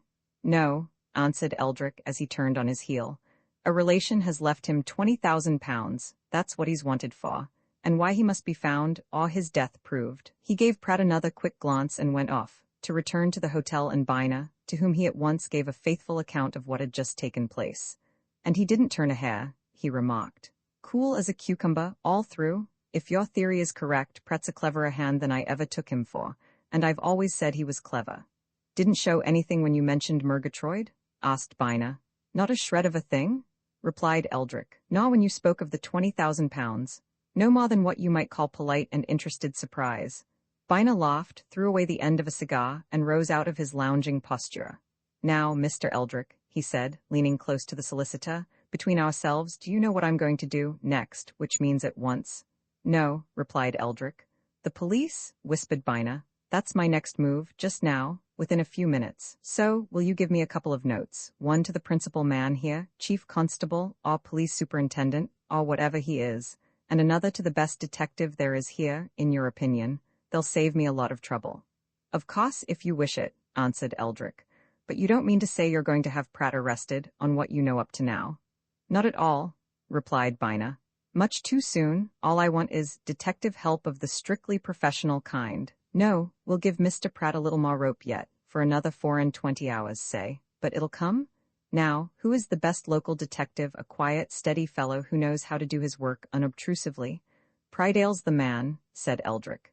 Detective Sergeant Prydale, I've had reason to employ him more than once. I'll give you a note to him and one to Superintendent Watterson. He went over to a writing table and scribbled a few lines on half sheets of note paper, which he enclosed in envelopes and handed to Bina. I don't know what line you're taking, he said, nor where it's going to end, exactly. But I do know this, Pratt never turned a hair when I let out all that to him. But if Eldrick went away from his old clock's fine new offices thinking that Pratt was quite unperturbed and unmoved by the news he had just acquired, he was utterly mistaken. Pratt was very much perturbed, deeply moved, not a little frightened. He had so schooled himself to keep a straight and ever-blank expression of countenance in any sudden change of events that he had shown nothing to Eldrick. But he was none the less upset by the solicitor's last announcement. £20,000 was lying to be picked up by Parahite, or by Parahite's next of kin? What an unhappy turn of fortune, for the next of kin would never rest until either Parahite came to light, or it was satisfactorily established that he was dead. And if search begun to be made in Barford, where might not that search end? Unmoved? Cool? If Eldrick had turned back, he would have found that Pratt had suddenly given way to a fit of nerves. But that soon passed, and Pratt began to think. He left his office early and betook himself to his favorite gymnasium. Exercise did him good. He thought a lot while he was exercising. And once more, instead of going home to dinner, he dined in town, and he sat late over his dinner in a snug corner of the restaurant, and he thought and planned and schemed. And after twilight had fallen on Barford, he went out and made his way to Peel Row. He must see Murgatroyd again, at once. Halfway along Peel Row, Pratt stopped suddenly, and with sudden fear. Out of a side street emerged a man, a quiet, ordinary-looking man whom he knew very well indeed, Detective Sergeant Prydale. He was accompanied by a smart-looking, much younger man, whom Pratt remembered to have seen in Beck Street that afternoon, a stranger to him and to Barford. And as he watched, these two covered the narrow roadway and walked into Murgatroyd's shop. Roman 24, the better half under the warming influence of 2 glasses of rum and water, and lulled by Pratt's assurance that all would be well. Murgatroyd had carried home his £100 with pretty much the same feeling which permeates a man who, having been within measurable distance of drowning, suddenly finds a substantial piece of timber drifting his way, and takes a firm grip on it. After all, £100 was £100. He would be able to pay his rent and his rates, and give something to the grocer and the butcher and the baker and the milkman. The children should have some much-needed new clothes and boots. When all this was done, there would be a nice balance left over. And it was Pratt's affair, when all was said and done, and if any trouble arose, why, Pratt would have to settle it.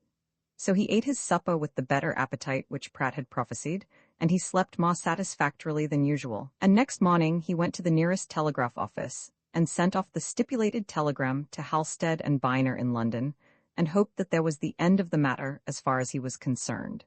And then, shortly after noon, in walked Mr. Eldrick, one of the tribe which Murgatroyd dreaded, having had various dealings with solicitors, in the way of writs and summonses, and began to ask questions.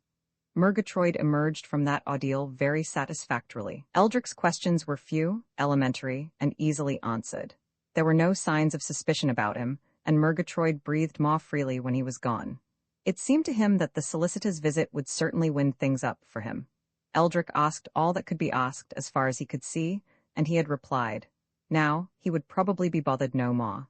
His spirits had assumed quite a cheerful tone by evening, but they received a rude shock when, summoned from his little workshop to the front premises, he found himself confronting one man whom he certainly knew to be a detective, and another who might be one. Do what he would, he could not conceal some agitation, and Detective Sergeant Prydale, a shrewdly observant man, noticed it, and affected not to. "Evening, Mr. Murgatroyd," he said cheerily. "We've come to see if you can give us a bit of information. You've had Mr. Eldrick, the lawyer, here today on the same business. You know, this affair of an old clock of his Parahite?" "I told Mr. Eldrick all I know," muttered Murgatroyd. "Very likely," replied Prydale, "but there's a few questions this gentleman and myself would like to ask. Can we come in?" Murgatroyd fetched his wife to mind the shop and took the callers into the parlor which she had unwillingly vacated. He knew Prydale by sight and reputation. About Bina he wondered. Finally he set him down as a detective from London, and was all the more afraid of him. "What do you want to know?" he asked when the three men were alone. I don't think there's anything that I didn't tell Mr. Eldrick. Oh, there's a great deal that Mr. Eldrick didn't ask, said Prydale. Mr. Eldrick sort of just skirted round things like, we want to know a bit more. This Parahite's got to be found, you see, Mr. Murgatroyd, and as you seem to be the last man who had aught to do with him in Barford, why, naturally, we come to you. Now, to start with, you say he came to you about getting a passage to America. Just so, now, when would that be? Day before he did get it, answered Murgatroyd, rapidly thinking over the memoranda which Pratt had jotted down for his benefit. That, said Prydale, would be on the 23rd? Yes, replied Murgatroyd. 23rd November, of course. What time now, on the 23rd? Asked the detective. Time? Said Murgatroyd. Oh, in the evening. Bit vague, remarked Prydale. What time in the evening? As near as I can recollect, replied Murgatroyd. It 'ud be just about 8:30. I was thinking of closing. Ah, said Prydale, with a glance at Bina, who had already told him of Parahite's presence at the Green Man on the other side of the town, a good 2 miles away, at the hour which Murgatroyd mentioned. Ah, he was here in your shop at 8:30 on the evening of November 23rd last, asking about a ticket to America. New York, muttered Murgatroyd. And he came next morning and bought one? Asked the detective. I told Mr. Eldrick that, said Murgatroyd a little sullenly. How much did it cost? Inquired Bina. £8.10, replied Murgatroyd. Usual price. What did he pay for it in? Continued Prydale. He gave me a £10 note and I gave him 30 shillings change, answered Murgatroyd. Just so, assented Prydale. Now what line might that be by? Murgatroyd was becoming uneasy under all these questions, and his uneasiness was deepened by the way in which both his visitors watched him. He was a man who would have been a bad witness in any case. Nervous, ill at ease, suspicious, inclined to boggle, and in this instance he was being forced to invent answers. It was, the Royal Atlantic. He answered at last. I've an agency for them. So I noticed from the bills and placards in your window, observed the detective. And of course you issue these tickets on their paper. I've seen 'em before. You fill up particulars on a form and a counterfoil, don't you? And you send a copy of those particulars to the Royal Atlantic offices at Liverpool? Murgatroyd nodded silently. This was much more than he bargained for, and he did not know how much further it was going, and Prydale gave him a sudden searching look. Can you show us the counterfoil in this instance? He asked. Murgatroyd flushed, but he managed to get out a fairly quick reply. No, I can't, he answered. I sent that book back at the end of the year. Oh, well, they'll have it at Liverpool, observed Prydale. We can get it there. Of course, they'll have your record of the entire transaction. He'd be down on their passenger list, under the name of Parsons, I think, Mr. Murgatroyd? He gave me that name, said Murgatroyd. Prydale gave Biner a look and both rose. I think that's about all, said the detective. Of course, our next inquiry will be at Liverpool, at the Royal Atlantic. Thank you, Mr. Murgatroyd, much obliged. Before the watchmaker could collect himself sufficiently to say or ask more, Prydale and his companion had walked out of the shop and gone away.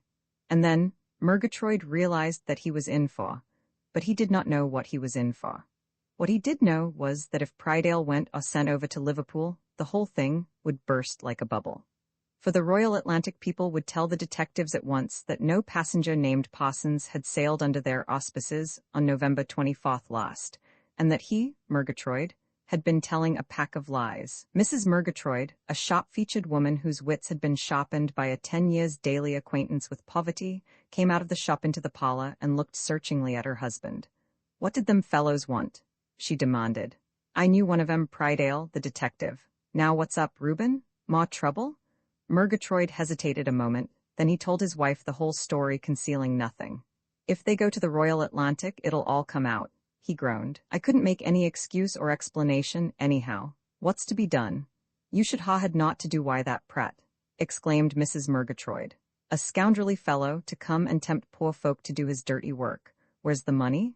Locked up? Answered Murgatroyd. I haven't touched a penny of it. I thought I'd wait a bit and see if aught happened.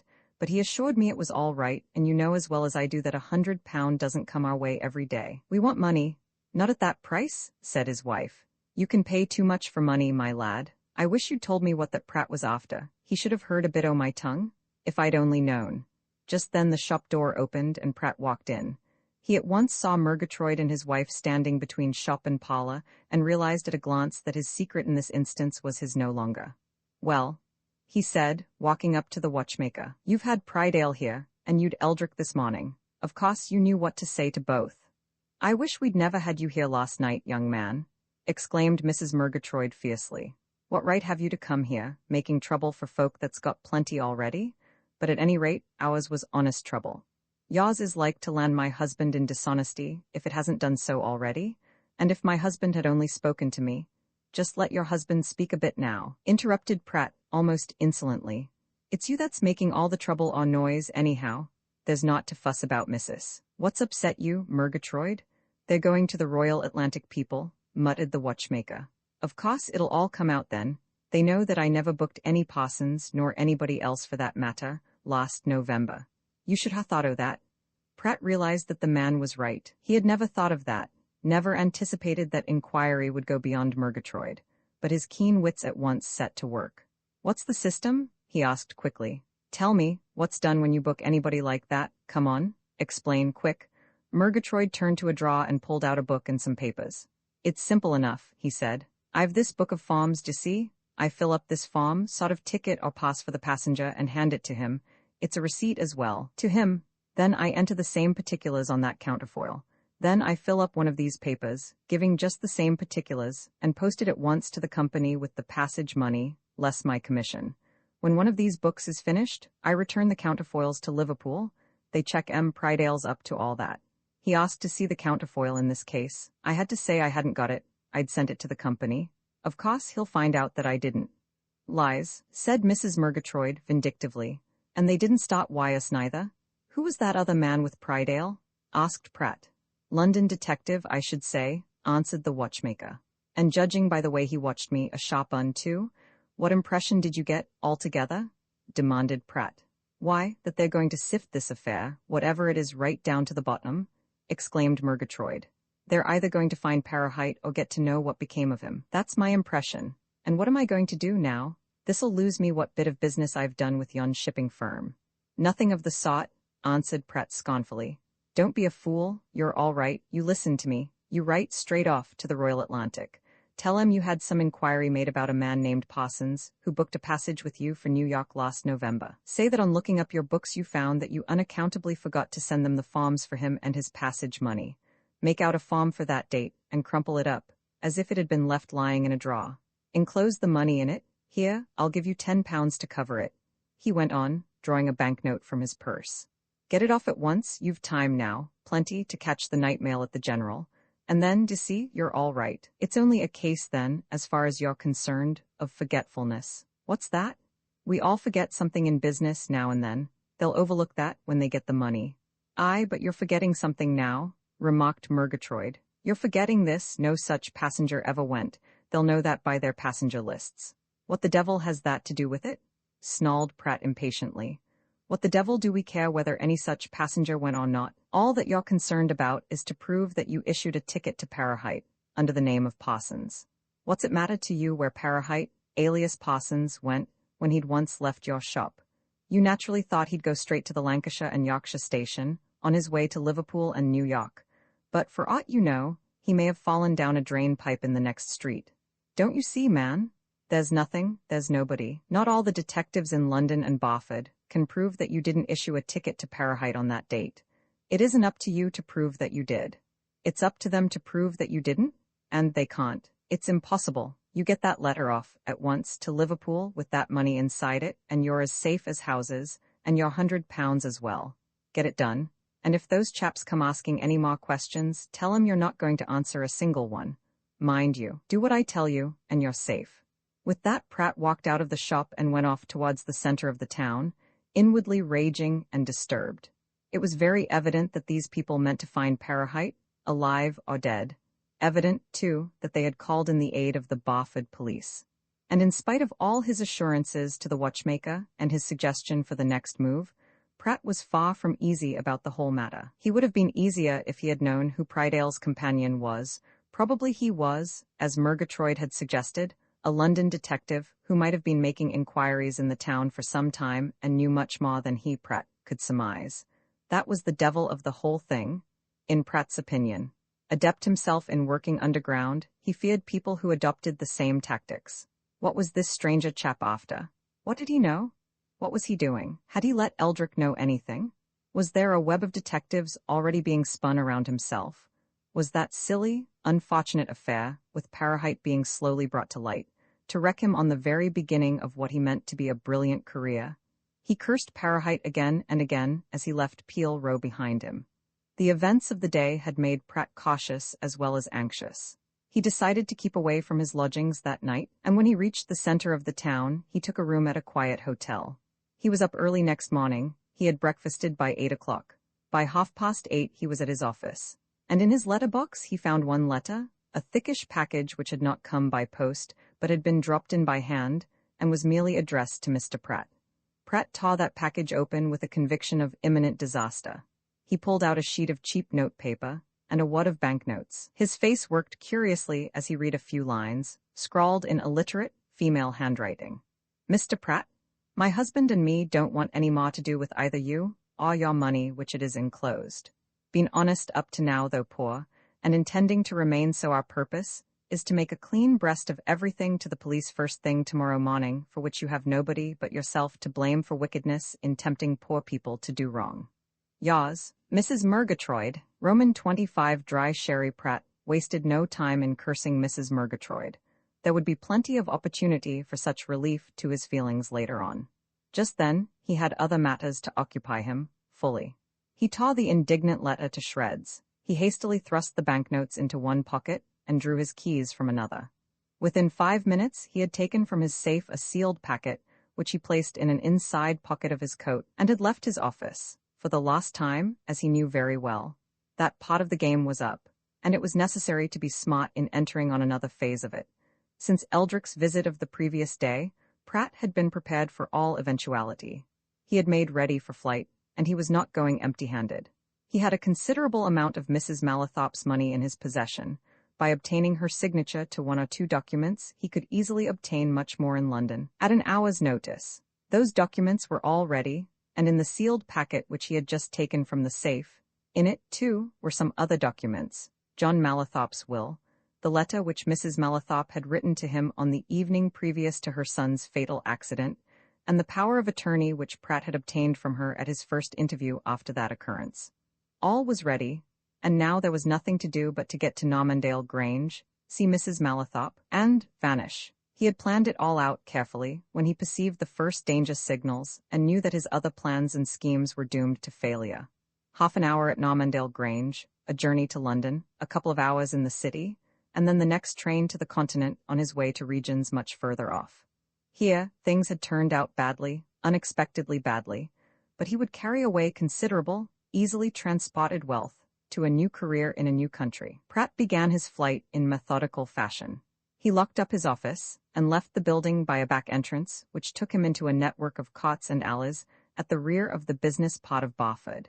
He made his way in and out of these places until he reached a bicycle dealer's shop in an obscure street, whereat he had left a machine of his own on the previous evening under the excuse of having it thoroughly cleaned and oiled. It was all ready for him on his arrival, and he presently mounted it and rode away through the outskirts of the town, carefully choosing the less frequented streets and roads. He rode on until he was clear of Barford, until, in fact, he was some miles from it and had reached a village which was certainly not on the way to Normandale. And then, at the post office, he dismounted, and going inside, rode out and dispatched a telegram. It was a brief message containing but 3 words, one as usual, and it was addressed Esther Mawson, The Grange, Normandale. This done, he remounted his bicycle, rode out of the village, and turned across country in quite a different direction. It was not yet 10 o'clock. He had 3 hours to spare before the time came for keeping the appointment which he had just made. At an early stage of his operations, Pratt had found that even the cleverest of schemers cannot work unaided. It had been absolutely necessary to have some tool close at hand to Normandale Grange and its inhabitants, to have some person there upon whom he could depend for news. He had found that person, that tool, in Esther Mawson, who, as Mrs. Malathop's maid, had opportunities which he at once recognized as being likely to be of the greatest value to him. The circumstances of Hopper Malathop's death had thrown Pratt and the maid together, and he had quickly discovered that she was to be bought, and would do anything for money. He had soon come to an understanding with her, soon bargained with her, and made her a willing accomplice in certain of his schemes, without letting her know their full meaning and extent. All, indeed, that she had learned from Pratt was that he had some considerable hold on her mistress. But it is dangerous work to play with edged tools, and if Pratt had only known it, he was running great risks in using Esther Mawson as a semi-accomplice. Esther Mawson was in constant touch with her mistress, and Mrs. Malathop, afraid of her daughter, and not greatly in sympathy with her, badly needed a confidante. Little by little the mistress began to confide in the maid, and before long Esther Mawson knew the secret, and thenceforward she played a double game. Pratt found her useful in arranging meetings with Mrs. Malathop unknown to Nesta, and he believed her to be devoted to him. But the truth was that Esther Mawson had only one object of devotion, herself, and she was waiting and watching for an opportunity to benefit that object, at Pratt's expense. Pratt knew nothing of this as he slowly made his way to Normandale that morning. Having plenty of time, he went by devious and lonely roads and by lanes. Eventually, he came to the boundary of Normandale Park at a point far away from the Grange. There he dismounted, hid his bicycle in a coppice wherein he had often left it before, and went on towards the house through the woods and plantations. He knew every yard of the ground he traversed, and was skilled in taking cover if he saw any sign of woodman or gamekeeper. And in the end, just as 1 o'clock chimed from the clock over the stables, he came to a quiet spot in the shrubberies behind the Grange, and found Esther Mawson waiting for him in an old summer house in which they had met on previous and similar occasions. Esther Mawson immediately realized that something unusual was in the air. Clever as Pratt was at concealing his feelings, she was clever in seeing small signs, and she saw that this was no ordinary visit. "Anything wrong?" she asked at once. "Bit of bother, nothing much, it'll blow over," answered Pratt, who knew that a certain amount of candor was necessary in dealing with this woman. "But I shall have to be away for a bit, week or two, perhaps." "You want to see her?" inquired Esther. "Of course, I've some papers for her to sign," replied Pratt. "How do things stand, coast clear?" "Miss Malathop's going into Barford after lunch," answered Esther. "She'll be driving in about 2:30. I can manage it then. How long shall you want to be with her?" "Oh, a quarter of an hour'll do," said Pratt. 10 minutes if it comes to that." "And after that?" asked Esther. "Then I want to get a train at Scaleby," replied Pratt, mentioning a railway junction which lay 10 miles across country in another direction. "So make it as soon after 2:30 as you can." "You can see her as soon as Miss Malathop's gone," said Esther. "You'd better come into the house. I've got the key of the turret door, and all's clear. The servants are all at dinner." "I could do with something myself," observed Pratt, who, in his anxiety, had only made a light breakfast that morning. "Can it be managed?" "I'll manage it," she answered. "Come on, now." Behind the summer house in which they had met, a narrow path led through the shrubberies to an old part of the Grange which was never used, and was, in fact, partly ruinous. Esther Mawson led the way along this, until she and Pratt came to a turret in the grey walls, in the lower story of which a massive oaken door, heavily clamped with iron, gave entrance to a winding stair, locked it from inside when she and Pratt had entered, and preceded her companion up the stair, and across 1 or 2 empty and dust-covered chambers to a small room in which a few pieces of ancient furniture were slowly dropping to decay. Pratt had taken refuge in this room before, and he sat down in one of the old chairs and mopped his forehead.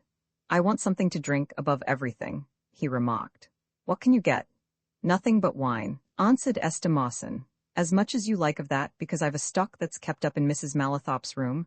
I couldn't get any ale without going to the butler. I can get wine and sandwiches without anybody knowing." "That'll do," said Pratt. "What sort of wine?" "Port, sherry, claret," she replied. "Whichever you like."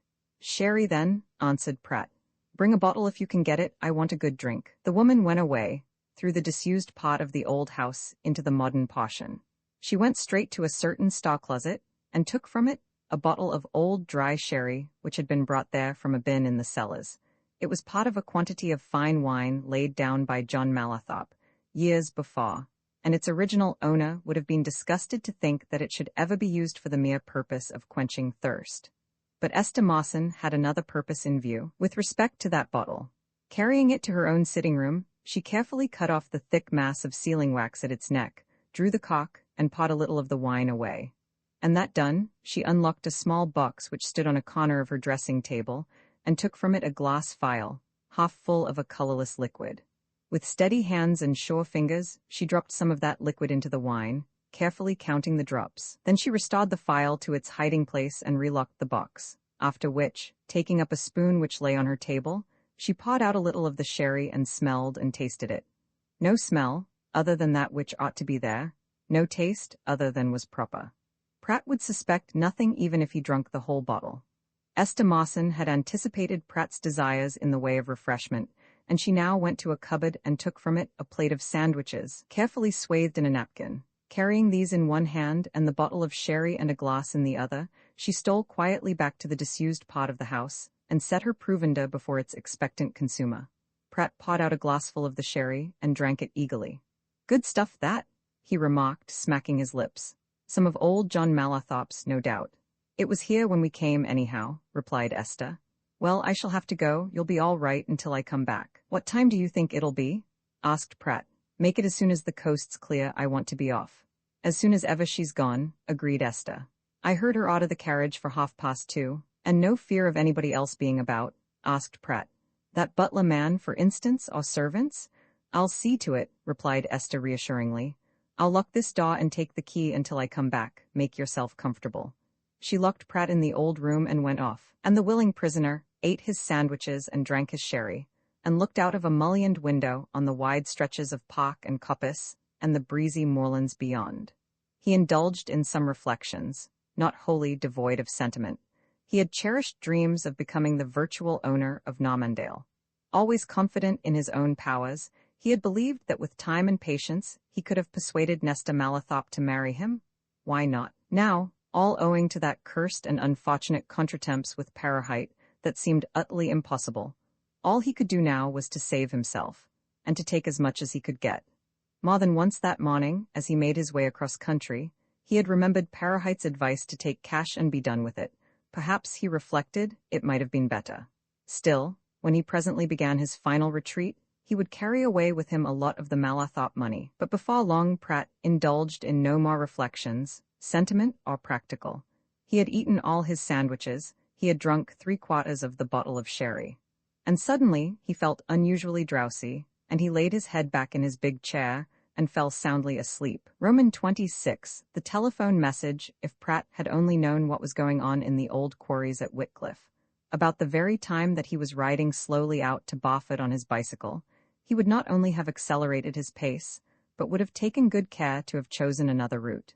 He would also have made haste to exchange bicycle for railway train as quickly as possible, and to have got himself far away before anybody could begin looking for him in his usual haunts, or at places wherein there was a possibility of his being found. But Pratt knew nothing of what Bina had done.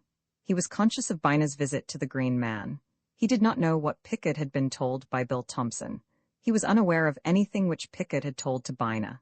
If he had known that Bina, guided by Pickett, had been to the old quarries, had fixed his inquiring eye on the shaft which was filled to its brim with water, and had got certain ideas from the mere sight of it, Pratt would have hastened to put hundreds of miles between himself and Barford as quickly as possible. But all that Pratt knew was that there was a possibility of suspicion, which might materialize eventually, but not immediately. On the previous evening, Pratt, had he but known it, made a great mistake. Instead of going into Murgatroyd's shop after he had watched Bina and Prydale away from it, he should have followed those two astute and crafty persons, and have ascertained something of their movements. Had he done so, he would certainly not have troubled to return to Peel Row, nor to remain in Barford an hour longer than was absolutely necessary. For Pratt was sharp-witted enough when it came to a question of putting 1 and 2 together, and if he had tracked Prydale and the unknown man who was with him to a certain house, whereto they repaired as soon as they quitted Murgatroyd's shop, he would have drawn an inference from the mere fact of their visit which would have thrown him into a cold sweat of fear.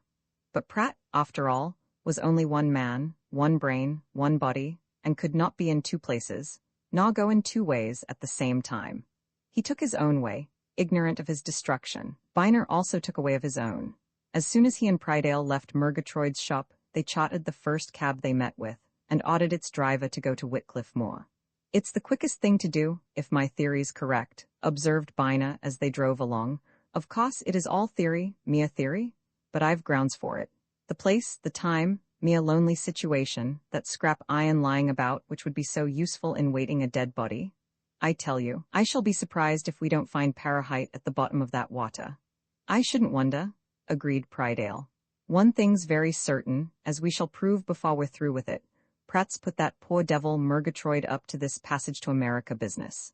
And a bit clumsily, too. Fancy Murgatroyd being no better posted up than to tell me that Parahite called on him at a certain hour that night. But you've got to remember that Pratt didn't know of Parahite's affairs with Pickard, nor that he was at the Green Man at that hour, rejoined Bina.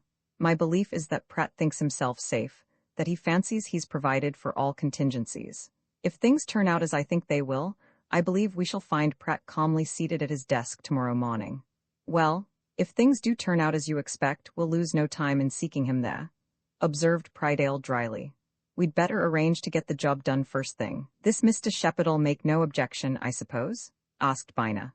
Objection? Law bless you, he'll love it, exclaimed Prydale. It'll be a bit of welcome diversion to a man like him that's not to do. He'll object none, not he? Shepard, a retired quarry owner, who lived in a picturesque old stone house in the middle of Whitcliffe Moor, with nothing to occupy his attention but the growing of roses and vegetables, and an occasional glance at the local newspapers, listened to Prydale's request with gradually rising curiosity. Bina had at once seen that this call was welcome to this bluff and haughty Yorkshireman, who, without any question as to their business, had immediately welcomed them to his hearth and pressed liquor and cigars on them. He sized up Shepard as a man to whom any sort of break in the placid course of retired life was a delightful event. A dead man I that old shaft I one o' my worked-out quarries, he exclaimed. You don't mean to say so, and how long do I think he might ha' been there now, Prydale? Some months, Mr. Shepard, replied the detective. Why then it's high time he were taken out, said Shepard. When might you be thinking o' doing job like? As soon as possible, said Prydale. Tomorrow morning early, if that's convenient to you. I'll tell you what I'll do, observed the retired quarry owner. You leave job to me. I'll get 2 or 3 men first thing tomorrow morning, and we'll do it right.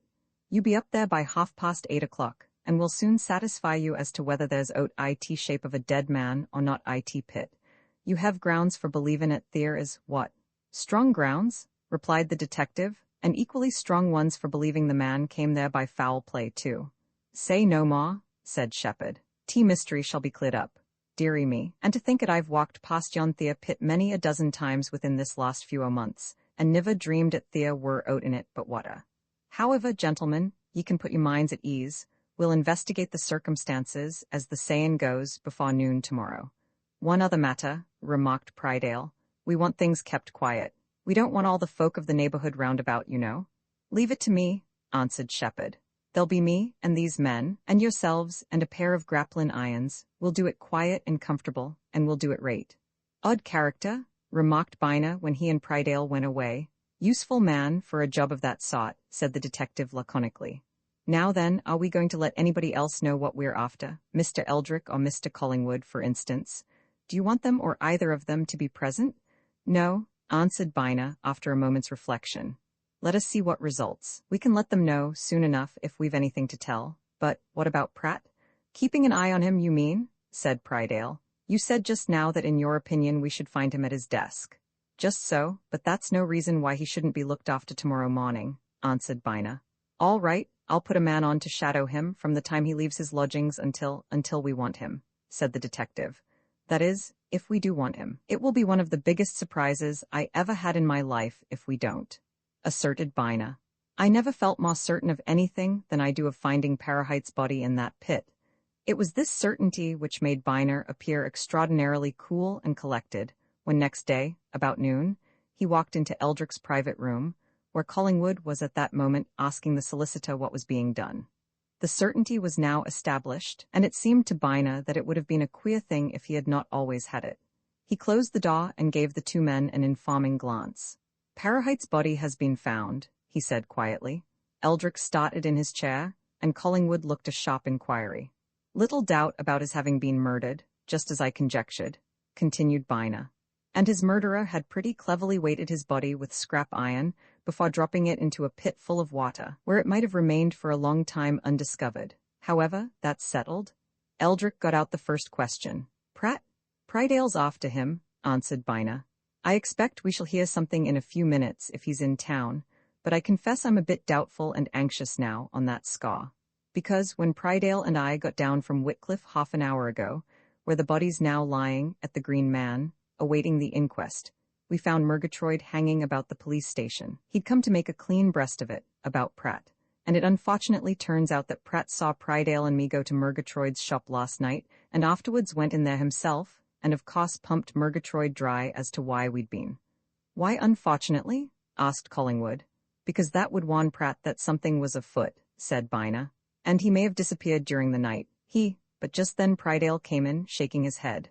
I'm afraid he's off, he announced. I'd a man watching for him outside his lodgings from an early hour this morning, but he never came out, and finally, my man made an excuse and asked for him there, and then he heard that he'd never been home last night, and his office is closed. What steps are you taking? Asked Bina. I've got men all over the place already, replied Prydale. But if he got off in the night, as I'm afraid he did, we shan't find him in Barford. It's a most unlucky thing that he saw us go to Murgatroyd's last evening. That, of course, would set him off. He'd know things were reaching a crisis. Eldrick and Collingwood had arranged to lunch together that day, and they presently went off, asking the detective to keep them informed of events. But up to 3:30, they heard no more. Then, as they were returning along the street, Bina came running up to them. Prydale's just had a telephone message from the butler at Normandale, he exclaimed. Pratt is there, and something extraordinary is going on. The butler wants the police. We're off at once. There's Prydale in a motor waiting for me. Will you follow? He darted away again, and Eldrick, looking round for a car, suddenly recognized the Mallathorpe livery. Great Scott, he said. There's Miss Mallathorpe just driving in. Better tell her. A moment later, he and Collingwood had joined Nestor in her carriage, and the horses' heads were turned in the direction towards which Bina and Prydale were already hastening. Roman 27 restored to energy, Esther Mawson, leaving Pratt to enjoy his sherry and sandwiches at his leisure, went away through the house, out into the gardens, and across the shrubbery to the stables. The coachman and grooms were at dinner, with the exception of one man who lived in a cottage at the entrance to the stable yard. This was the very man she wanted to see, and she found him in the saddle room, and beckoned him to its door. Mrs. Mallathorpe wants me to go over to Scaleby on an errand for her this afternoon, she said. Can you have the dog-cart ready, at the South Garden gate at 3:00 sharp? And, without saying anything to the coachman, it's a private errand. Of late this particular groom had received several commissions of this sort, and being a sharp fellow he had observed that they were generally given to him when Miss Mallathorpe was out. All right, he answered. The young missus is going out in the carriage at 2:30. South Garden gate, 3 sharp. Anybody but you? Only me, replied Esther. Don't say anything to anybody about where we're going. Get the dog-cart ready after the carriage has gone. The groom nodded in comprehension, and Esther went back to the house and to her own room. She ought at that time of day to have been eating her dinner with the rest of the upper servants, but she had work to do which was of much more importance than the consumption of food and drink. There was going to be a flight that afternoon, but it would not be Pratt who would undertake it. Esther Mawson had carefully calculated all her chances as soon as Pratt told her that he was going to be away for a while. She knew that Pratt would not have left Barford for any indefinite period unless something had gone seriously wrong. But she knew more, by inference and intuition. If Pratt was going away, rather, since he was going away, he would have on his person things of value, documents, money. She meant to gain possession of everything that he had. She meant to have a brief interview with Mrs. Mallathorpe, then she meant to drive to Scaleby, and to leave that part of the country just as thoroughly and completely as Pratt had meant to leave it. And now in her own room she was completing her preparations. There was little to do. She knew that if her venture came off successfully, she could easily afford to leave her personal possessions behind her, and that she would be all the more free and unrestricted in her movements if she departed without as much as a change of clothes and linen. And so by 2:00, she had arrayed herself in a neat and unobtrusive tailor-made traveling costume, had put on an equally neat and plain hat, had rolled her umbrella, and laid it, her gloves, and a cloak where they could be readily picked up, and had attached to her slim waist a handbag, by means of a steel chain which she secured by a small padlock as soon as she had arranged it to her satisfaction.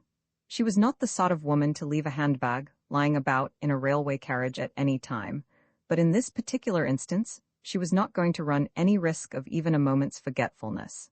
Everything was in readiness by 2:20, and she took up her position in a window from which she could see the front door of the house. At 2:30 the carriage and its 2 fine bay horses came round from the stables. A minute or two later Nesta Mallathorpe emerged from the hall. Yet another minute and the carriage was whirling down the park in the direction of Barford. And then Esther moved from the window, picked up the umbrella, the cloak, the gloves, and went off in the direction of the room wherein she had left Pratt. No one ever went near those old rooms except on some special errand or business, and there was a dead silence all around her as she turned the key in the lock and slipped inside the door, to lock it again as soon as she had entered. There was an equally deep silence within the room, and for a moment she glanced a little fearfully at the recumbent figure in the old, deep-backed chair. Pratt had stretched himself fully in his easy quarters. His legs lay extended across the moth-eaten hearthrug. His head and shoulders were thrown far back against the faded tapestry, and he was so still that he might have been supposed to be dead. But Esther Mawson had tried the effect of that particular drug on a good many people, and she knew that the victim in this instance was merely plunged in a sleep from which nothing whatever could wake him yet awhile. And after one searching glance at him, and one lifting of an eyelid by a practiced finger, she went rapidly and thoroughly through Pratt's pockets, and within a few minutes of entering the room had cleared them of everything they contained. The sealed packet which he had taken from his safe that morning, the banknotes which Mrs. Murgatroyd had returned in her indignant letter, another roll of notes of considerable value in a note case, a purse containing notes and gold to a large amount, all those she laid one by one on a dust-covered table. And finally, and as calmly as if she were sorting linen, she swept banknotes, gold, and purse into her steel-chained bag and tore open the sealed envelope. There were 5 documents in that envelope. Esther examined each with meticulous care. The first was an authority to Linford Pratt to sell certain shares standing in the name of Anne Malathop. The second was a similar document relating to other shares. Each was complete, save for Anne Malathop's signature. The third document was the power of attorney which Anne Malathop had given to Linford Pratt. The fourth, the letter which she had written to him on the evening before the fatal accident to Harper. And the fifth was John Malathop's will. At last she held in her hand the half-sheet of foolscap paper of which Mrs. Malathop, driven to distraction, and knowing that she would get no sympathy from her own daughter, had told her. She was a woman of a quick and an understanding mind, and she had read the will through and grasped its significance as swiftly as her eyes ran over it. And those eyes turned to the unconscious Pratt with a flash of contempt. She, at any rate, would not follow his foolish example and play for too high a stake. No, she would make hay while the sun shone its hottest. She was of the Parahite persuasion, better, far better one good bird in the hand than a score of possible birds in the bush. She presently restored the 5 documents to the stout envelope, picked up her other belongings, and without so much as a glance at Pratt, left the room. She turned the key in the door and took it away with her. And now she went straight to a certain sitting room which Mrs. Malathop had tenanted by day ever since her illness. The final and most important stage of Esther's venture was at hand. Mrs. Malathop sat at an open window, wearily gazing out on the park. Ever since her son's death, she had remained in a more or less torpid condition, rarely talking to any person except Esther Mawson.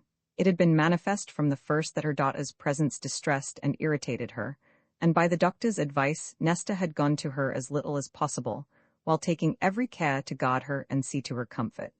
All day long she sat brooding, and only Esther Mawson, now for some time in her full confidence, knew that her brooding was rapidly developing into a monomania. Mrs. Malathop, indeed, had but one thought in her mind, the eventual circumventing of Pratt and the destruction of John Malathop's will.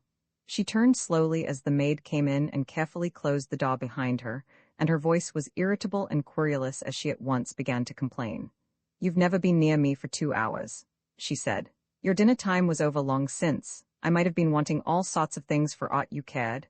"I've had something else to do for you," retorted Esther, coming close to her mistress. "Listen now, I've got it." Mrs. Malathop's attitude and manner suddenly changed. She caught sight of the packet of papers in the woman's hand and at once sprang to her feet, white and trembling. Instinctively she held out her own hands and moved a little nearer to the maid, and Esther quickly put the table between them and shook her head. "No, no," she exclaimed. "No handling of anything yet. You keep your hands off. You were ready enough to bargain with Pratt. Now you'll have to bargain with me, but I'm not such a fool as he was. I'll take cash down and be done with it." Mrs. Malathop rested her trembling hands on the table and bent forward across it. Is it really, the will?" she whispered hoarsely. Instead of replying in words, Esther, taking care to keep at a safe distance behind the table, and with the door only a yard or 2 in her rear, drew out the documents one by one and held them up. "The will," she said, "your letter to Pratt, the power of attorney, 2 papers that he brought for you to sign. That's the lot, and now, as I said, we'll bargain." "Where is he?" asked Mrs. Malathop. How did you get them? Does he know? Did he give them up?" "If you want to know, he's safe and sound asleep in one of the rooms in the old part of the house," answered Esther. "I drugged him. There's something afoot, something gone wrong with his schemes at Barford, and he came here on his way, elsewhere. And so, I took the chance. Now then, what are you going to give me?" Mrs. Malathop, whose nervous agitation was becoming more and more marked, wrung her hands. "I've nothing to give," she cried. "You know very well he's had the management of everything." "I don't know how things are." "Stuff," exclaimed Esther. "I know better than that. You've a lot of ready money in that desk there. You know you drew a lot out of the bank some time ago, and it's there now. You kept it for a contingency. The contingency's here. And you've your rings, the diamond and ruby rings. I know what they are worth. Come on now. I mean to have the whole lot, so it's no use hesitating." Mrs. Malathop looked at the maid's bold and resolute eyes, and then at the papers, and she glanced from eyes and papers to a bright fire which burned in the grate close by. "You'll give everything up?" she asked nervously. "Put those banknotes that you've got in your desk, and those rings that are in your jewel case, on the table between us," answered Esther, "and I'll hand over these papers on the instant. I'm not going to be such a fool as to keep them. Not I. Come on now. Isn't this the chance you've wanted?" Mrs. Malathop drew a small bunch of keys from her gown, and went over to the desk which Esther had pointed to. Within a minute she was back again at the table, a roll of banknotes in one hand, 6 magnificent rings in the other. She put both hands halfway across and unclasped them, and Esther Mawson, with a light laugh, threw the papers over the table, and hastily swept their price into her handbag. Mrs. Malathop's nerves suddenly became steady. With a deep sigh, she caught up the various documents and looked them quickly and thoroughly over. Then she tore them into fragments and flung the fragments in the fire, and as they blazed up, she turned and looked at Esther Mawson in a way which made Esther shrink a little. But she was already at the door, and she opened it and walked out and down the stair. She was halfway across the hall beneath, where the butler and one of the footmen were idly talking, when a sharp cry from above made her then look up. Mrs. Malathop, suddenly restored to life and energy, was leaning over the balustrade. "Stop that woman, you men," she said. "Seize her, fasten her up, lock the door wherever you put her.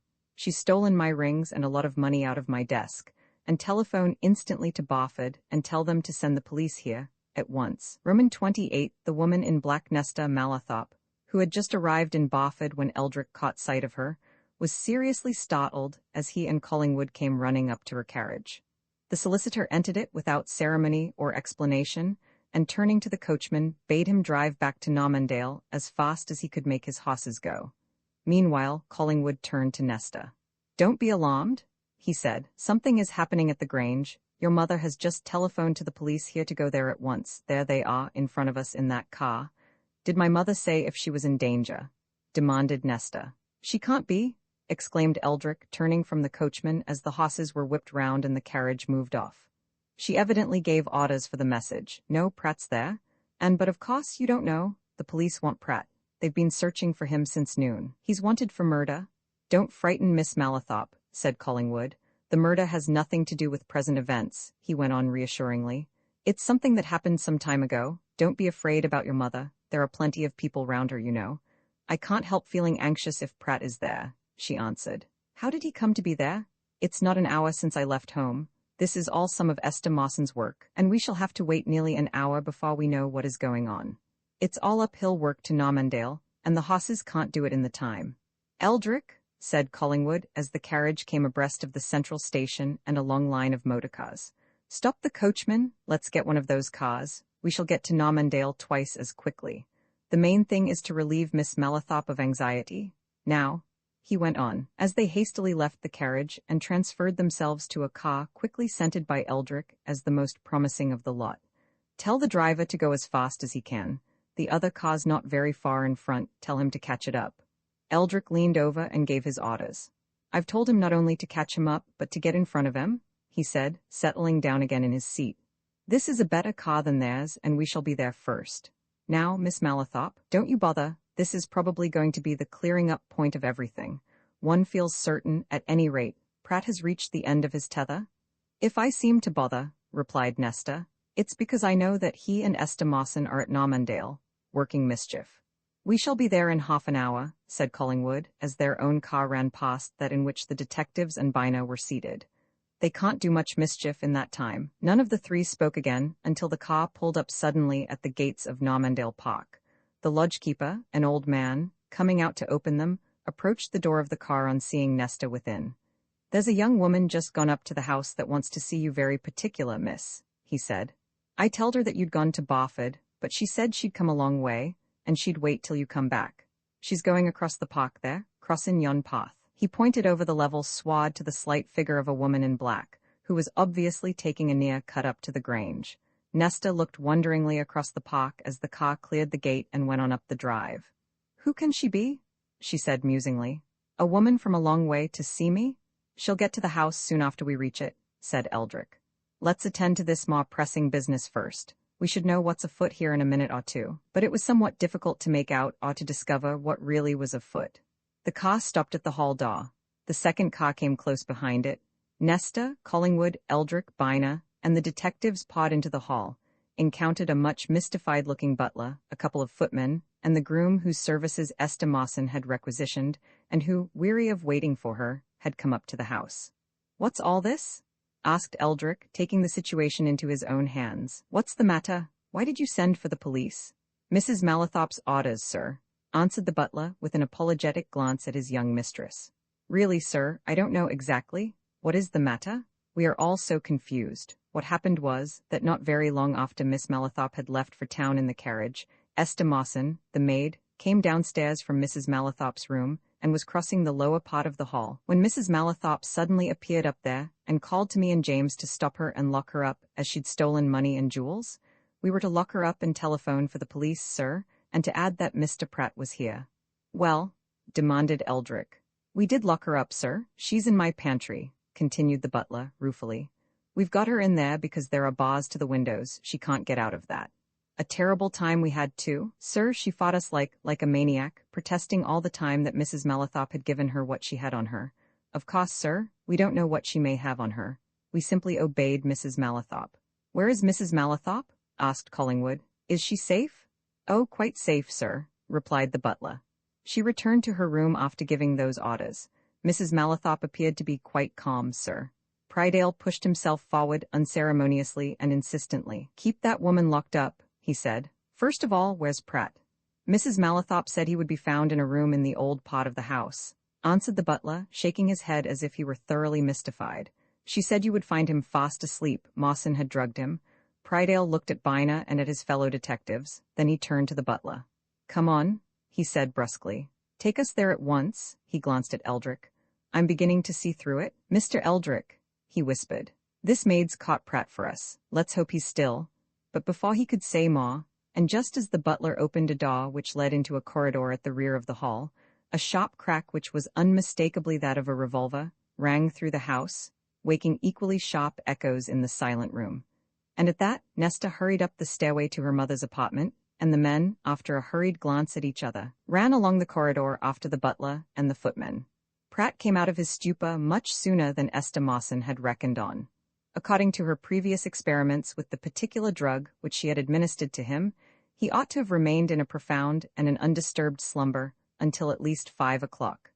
But he woke at 4, woke suddenly, sharply, only conscious at first of a terrible pain in his head, which kept him groaning and moaning in his chair for a minute or two, before he fairly realized where he was and what had happened.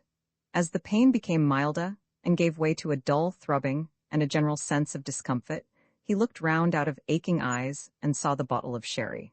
And so dull were his wits that his only thought at first was that the wine had been far stronger than he had known, and that he had drunk far too much of it, and that it had sent him to sleep. And just then his wandering glance fell on some papers which Esther Mawson had taken from one of his pockets and thrown aside as of no value. He leapt to his feet, trembling and sweating. His hands, shaking as if smitten with a sudden palsy, went to his pockets. He tore off his coat and turned his pockets out, as if touch and feeling were not to be believed, and his eyes must see that there was really nothing there. Then he snatched up the papers on the floor and found nothing but letters and odd scraps of unimportant memoranda. He stamped his feet on those things and began to swear and curse, and finally to sob and whine. The shock of his discovery had driven all his stupefaction away by that time, and he knew what had happened. And his whining and sobbing was not that of despair, but the far worse and fiercer sobbing and whining of rage and terrible anger. If the woman who had tricked him had been there, he would have torn her limb from limb, and have glutted himself with revenge. But he was alone. And presently, after moving around his prison more like a wild beast than a human being, his senses having deserted him for a while, he regained some composure, and glanced about him for means of escape. He went to the door and tried it. But the old, substantial oak stood firm and fast. Nothing but a crowbar would break that door, and so he turned to the mullioned window, set in a deep recess. He knew that it was 30 or 40 feet above the level of the ground, but there was much thick ivy growing on the walls of Normandale Grange, and it might be possible to climb down by its aid.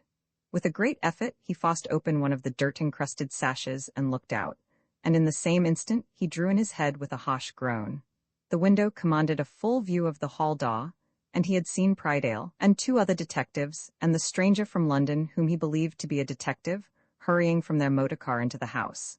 There was but one thing for it now.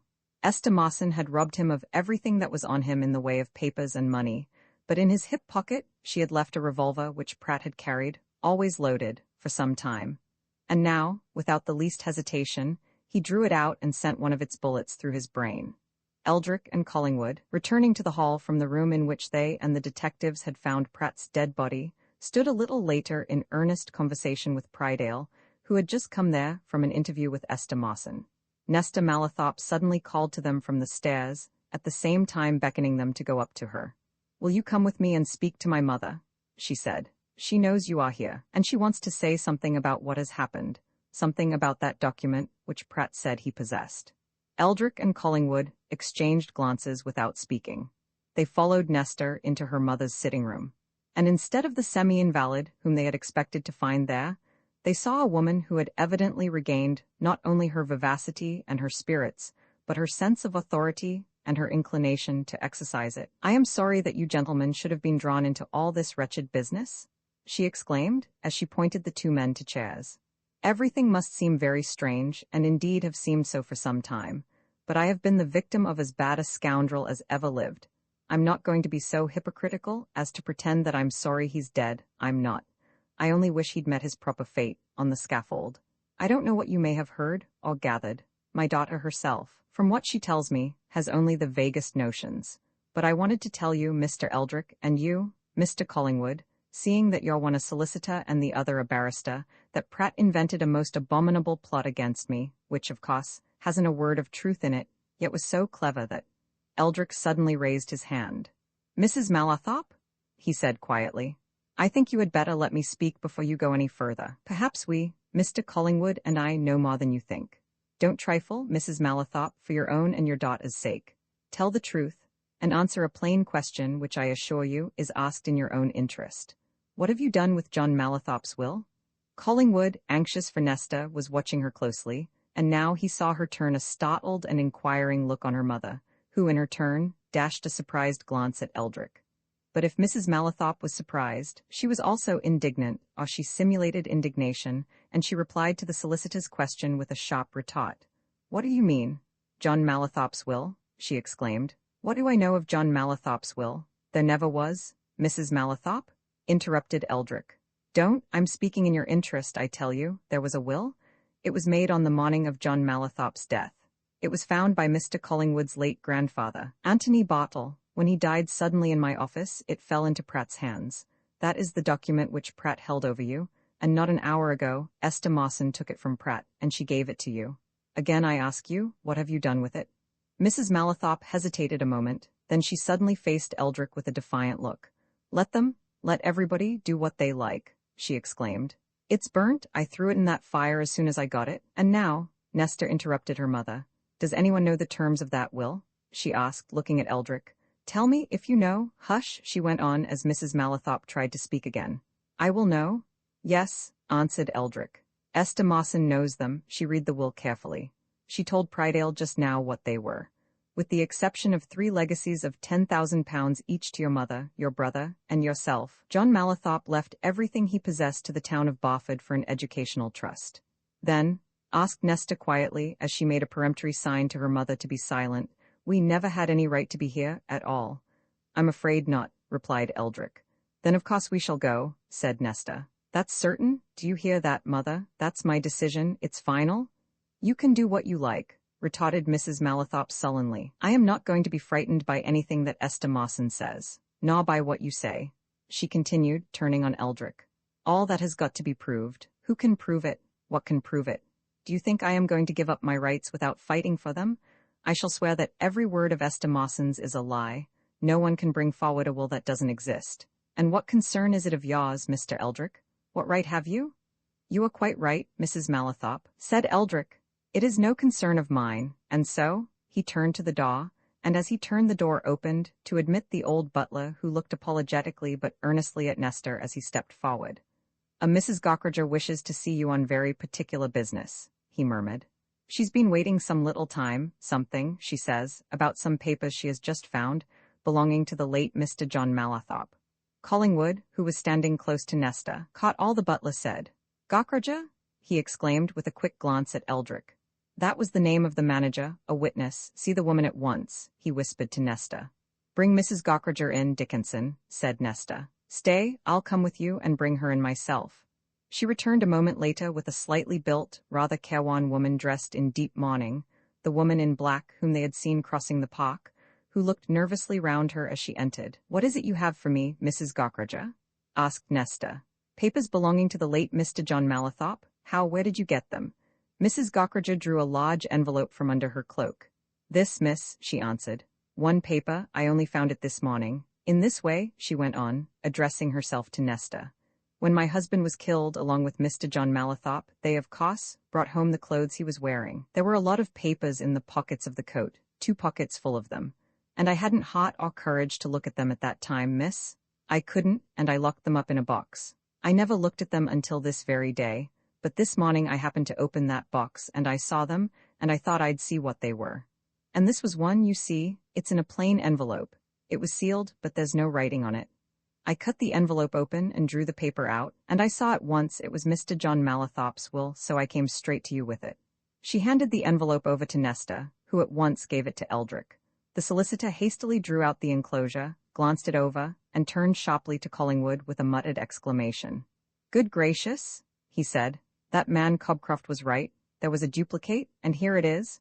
Mrs. Malathop had come nearer. The sight of the half-sheet of foolscap in Eldrick's hands seemed to fascinate her, and the expression of her face as she came close to his side was so curious that the solicitor involuntarily folded up the will and hastily put it behind his back. He had not only seen that expression, but had caught sight of Mrs. Malathop's twitching fingers. Is that another will? She whispered. John Malathop's?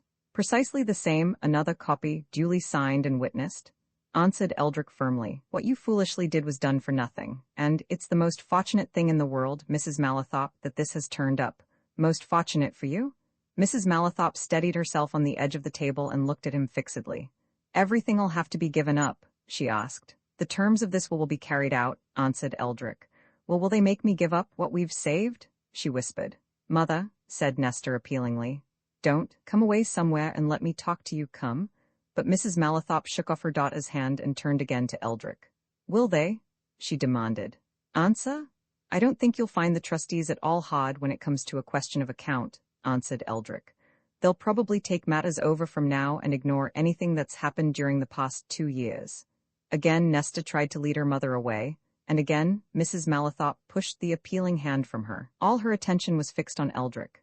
And will the police give me, now, what they found on that woman? She whispered. I have no doubt they will, replied Eldrick. It's yours.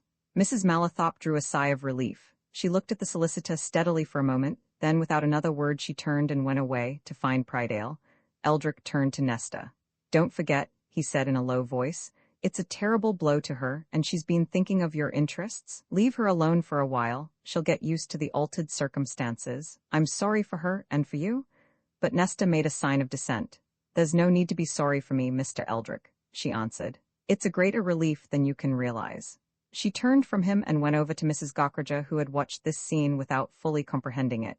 Come with me, she said. You look very tired and you must have some tea and rest a while. Come now. Eldrick and Collingwood, left alone, looked at each other in silence for a moment. Then the solicitor shook his head expressively. "Well, that's over," he exclaimed.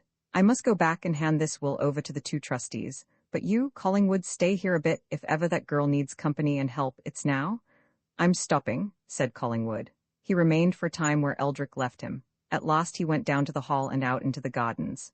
And presently Nesta came to him there, and as if with a mutual understanding, they walked away into the nearer stretches of the park. Narmondale had never looked more beautiful than it did that afternoon, and in the midst of a silence which up to then neither of them had cared to break, Collingwood suddenly turned to the girl who had just lost it. "Are you sure that you won't miss all this greatly?" he asked. "Just think. I'd rather lose more than this, however fond I'd got of it, than go through what I've gone through lately." She answered frankly, "Do you know what I want to do?" "No, I think not," he said. "What?" "If it's possible to forget all about this," she replied. "And if that's also possible to help my mother to forget too, don't think too hardly of her. I don't suppose any of us know how much all this place and the money meant to her." "I've got no hard thoughts about her," said Collingwood. "I'm sorry for her, but is it too soon to talk about the future?" Nesta looked at him in a way which showed him that she only half comprehended the question, but there was sufficient comprehension in her eyes to warrant him in taking her hands in his. "You know why I didn't go to India?" he said, bending his face to hers. "I guessed," she answered shyly. Then Collingwood, at this suddenly arrived supreme moment, became curiously bereft of speech. And after a period of silence, during which, being in the shadow of a grove of beech trees which kindly concealed them from the rest of the world, they held each other's hands, all that he could find to say was one word. "Well." Nesta laughed. "Well, what?" she whispered. Collingwood suddenly laughed too and put his arm round her. "It's no good," he said. "I've often thought of what I'd to say to you, and now I've forgotten all. Shall I say it all at once?" "Wouldn't it be best?" she murmured with another laugh.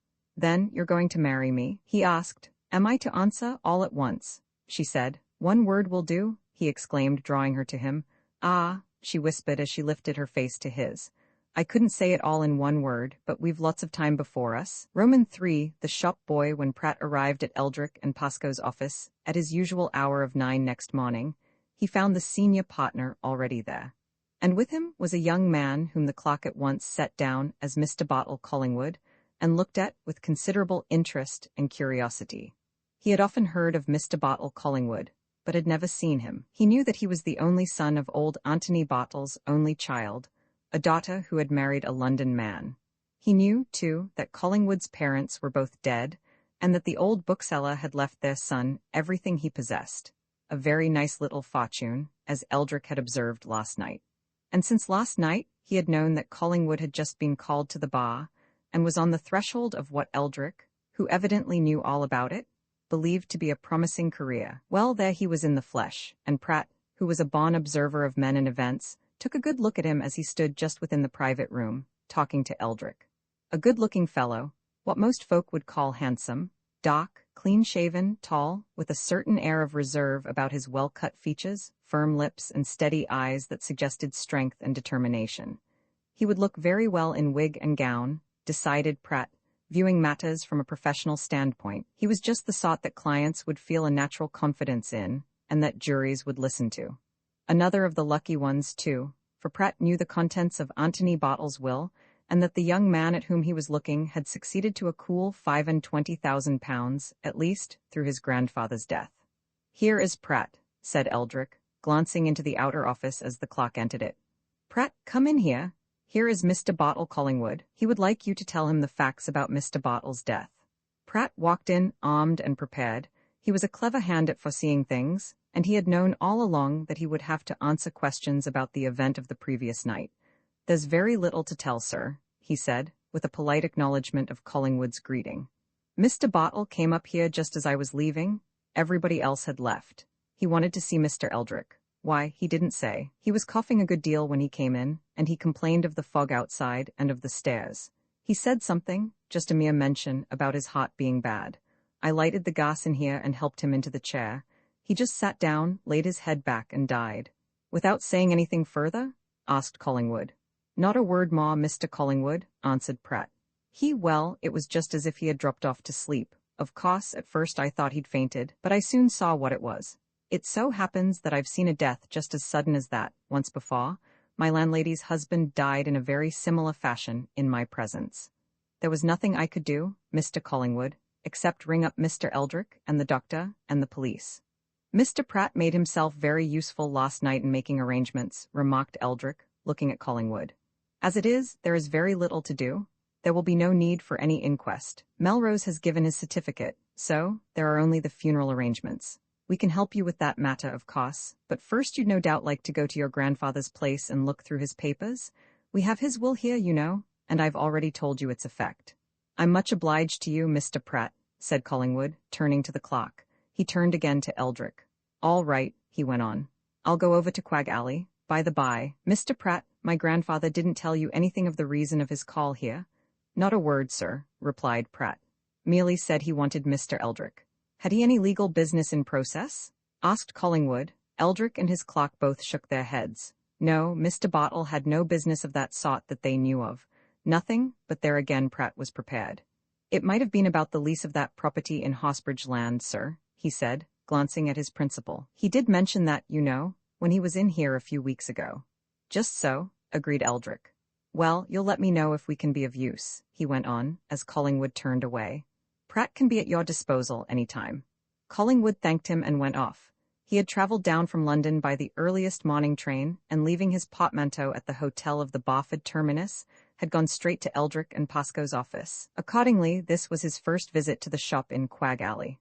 But he knew the shop and its surroundings well enough, though he had not been in Barford for some time. He also knew Anthony Bartle's old housekeeper, Mrs. Clough, a rough and ready Yorkshire woman, who had looked after the old man as long as he, Collingwood, could remember. She received him as calmly as if he had merely stepped across the street to inquire after his grandfather's health. I thought you'd be down here first thing, Mr. Collingwood, she said, as he walked into the parlour at the back of the shop. Of course, there's naught to be done except to see after your grandfather's burying. I don't know if you were surprised or no when lawyers telegraphed to you last night. I weren't surprised to hear what had happened. I'd been expecting some atto that sought this last month or two. You mean he was failing? Asked Collingwood. He were gettin' feebler and feebler every day, said the housekeeper, but nobody dare say so to him, and he wouldn't admit it hisself. He were that high-spirited that he did things same as if he were a young man, but I knew how it 'ud be in the end, and so it has been. I knew he'd go off all of a sudden. And of course I had all in readiness. When they brought him back last night there was naught to do but lay him out. Me and Mrs. Thompson next door did it, I no time. Where will you be for burying him, Mr. Collingwood? We must think that over, answered Collingwood. Well, and Thea's all ready for that too, responded Mrs. Clough. He's had his grave all ready the cemetery this 3 year. I remember when he bought it, it's under a yew tree, and he told me he'd ordered his monument and all. So your lawyers'll have no great trouble about them matters. Mr. Eldrick, he jev orders for coffin last night. Collingwood left these gruesome details, highly pleasing to their narrator, and went up to look at his dead grandfather. He had never seen much of him, but they had kept up a regular correspondence, and always been on terms of affection, and he was sorry that he had not been with the old man at the last. He remained looking at the queer, quiet, old face for a while. When he went down again, Mrs. Clough was talking to a sharp-looking lad, of apparently 16 or 17 years, who stood at the door leading into the shop, and who glanced at Collingwood with keen interest and speculation. Here's J.B. Naylor wants to know if he's to do aught, Mester, said the housekeeper. Of course, I've telled him that we can't have the shop open till the burying's over, so I don't know what there is that he can do. Oh, well, let him come into the shop with me, answered Collingwood. He motioned the lad to follow him out of the parlour. So you were Mr. Bartle's assistant, eh? He asked. Had he anybody else? Nobody but me, sir, replied the lad. I've been with him a year. And your name's what? Inquired Collingwood. Jabez Naylor, sir, but everybody call me JB. I see, JB for short, eh? Said Collingwood good-humouredly. He walked into the shop, followed by the boy, and closed the door. The outer door into Quag Alley was locked. A light blind was drawn over the one window. The books and engravings on the shelves and in the presses were veiled in a half-gloom. Well, as Mrs. Clough says, we can't do any business for a few days, JB. After that we must see what can be done. You shall have your wages just the same, of course, and you may look in every day to see if there's anything you can do. You were here yesterday, of course? Were you in the shop when Mr. Bartle went out? Yes, sir, replied the lad. I'd been in with him all the afternoon. I was here when he went out, and here when they came to say he died at Mr. Eldrick's. Collingwood sat down in his grandfather's chair, at a big table, piled high with books and papers, which stood in the middle of the floor. "Did my grandfather seem at all unwell when he went out?" he asked. "No, sir, he had been coughing a bit more than usual, that was all. There was a fog came on about 5 o'clock, and he said it bothered him." "What had he been doing during the afternoon? Anything particular?" "Nothing at all particular before 4:30 or so, sir." Collingwood took a closer look at Jabez Naylor. He saw that he was an observant lad, evidently of superior intelligence, a good specimen of the shop town lad, well trained in a modern elementary school. "Oh," he said, "nothing particular before 4:30, eh? Did he do something particular after 4:30? "There was a post came in just about then, sir," answered JB. "There was an American letter, that's it, sir, just in front of you. Mr. Bartle read it, and asked me if we'd got a good clear copy of Hopkinson's History of Barford. I reminded him that there was a copy amongst the books that had been bought from Mallathorpe's mill some time ago." "Books that had belonged to Mr. John Mallathorpe, who was killed?" asked Collingwood, who was fully acquainted with the chimney accident. "Yes, sir. Mr. Bartle bought a lot of books that Mr. Mallathorpe had at the mill, local books. They're there in that corner. They were put there when I fetched them, and he'd never looked over them since particularly." "Well, and this History of Barford, you reminded him of it?" "I got it out for him, sir. He sat down, where you're sitting, and began to examine it. He said something about it being a nice copy, and he'd get it off that night. That's it, sir. I didn't read it, of course. And then he took some papers out of a pocket that's inside it, and I heard him say, 'Bless my soul, who'd have thought it?'" Collingwood picked up the book which the boy indicated, a thick, substantially bound volume, inside one cover of which was a linen pocket, wherein were some loose maps and plans of Barford. "These what he took out?" he asked, holding them up. "Yes, sir, but there was another paper with writing on it, a biggish sheet of paper, written all over." "Did you see what the writing was? Did you see any of it?" "No, sir, only that it was writing. I was dusting those shelves out over there, when I heard Mr. Bartle say what he did. I just looked round over my shoulder, that was all."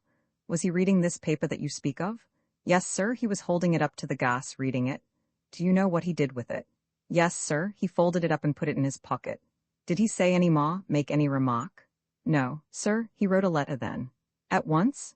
"Yes, sir, straight off, but he wasn't more than a minute writing it. Then he sent me to post it at the pillar box at the end of the alley." "Did you read the address?" The lad turned to a book which stood with others in a rack over the chimney-piece and tapped it with his finger. "Yes, sir, because Mr. Bartle gave orders when I first came here that a register of every letter sent out was to be kept. I've always entered them in this book. And this letter you're talking about, to whom was it addressed?" "Miss Mallathorpe, Normandale Grange, sir." "You went and posted it at once?" "That very minute, sir." "Was it soon afterwards that Mr. Bartle went out?" "He went out as soon as I came back, sir." "And you never saw him again?" JB shook his head. "Not alive, sir," he answered.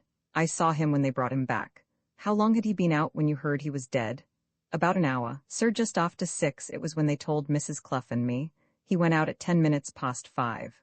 Collingwood got up. He gave the lad's shoulder a friendly squeeze. "All right," he said. "Now you seem a smart, intelligent lad. Don't mention a word to anyone of what we've been talking about. You have not mentioned it before, I suppose?" "Not a word?" "That's right, don't. Come in again tomorrow morning to see if I want you to be here as usual. I'm going to put a manager into this shop."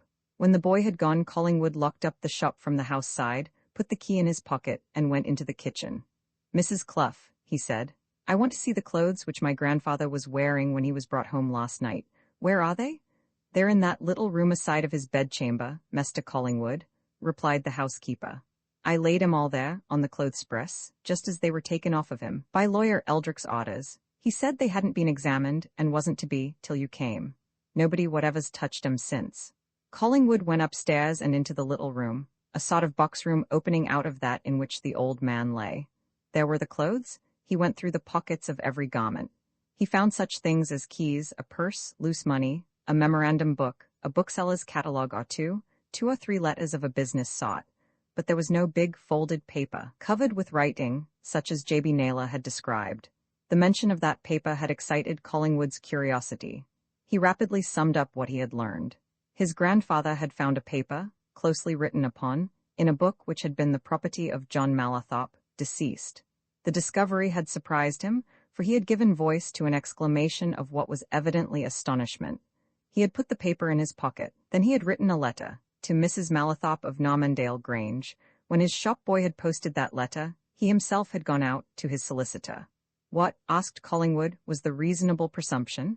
The old man had gone to Eldrick to show him the paper which he had found. He lingered in the little room for a few minutes, thinking. No one but Pratt had been with Antony Bartle at the time of his seizure and sudden death. What sort of a fellow was Pratt? Was he honest? Was his word to be trusted? Had he told the precise truth about the old man's death? He was evidently a suave, polite, obliging sort of fellow, this clerk, but it was a curious thing that if Antony Bartle had that paper, whatever it was in his pocket when he went to Eldrick's office, it should not be in his pocket still, if his clothing had really remained untouched.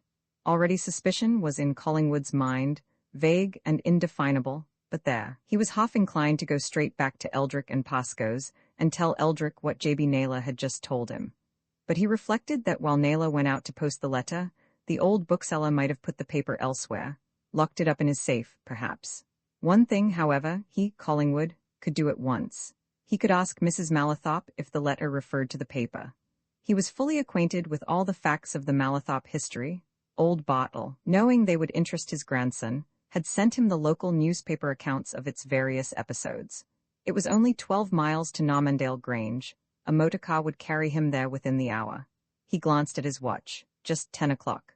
An hour later, Collingwood found himself standing in a fine oak-panelled room, the windows of which looked out on a romantic valley whose thickly wooded sides were still bright with the red and yellow tints of autumn. A door opened. He turned, expecting to see Mrs. Malathop. Instead, he found himself looking at a girl, who glanced inquiringly at him, and from him to the card which he had sent in on his arrival. Roman Faw, the fortunate possessors. Collingwood at once realized that he was in the presence of one of the two fortunate young people who had succeeded so suddenly, and according to popular opinion, so unexpectedly, to John Malathop's wealth. This was evidently Miss Nesta Malathop, of whom he had heard, but whom he had never seen. She, however, was looking at him as if she knew him, and she smiled a little as she acknowledged his bow. "My mother is out in the grounds with my brother," she said, motioning Collingwood towards a chair. "Won't you sit down, please? I've sent for her. She will be here in a few minutes." Collingwood sat down. Nesta Malathop sat down too, and as they looked at each other she smiled again. "I have seen you before, Mr. Collingwood," she said. "I knew it must be you when they brought up your card." Collingwood used his glance of polite inquiry to make a closer inspection of his hostess. He decided that Nesta Malathop was not so much pretty as eminently attractive. A tall, well-developed, warm-colored young woman, whose clear gray eyes and red lips and general bearing indicated the possession of good health and spirits, and he was quite certain that if he had ever seen her before he would not have forgotten it. "Where have you seen me?" he asked, smiling back at her. "Have you forgotten the mock trial, year before last?" she asked. Collingwood remembered what she was alluding to. He had taken part, in company with various other law students, in a mock trial, a breach of promise case, for the benefit of a certain London hospital. To him had fallen one of the principal parts, that of counsel for the plaintiff. "When I saw your name, I remembered it at once," she went on. "I was there. I was a probationer at St. Chad's Hospital at that time." "Dear me," said Collingwood, "I should have thought our histrionic efforts would have been forgotten. I'm afraid I don't remember much about them, except that we had a lot of fun out of the affair." "So you were at St. Chad's?" he continued, with a reminiscence of the surroundings of the institution they were talking of. "Very different to Normandale?" "Yes," she replied. "Very, very different to Normandale, but when I was at St. Chad's, I didn't know that we should ever come to Normandale." "And now that you are here?" he asked. The girl looked out through the big window on the valley which lay in front of the old house, and she shook her head a little. "It's very beautiful," she answered, "but I sometimes wish I was back at St. Chad's, with something to do. Here, there's nothing to do but to do nothing." Collingwood realized that this was not the complaint of the well-to-do young woman who finds time hang heavy. It was rather indicative of a desire for action. "I understand," he said. "I think I should feel like that. One wants, I suppose, is it action, movement, what is it?" "Better call it occupation. That's a plain term," she answered.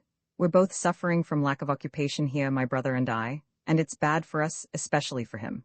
Before Collingwood could think of any suitable reply to this remarkably fresh and candid statement, the door opened, and Mrs. Malathop came in, followed by her son. And the visitor suddenly and immediately noticed the force and meaning of Nesta Malathop's last remark.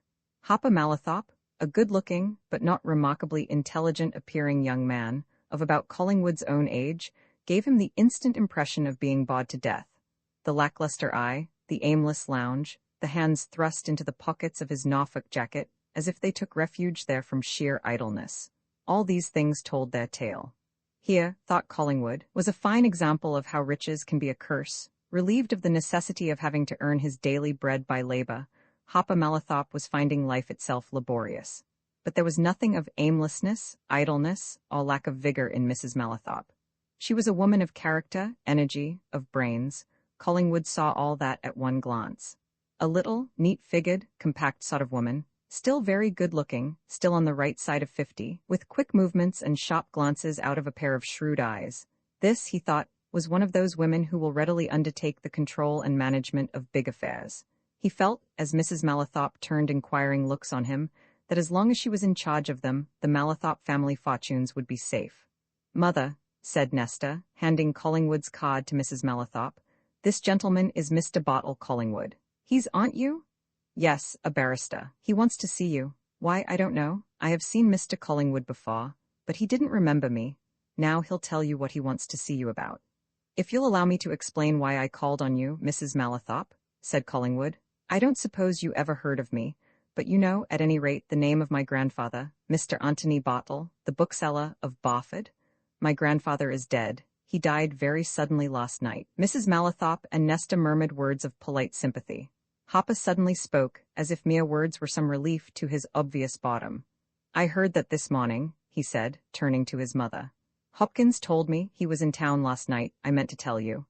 "Dear me," exclaimed Mrs. Malethorpe, glancing at some letters which stood on a rack above the mantelpiece. "Why, I had a letter from Mr. Bartle this very morning." "It is that letter that I have come to see you about," said Collingwood. "I only got down here from London at 8:30 this morning, and of course, I have made some inquiries about the circumstances of my grandfather's sudden death. He died very suddenly indeed at Mr. Eldrick's office. He had gone there on some business about which nobody knows nothing. He died before he could mention it. And according to his shop boy, J.B. Naylor, the last thing he did was to write a letter to you. Now, I have reason for asking, would you mind telling me, Mrs. Malethorpe, what that letter was about?" Mrs. Malethorpe moved over to the hearth and took an envelope from the rack. She handed it to Collingwood, indicating that he could open it. And Collingwood drew out one of old Bartle's memorandum forms and saw a couple of lines in the familiar crabbed handwriting. "Mrs. Malethorpe, Normandale Grange. Madam, if you should drive into town tomorrow, will you kindly give me a call? I want to see you particularly. Respectfully, A. Bartle." Collingwood handed back the letter. "Have you any idea to what that refers?" he asked. "Well, I think I have, perhaps," answered Mrs. Malethorpe. "Mr. Bartle persuaded us to sell him some books, local books, which my late brother-in-law had at his office in the mill, and since then he has been very anxious to buy more local books and pamphlets about this neighborhood, and he had some which Mr. Bartle was very anxious indeed to get hold of. I suppose he wanted to see me about that." Collingwood made no remarks for the moment. He was wondering whether or not to tell what J.B. Naylor had told him about this paper taken from the linen pocket inside the history of Barford. But Mrs. Malethorpe's ready explanation had given him a new idea, and he rose from his chair. "Thank you," he said. "I suppose that's it. You may think it odd that I wanted to know what he'd written about, but as it was certainly the last letter he wrote." "Oh, I'm quite sure it must have been that," exclaimed Mrs. Malethorpe. "And as I am going into Barford this afternoon in any case, I meant to call at Mr. Bartle's. I'm sorry to hear of his death, poor old gentleman, but he was very old indeed, wasn't he?" "He was well over 80, replied Collingwood. "Well, thank you again, and goodbye. I have a motor car waiting outside there, and I have much to do in Barford when I get back." The two young people accompanied Collingwood into the hall, and Hopper suddenly brightened. "I say," he said, "have a drink before you go. It's a long way in and out. Come into the dining room." But Collingwood caught Nesta's eye, and he was quick to read a signal in it. "No, thanks awfully," he answered. "I won't really. I must get back. I've such a lot of things to attend to. This is a very beautiful place of yours," he went on, as Hopper, whose face had fallen at the visitor's refusal, followed with his sister to where the motor car waited. "It might be 100 miles from anywhere." "It's 1,000 miles from anywhere," muttered Hopper. "Nothing to do here?" "No hunting, shooting, fishing?" asked Collingwood. "Get tired of 'em? Well, why not make a private golf links in your park? You'd get a fine spotting course round there." "That's a good notion, Hopper," observed Nesta with some eagerness. "You could have it laid out this winter." Hopper suddenly looked at Collingwood. "Going to stop in Barford?" he asked. "Till I settle my grandfather's affairs, yes," answered Collingwood. "Come and see us again," said Hopper. "Come for the night, we've got a jolly good billiard table." "Do?" added Nesta haughtily. "Since you're so kind, I will then," replied Collingwood, "but not for a few days." He drove off, to wonder why he had visited Normandale Grange at all, for Mrs. Malathop's explanation of the letter was doubtless the right one. Collingwood, little as he had seen of Antony Bartle, knew what a veritable sleuth-hound the old man was where rare books or engravings were concerned. Yet, why the sudden exclamation on finding that paper? Why the immediate writing of the letter to Mrs. Malathop? Why the setting off to Eldrick and Pascoe's office as soon as the letter was written? It all looked as if the old man had found some document, the contents of which related to the Malathop family, and was anxious to communicate its nature to Mrs. Malathop and to his own solicitor as soon as possible. But that's probably only my fancy, he mused, as he sped back to Barford. The real explanation is doubtless that suggested by Mrs. Malathop. Something made the old man think of the collection of local books at Normandale Grange, and he immediately wrote off to ask her to see him, with the idea of persuading her to let him have them. That's all there is in it. What a suspicious sort of party I must be getting, and suspicious of whom, and of what. Anyhow, I'm glad I went out there, and I'll certainly go again. On his way back to Barford, he thought a good deal of the two young people he had just left. There was something of the irony of fate about their situation. There they were, in possession of money and luxury and youth, and already bawed because they had nothing to do. He felt what closely approached a contemptuous pity for Hopper. Why didn't he turn to some occupation? There was their own business. Why didn't he put in so many hours a day there, instead of leaving it to managers? Why didn't he interest himself in local affairs? Work at something? Already he had all the appearance of a man who is inclined to slackness, and in that case, mused Collingwood, his money would do him positive harm. But he had no thoughts of that sort about Nesta Malathop. He had seen that she was of a different temperament. "She'll not stick there, idling," he said. "She'll break out and do something or other." What did she say? Suffering from lack of occupation?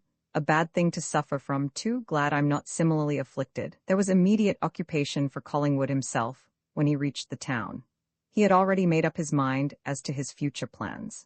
He would sell his grandfather's business as soon as he could find a buyer.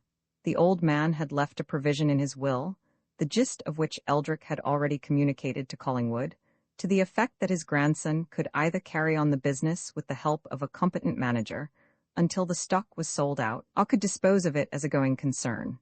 Collingwood decided to sell it outright, and at once. But first it was necessary for him to look round the collection of valuable books and prints, and get an idea of what it was that he was about to sell.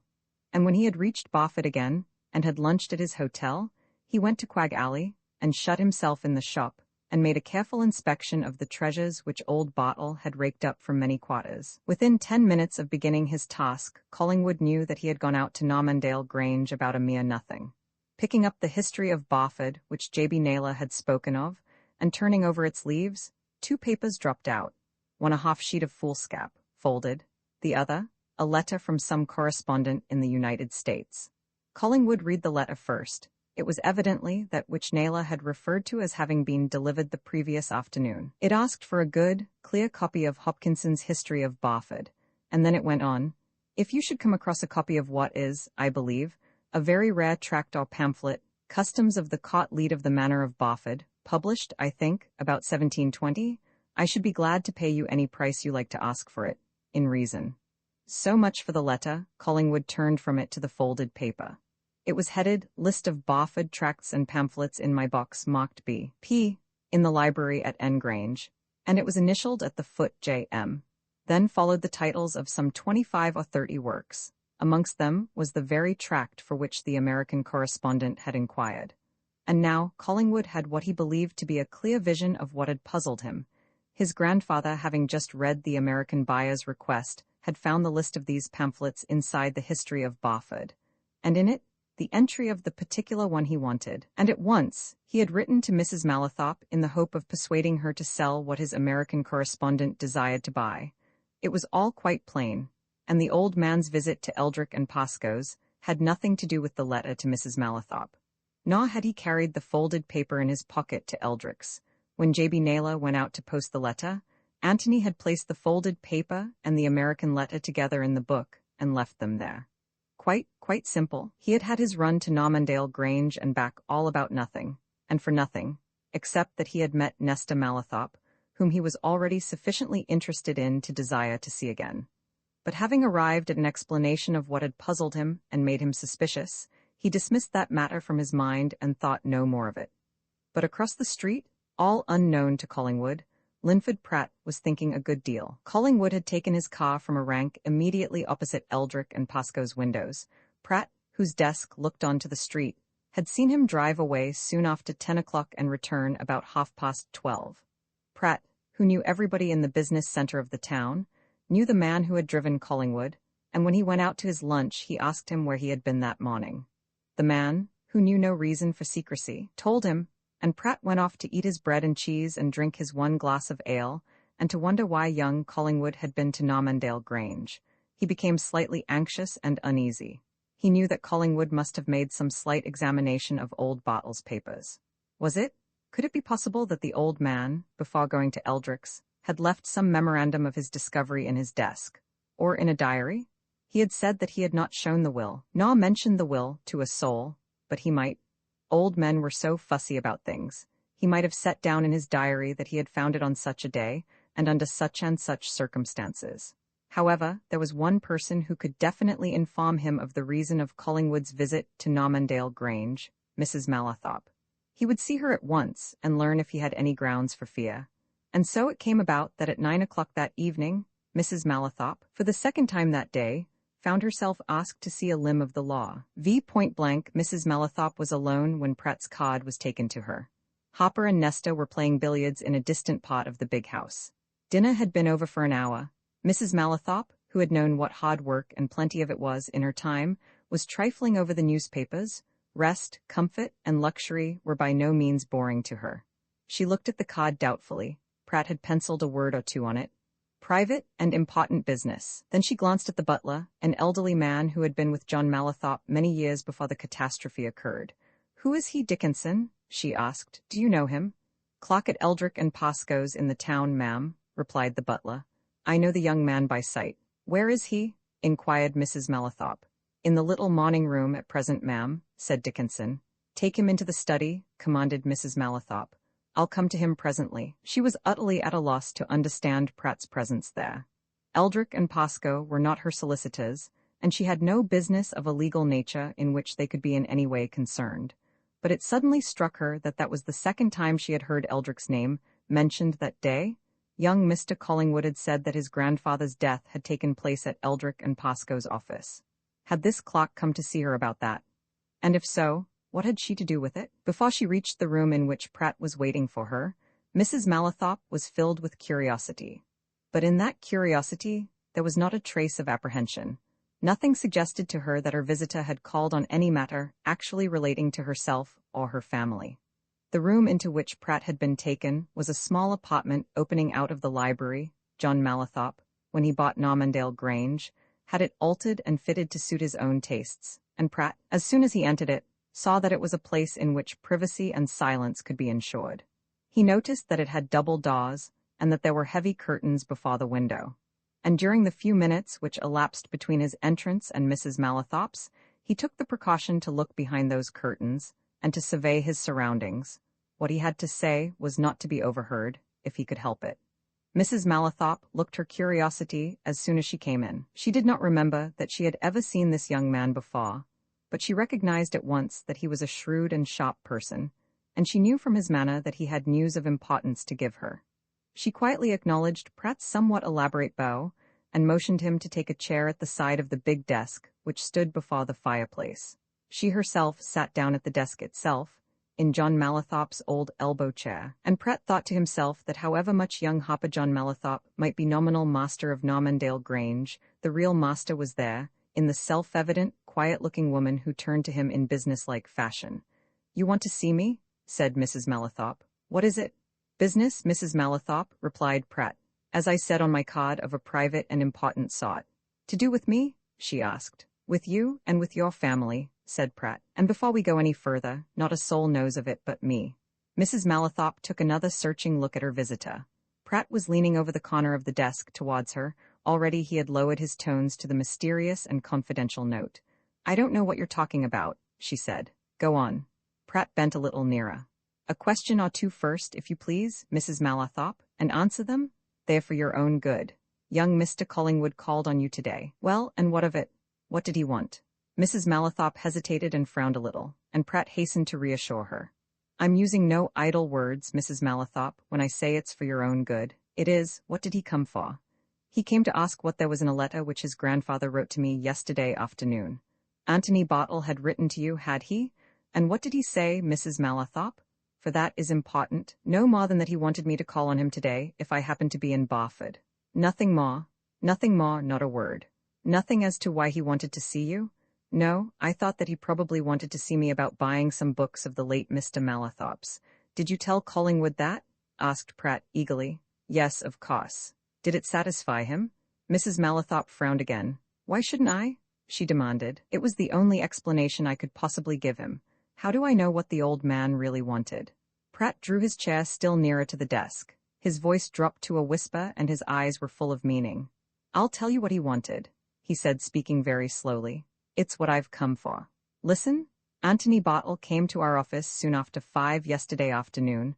I was alone, everybody else had gone.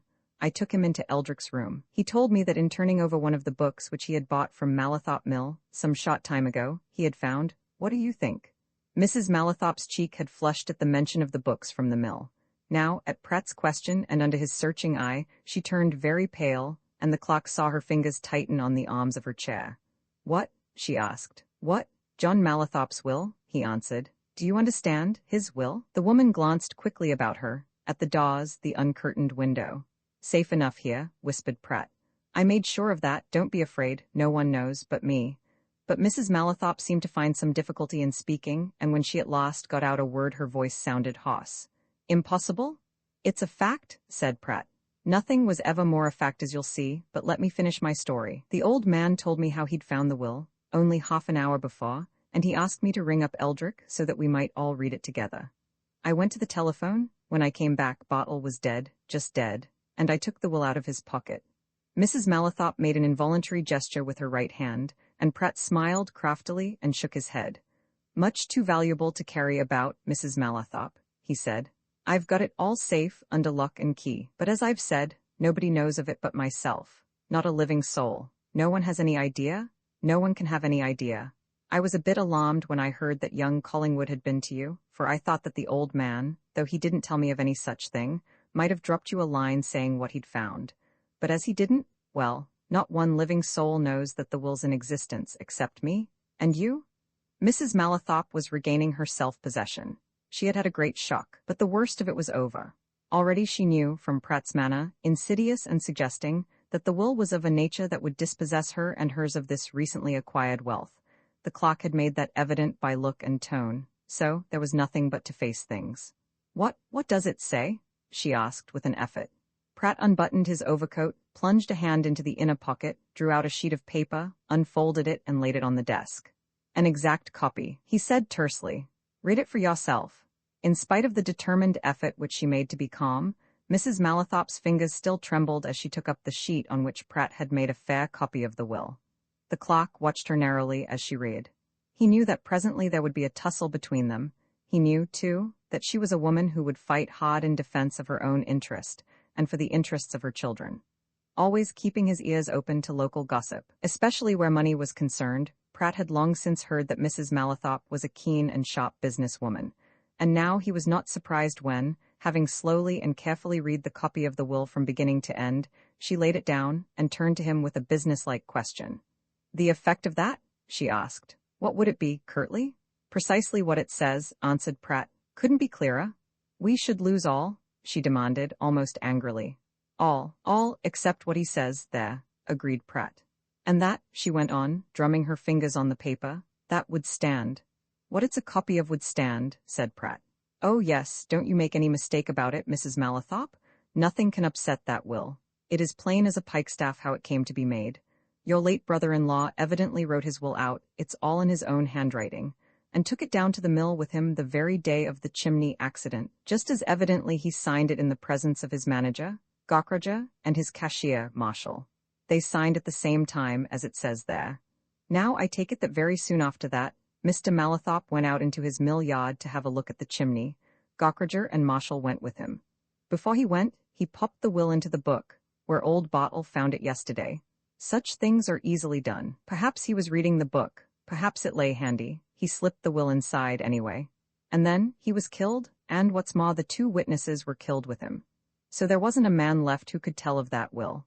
But there's half Barford could testify to these 3 signatures. Mrs. Malathop, there's not a chance for you if I put that will into the hands of the 2 trustees.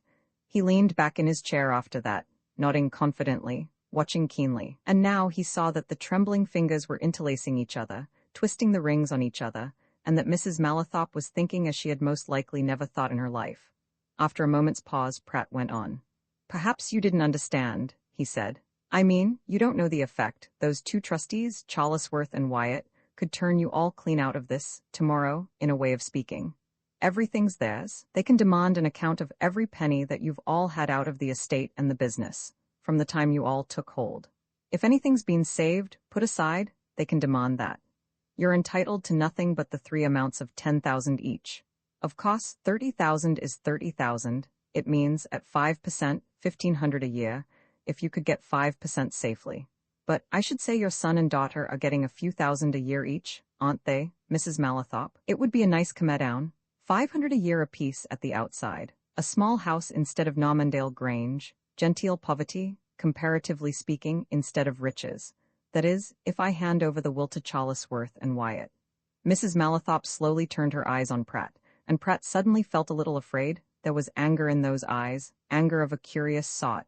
It might be against fate, against circumstance. It might not, why should it? Be against him personally, but it was there, and it was malign and almost evil, and it made him uncomfortable. Where is the will? She asked. Safe in my keeping, answered Pratt. She looked him all over, surmisingly. You'll sell it to me, she suggested. You'll hand it over, and let me burn it, destroy it? No, answered Pratt. I shall not. He saw that his answer produced personal anger at last. Mrs. Malathop gave him a look which would have warned a much less observant man than Pratt, but he gave her back a look that was just as resolute. I say no, and I mean no, he continued. I won't sell, but I'll bargain. Let's be plain with each other. You don't want that will to be handed over to the trustees named in it, Charlesworth and Wyatt? Do you think I'm a fool, man? She flashed out. I should be a fool myself if I did, replied Pratt calmly. And I'm not a fool. Very well, then you'll square me? You'll buy me, come to terms with me, and nobody shall ever know. I repeat to you what I've said before. Not a soul knows now, no naw suspects. It's utterly impossible for anybody to find out. The testate is dead. The attesting witnesses are dead. The man who found this will is dead. No one but you and myself ever need know a word about all this. If you make terms with me, Mrs. Malathop. What do you want? She asked sullenly. You forget, I've nothing of my own, I didn't come into anything. I've a pretty good notion who's real master here, and at Malathop Mill too, retorted Pratt. I should say you're still in full control of your children, Mrs. Malathop, and that you can do pretty well what you like with them. With one of them, perhaps, she said, still angry and sullen. But I tell you, for you may as well know, if my daughter knew of what you've told me, she'd go straight to these trustees and tell. That's a fact that you'd better realize. I can't control her. Oh, remarked Pratt. Then we must take care that she doesn't know. But we don't intend that anybody should know but you and me, Mrs. Malathop. You needn't tell a soul, not even your son. You mustn't tell. Listen, now, I've thought out a good scheme which'll profit me and make you safe. Do you know what you want on this estate? She stared at him as if wondering what this question had to do with the matter which was of such infinite importance. And Pratt smiled and hastened to enlighten her. You want a steward, he said. A steward and estate agent. John Malathop managed everything for himself, but your son can't. And pardon me if I say that you can't, properly. You need a man, you need me. You can persuade your son to that effect. Give me the job of steward here. I'll suggest to you how to do it in such a fashion that it'll arouse no suspicion, and look just like an ordinary, very ordinary, business job, at a salary and on conditions to be arranged, and you're safe? Safe, Mrs. Malathop, you know what that means. Mrs. Malathop suddenly rose from her chair. I know this, she said. I'll discuss nothing and do nothing till I've seen that will. Pratt rose too, nodding his head as if quite satisfied. He took up the copy, tore it in 2 pieces, and carefully dropped them into the glowing fire. I shall be at my lodgings at any time after 5:30 tomorrow evening, he answered quietly. Call there, you have the address, and you can then read the will with your own eyes. I shan't bring it here. The game's in my hands, Mrs. Malathop. Within a few minutes he was out in the park again, and making his way to the little railway station in the valley below. He felt triumphant. He knew that the woman he had just left was at his mercy, and would accede to his terms. And all the way back to town, and through the town to his lodgings, he considered and perfected the scheme he was going to suggest to Mrs. Malathop on the morrow. Pratt lived in a little hamlet of old houses on the very outskirts of Barford, on the edge of a stretch of country honeycombed by stone quarries, some in use, some already worked out. It was a lonely neighborhood, approached from the nearest tramway route by a narrow, high-walled lane. He was halfway along that lane when a stealthy foot stole to his side, and a hand was laid on his arm. Just as stealthily came the voice of one of his fellow clerks at Eldrick and Pascoe's. "A moment, Pratt? I've been waiting for you. I want a word or two in private." The unexpected Pratt started when he heard that voice and felt the arresting hand. He knew well enough to whom they belonged. They were those of one James Parahite, a little, weedy, dissolute chap who had been in Eldrick and Pascoe's employ for about a year. It had always been a mystery to him and the other clerks that Parahite had been there at all, and that being there he was allowed to stop. He was not a Barford man. Nobody knew anything whatever about him, though his occasional references to it seemed to indicate that he knew London pretty thoroughly. Pratt shrewdly suspected that he was a man whom Eldrick had known in other days, possibly a solicitor who had been struck off the rolls, and to whom Eldrick, for old time's sake, was disposed to extend a helping hand. All that any of them knew was that one morning some 15 months previously, Parahite, a complete stranger, had walked into the office, asked to see Eldrick, had remained closeted with him half an hour, and had been given a job at £2 a week there and then. That he was a clever and useful clerk no one denied, but no one liked him. He was always borrowing half-crowns. He smelt of rum. He was altogether undesirable. It was plain to the clerks that Pascoe disliked him, but he was evidently under Eldrick's protection, and he did his work and did it well, and there was no doubt that he knew more law than either of the partners, and was better up in practice than Pratt himself. But he was not desirable, and Pratt never desired him less than on this occasion. "What are you after, coming on a man like that?" growled Pratt. "You," replied Parahite. "I knew you'd got to come up this lane, so I waited for you. I've something to say." "Get it said then," retorted Pratt. "Not here," answered Parahite. "Come down by the quarry, nobody about there." "And suppose I don't?" asked Pratt. "Then you'll be very sorry for yourself tomorrow," replied Parahite. "That's all?" Pratt had already realized that this fellow knew something. Parahite's manner was not only threatening but confident. He spoke as a man speaks who has got the whip hand. And so, still growling and inwardly raging and anxious, he turned off with his companion into a track which lay amongst the stone quarries. It was a desolate, lonely place. No house was near. They were as much alone as if they had been in the middle of one of the great moors outside the town, the lights of which they could see in the valley below them. In the grey sky above, a waning moon gave them just sufficient light to see their immediate surroundings. A grass-covered track, no longer used, and the yawning mouths of the old quarries, no longer worked, the edges of which were thick with goss and bramble. It was the very place for secret work, and Pratt was certain that secret work was at hand. "Now then," he said, when they had walked well into the wilderness. "What is it, and no nonsense?" "You'll get no nonsense from me," sneered Parahite. "I'm not that sot. This is what I want to say. I was in Eldrick's office last night all the time you were there with old Bartle." This swift answer went straight through Pratt's defenses. He was prepared to hear something unpleasant and disconcerting, but not that, and he voiced the first thought that occurred to him. "That's a lie," he exclaimed. "There was nobody there." "No lie," replied Parahite. "I was there. I was behind the curtain of that recess, you know. And since I know what you did, I don't mind telling you, we're in the same boat, my lad, what I was going to do. You thought I'd gone, with the others, but I hadn't. I'd merely done what I've done several times without being found out, slipped in there, to wait until you'd gone. Why? Because friend Eldrick, as you know, is culpably careless about leaving loose cash in the unlocked drawer of his desk, culpably careless, too, about never counting it. And a stray sovereign or half-sovereign is useful to a man who only gets £2 a week. Understand? So you're a thief?" said Pratt bitterly. "I'm precisely what you are, a thief," retorted Parahite. "You stole John Malathop's will last night. I heard everything, I tell you, and saw everything. I heard the whole business, what the old man said, what you later said to Eldrick. I saw old Bartle die. I saw you take the will from his pocket, read it, and put it in your pocket. I know all, except the terms of the will. But I've a pretty good idea of what those terms are. Do you know why? Because I watched you set off to Normandale by the 8:20 train tonight? Hang you for a dirty sneak? Growled Pratt. Parahite laughed and flourished a heavy stick which he carried. Not a bit of it, he said, almost pleasantly. I thought you were more of a philosopher. I fancied I'd seen gleams, mere gleams, of philosophy in you at times. Fortunes of war, my boy. Come now, you've seen enough of me to know I'm an adventurer. This is an adventure of the sort I love. Go into it heart and soul, man, own up. You've found out that the will leaves the property away from the present holders, and you've been to Normandale to bargain. Come now. What then? Demanded Pratt. Then of course I come in at the bargaining, answered Parahite. I'm going to have my share, that's a certainty. You'd better take my advice, because you're absolutely in my power. I've nothing to do but to tell Eldrick tomorrow morning. Suppose I tell Eldrick tomorrow morning of what you've told me? Interjected Pratt. Eldrick will believe me before you, retorted Parahite imperturbably. I'm a much cleverer, more plausible man than you are. My friend, I've had an experience of the world which you haven't. I can easily invent a fine excuse for being in that room.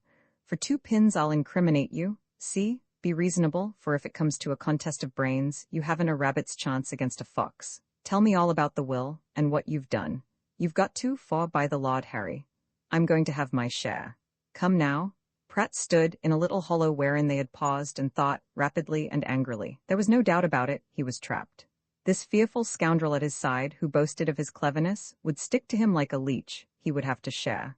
All his own smart schemes for exploiting Mrs. Malathop, for ensuring himself a competence for life, were knocked on the head. There was no helping it, he would have to tell, and to share. And so, sullenly, resentfully, he told. Parahite listened in silence, taking in every point. Pratt, knowing that concealment was useless, told the truth about everything, concisely, but omitting nothing. All right, remarked Parahite at the end. Now then, what terms do you mean to insist on? What's the good of going into that? Growled Pratt. Now that you've stuck your foot in it, what do my terms matter? Quite right, agreed Parahite. They don't. What matter is our terms. Now let me suggest, no, insist on what they must be. Cash, do you know why I insist on that? No? Then I'll tell you. Because this young barrister chap, Collingwood, has evidently got some suspicion of something. I can't see it, said Pratt uneasily. He was only curious to know what that letter was about. Never mind, continued Parahite. He had some suspicion, or he wouldn't have gone out there almost as soon as he reached Barford after his grandfather's death. And even if suspicion is put to sleep for a while, it can easily be reawakened, so, cash, we must profit at once, before any future risk arises. But what terms were you thinking of? Stewardship of this estate for life, muttered Pratt gloomily. With the risk of some discovery being made sometime, any time, sneered Parahite. Where are your brains, man? The old fellow, John Malathop, probably made a draft or 2 of that will before he did his fair copy. He may have left those drafts among his papers. If he did, Mrs. Malathop 'ud find him, said Pratt slowly. I don't believe there's the slightest risk. I've figured everything out. I don't believe there's any danger from Collingwood or from anybody. It's impossible. And if we take cash now, we're selling for a penny what we ought to get pounds for. The present is much more important than the future, my friend, answered Parahite. To me, at any rate. Now then, this is my proposal. I'll be with you when this lady calls at your place tomorrow evening. We'll offer her the will, to do what she likes with, for £10,000. She can find that quickly, when she pays, as she will. We share equally, and then, well, you can go to the devil, I shall go somewhere else, so that's settled. No, said Pratt. Parahite turned sharply, and Pratt saw a sinister gleam in his eyes. Did you say no? He asked. I said no, replied Pratt. I'm not going to take £5,000 for a chance that's worth 50,000. Hang you. If you hadn't been a black sneak thief, as you are, I'd have had the whole thing to myself. And I don't know that I will give way to you. If it comes to it, my word's as good as yours, and I don't believe Eldrick would believe you before me. Pascoe wouldn't anyway. You've got a past, in quod, I should think. My past's all right. I've a jolly good mind to let you do your worst. After all, I've got the will. And by George, now I come to think of it, you can do your worst. Tell what you like tomorrow morning. I shall tell him what you are, a scoundrel. He turned away at that, and as he turned, Parahite, with a queer cry of rage that might have come from some animal which saw its prey escaping, struck out at him with the heavy stick. The blow missed Pratt's head, but it grazed the tip of his ear and fell slantingly on his left shoulder. And then the anger that had been boiling in Pratt ever since the touch on his arm in the dark lane burst out in activity, and he turned on his assailant, gripped him by the throat before Parahite could move, and after choking and shaking him until his teeth rattled, and his breath came in jerking sobs, flung him violently against the masses of stone by which they had been standing. Pratt was of considerable physical strength. He played cricket and football. He visited a gymnasium thrice a week. His hands had the grip of a blacksmith. His muscles were those of a prizefighter. He had put more strength than he was aware of into his fierce grip on Parahite's throat. He had exerted far more force than he knew he was exerting when he flung him away. He heard a queer cracking sound as the man struck something, and for the moment he took no notice of it. The pain of that glancing blow on his shoulder was growing acute, and he began to rub it with his free hand and to curse its giver. "Get up, you fool, and I'll give you some more," he growled. "I'll teach you to." He suddenly noticed the curiously still fashion in which Parahite was lying where he had flung him. Noticed, too, as a cloud passed the moon and left it unveiled, how strangely white the man's face was. And just as suddenly, Pratt forgot his own injury and dropped on his knees beside his assailant. An instant later, and he knew that he was once more confronting death. For Parahite was as dead as Antony Bartle. Violent contact of his head with a rock had finished what Pratt had nearly completed with that vicious grip. There was no questioning it, no denying it. Pratt was there in that lonely place, staring half consciously, half in terror, at a dead man. He stood up at last, cursing Parahite with the anger of despair. He had not one scrap of pity for him. All his pity was for himself, that he should have been brought into this, that this vile little beast, perfect scum that he was, should have led him to what might be the utter ruin of his career. It was shameful, it was abominable, it was cruel. He felt as if he could cheerfully tear Parahite's dead body to pieces. But even as these thoughts came, others of a more important nature crowded on them. For there lay a dead man, who was not to be put in one's pocket like a will. It was necessary to hide that thing from the light, ever that light. Within a few hours, morning would break, and lonely and deserted as that place was nowadays, someone might pass that way. Out of sight with him then, and quickly. Pratt was very well acquainted with the spot at which he stood. Those old quarries had a certain picturesqueness. They had become grass-grown, ivy, shrubs, trees had clustered about them. The people who lived in the few houses half a mile away sometimes walked around them. The children made a playground of the place. Pratt himself had often gone into some quiet corner to read and smoke. And now his quick mind immediately suggested a safe hiding place for this thing that he could not carry away with him and dare not leave to the morning sun. Close by was a pit, formerly used for some quarrying purpose, which was filled, always filled, with water. It was evidently of considerable depth. The water was black in it. The mouth was partly obscured by a maze of shrub and bramble. It had been like that ever since Pratt came to lodge in that part of the district, 10 or 12 years before. It would probably remain like that for many a long year to come. That bit of land was absolutely useless and therefore neglected, and as long as rain fell and water drained, that pit would always be filled to its brim. He remembered something else. Also close by where he stood, a heap of old iron things, broken and disused picks, smashed rails, fragments thrown aside when the last of the limestone had been torn out of the quarries. Once more luck was playing into his hands. Those odds and ends might have been put there for the very purpose to which he now meant to turn them. And being certain that he was alone and secure, Pratt proceeded to go about his unpleasant task skillfully and methodically. He fetched a quantity of the iron, fastened it to the dead man's clothing, drew the body, thus weighted, to the edge of the pit, and prepared to slide it into the black water. But there an idea struck him. While he made these preparations, he had had hosts of ideas as to his operations next morning. This idea was supplementary to them. Quickly and methodically, he removed the contents of Parahite's pockets to his own. Everything? Money, watch and chain, even a ring which the dead man had been evidently vain of. Then he let Parahite glide into the water, and after him he sent the heavy stick, carefully fastened to a bar of iron.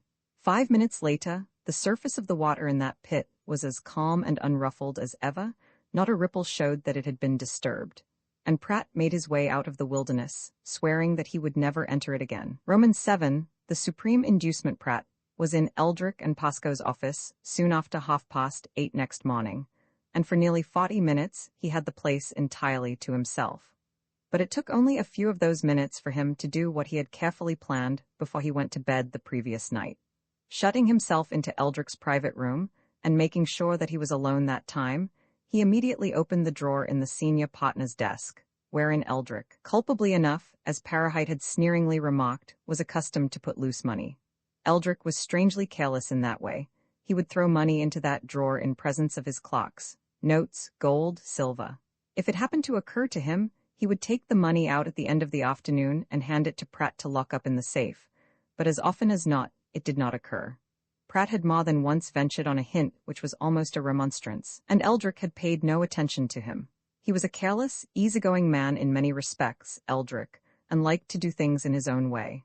And after all, as Pratt had decided, when he found that his hints were not listened to, it was Eldrick's own affair if he liked to leave the money lying about. There was money lying about in that drawer when Pratt drew it open. It was never locked, day or night, or if it was, the key was left in it. As soon as he opened it, he saw gold, 2 or 3 sovereigns, and silver, a little pile of it. And under a letter weight, 4 banknotes of £10 each. But this was precisely what Pratt had expected to see. He himself had handed banknotes, gold, and silver to Eldrick the previous evening, just after receiving them from a client who had called to pay his bill. And he had seen Eldrick place them in the drawer, as usual, and soon afterwards Eldrick had walked out, saying he was going to the club, and he had never returned. What Pratt now did was done as the result of careful thought and deliberation. There was a checkbook lying on top of some papers in the drawer. He took it up and tore 3 checks out of it. Then he picked up the banknotes, tore them and the abstracted blank checks into pieces, and dropped the pieces in the fire recently lighted by the caretaker. He watched these fragments burn, and then he put the gold and silver in his hip pocket, where he already carried a good deal of his own, and walked out. 9 o'clock brought the office boy. 9:15 brought the clocks. At 10 o'clock Eldrick walked in. According to custom, Pratt went into Eldrick's room with the letters, and went through them with him. One of them contained a legal document over which the solicitor frowned a little. "Ask Parahite's opinion about that," he said presently, indicating a marked paragraph. "Parahite has not come in this morning, sir," observed Pratt, gathering up letters and papers. "I'll draw his attention to it when he arrives." He went into the outer office, only to be summoned back to Eldrick a few minutes later. The senior partner was standing by his desk, looking a little concerned, and thought Pratt decidedly uncomfortable. He motioned the clock to close the door. "Has Parahite come?" he asked. "No," replied Pratt. "Not yet, Mr. Eldrick." Is he usually late?" inquired Eldrick. "Usually quite punctual, 9:30, said Pratt. Eldrick glanced at his watch, then at his clock. "Didn't you give me some cash last night?" he asked. £43.9, answered Pratt. "Thompson's bill of costs, he paid it yesterday afternoon." Eldrick looked more uncomfortable than ever. "Well, the fact is," he said, I meant to hand it to you to put in the safe, Pratt, but I didn't come back from the club, and it's gone." Pratt simulated concern, but not astonishment, and Eldrick pulled open the drawer and waved a hand over it. "I put it down there," he said. "Very careless of me, no doubt, but nothing of this sort has ever happened before, and however, there's the unpleasant fact, Pratt. The money's gone." Pratt, who had hastily turned over the papers and other contents of the drawer, shook his head and used his privilege as an old and confidential servant. "I've always said, sir, that it was a great mistake to leave loose money lying about," he remarked mournfully. "If there'd only been a practice of letting me lock anything of that sort up in the safe every night, and this checkbook too, sir, then—" I know, said Eldrick. "Very reprehensible on my part. I'm afraid I am careless, no doubt of it." But he in his turn was interrupted by Pratt, who was turning over the checkbook. "Some check forms have been taken out of this," he said. 3, at the end. "Look there, sir." Eldrick uttered an exclamation of intense annoyance and disgust. He looked at the despoiled checkbook and flung it into the drawer. "Pratt," he said, turning half appealingly, half confidentially to the clock. "Don't say a word of this. Above all, don't mention it to Mr. Pascoe. It's my fault, and I must make the £43 good. Pratt, I'm afraid this is Parahite's work. I may as well tell you, he'd been in trouble before he came here. I gave him another chance. I'd known him, years ago. I thought he'd go straight, but I fear he's been tempted. He may have seen me leave money about. Was he in here last night?" Pratt pointed to a document which lay on Eldrick's desk. "He came in here to leave that for your perusal," he answered. "He was in here, alone, a minute or two before he left." All these lies came readily and naturally, and Eldrick swallowed each. He shook his head. "My fault, all my fault?" he said. "Look here, keep it quiet. But do you know where Parahite has lived, lodged?" "No," replied Pratt. "Some of the others may, though. Try to find out quickly," continued Eldrick. "Then make some excuse to go out, take papers somewhere or something, and find if he's left his lodgings. I don't want to set the police on him. He was a decent fellow once. See what you can make out, Pratt. In strict secrecy, you know. I do not want this to go further." Pratt could have danced for joy when he presently went out into the town. There would be no hue and cry after Parahite. None. Eldrick would accept the fact that Parahite had robbed him and flown, and Parahite would never be heard of, never mentioned again. It was the height of good luck for him. Already, he had got rid of any small scraps of regret or remorse about the killing of his fellow clerk. Why should he be sorry?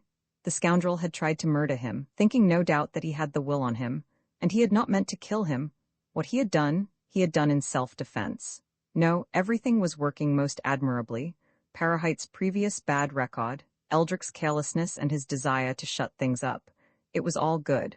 From that day forward, Parahite would be as if he had never been. Pratt was not even afraid of the body being discovered, though he believed that it would remain where it was forever, for the probability was that the authorities would fill up that pit with earth and stones.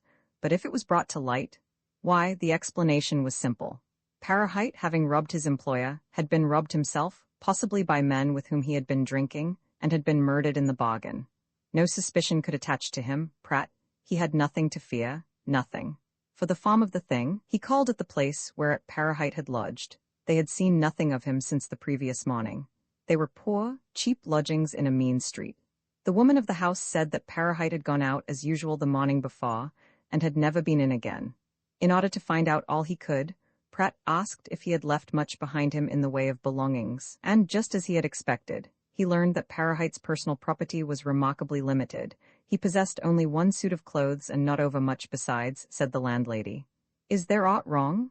She asked when Pratt had finished his questions. Are you from where he worked? That's it, answered Pratt. And he hasn't turned up this morning, and we think he's left the town. Owe you anything, missus? Nay, nothing much, she replied. 10 shillings I'd cover it, mister. Pratt gave her half a sovereign. It was not out of consideration for her, nor as a concession to Parahite's memory. It was simply to stop her from coming down to Eldrick and Pascoe's. Well, I don't think you'll see him again, he remarked, and I dare say you won't care if you don't. He turned away then, but before he had gone far, the woman called him back. What am I to do with his bits of things, mister, if he doesn't come back? She asked. Ought you please? Answered Pratt, indifferently. Throw him on the dust heap. As he went back to the center of the town, he occupied himself in considering his attitude to Mrs. Malathop when she called on him that evening. In spite of his own previous notion, and of his carefully worked-out scheme about the stewardship, he had been impressed by what Parahite has said as to the wisdom of selling the will for cash. Pratt did not believe that there was anything in the Collingwood suggestion. No doubt whatever, he had decided, that old Bartle had meant to tell Mrs. Malathop of his discovery when she called in answer to his note, but as he had died before she could call, and as he had told nobody but him, Pratt, what possible danger could there be from Collingwood? And a stewardship for life appealed to him. He knew, from observation of the world, what a fine thing it is to have a certainty. Once he became steward and agent of the Normandale Grange estate, he would stick there until he had saved a tidy heap of money. Then he would retire, with a pension and a handsome present, and enjoy himself, to be provided for life? What more could a wise man want? And yet, there was something in what that devil Parahite had urged. For there was a risk, however small, of discovery, and if discovery were made, there would be a nice penalty to pay. It might, after all, be better to sell the will outright, for as much ready money as ever he could get, and to take his gains far away, and start out on a career elsewhere. After all, there was much to be said for the old proverb. The only question was the bird in hand worth the two, or the money, which he believed he would net in the bush? Pratt's doubts on this point were settled in a curious fashion. He had reached the center of the town in his return to Eldrick's, and there, in the fashionable shopping street, he ran up against an acquaintance. He and the acquaintance stopped and chatted about nothing. And as they lounged on the curb, a smart Victoria drew up close by, and out of it, alone, stepped a girl who immediately attracted Pratt's eyes. He watched her across the pavement, he watched her into the shop, and his companion laughed. That's the sort, he remarked flippantly. If you and I had one each, old man, what? Who is she? Demanded Pratt. The acquaintance stared at him in surprise. What? He exclaimed. You don't know, that's Miss Malathop. I didn't know, said Pratt. Fact? He waited until Nesta Malathop came out and drove away, so that he could get another and a closer look at her. And when she was gone, he went slowly back to the office, his mind made up. Risk or no risk, he would carry out his original notion. Whatever Mrs. Malathop might offer, he would stick to his idea of close and intimate connection with Normandale Grange. Roman 8 terms Mrs. Malathop, left to face the situation which Pratt had revealed to her in such sudden and startling fashion, had been quick to realize its seriousness. It had not taken much to convince her that the clock knew what he was talking about. She had no doubt whatever that he was right when he said that the production of John Mallathorpe's will would mean dispossession to her children, and through them to herself. Nor had she any doubt, either, of Pratt's intention to profit by his discovery. She saw that he was a young man of determination, not at all scrupulous, eager to seize on anything likely to turn to his own advantage. She was, in short, at his mercy, and she had no one to turn to. Her son was weak, purposeless, almost devoid of character. He cared for nothing beyond ease and comfort, and left everything to her so long as he was allowed to do what he liked. She dared not confide in him. He was not fit to be entrusted with such a secret, nor endowed with the courage to carry it boldly and unflinchingly. Nor dare she confide it to her daughter. Nesta was as strong as her brother was weak. Mrs. Mallathorpe had only told the plain truth when she said to Pratt that if her daughter knew of the will she would go straight to the 2 trustees. No, she would have to do everything herself, and she could do nothing save under Pratt's dictation. So long as he had that will in his possession, he could make her agree to whatever terms he liked to insist upon.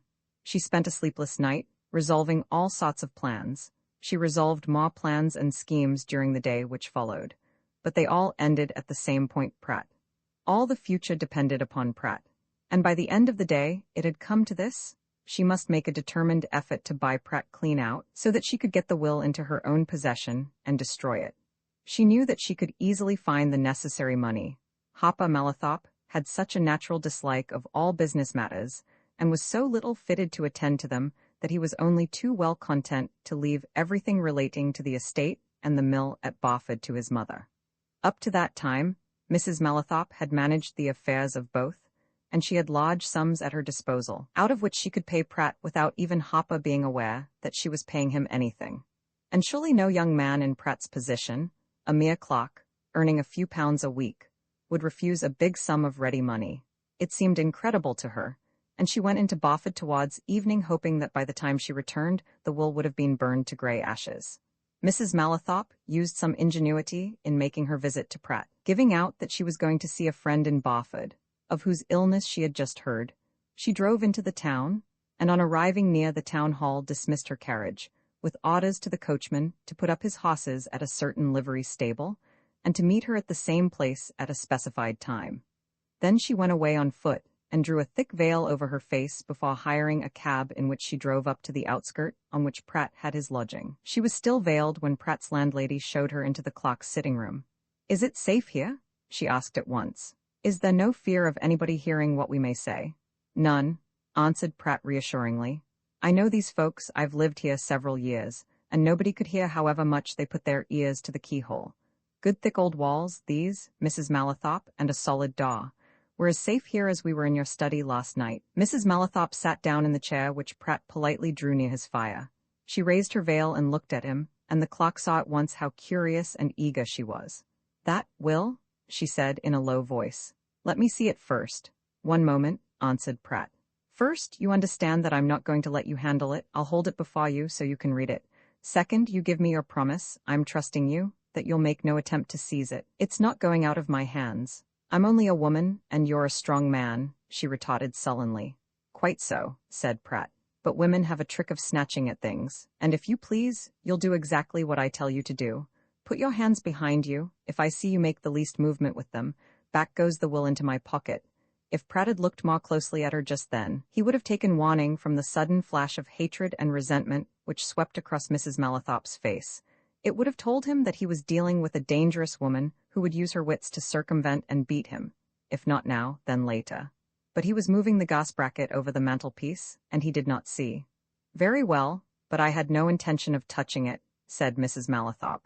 "All I want is to see it and read it." She obediently followed out Pratt's instructions, and standing in front of her he produced the will, unfolded it, and held it at a convenient distance before her eyes. He watched her closely as she read it, and he saw her grow very pale. "Take your time, read it over 2 or 3 times, he said quietly. "Get it well into your mind, Mrs. Mallathorpe." She nodded her head at last, and Pratt stepped back, folded up the will, and turning to a heavy box which lay open on the table, placed it within, under lock and key, and that done, he turned back and took a chair, close to his visitor. "Safe there, Mrs. Mallathorpe," he said with a glance that was both reassuring and cunning.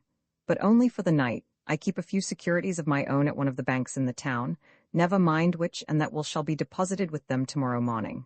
Mrs. Malathop shook her head. No, she said, because you'll come to terms with me.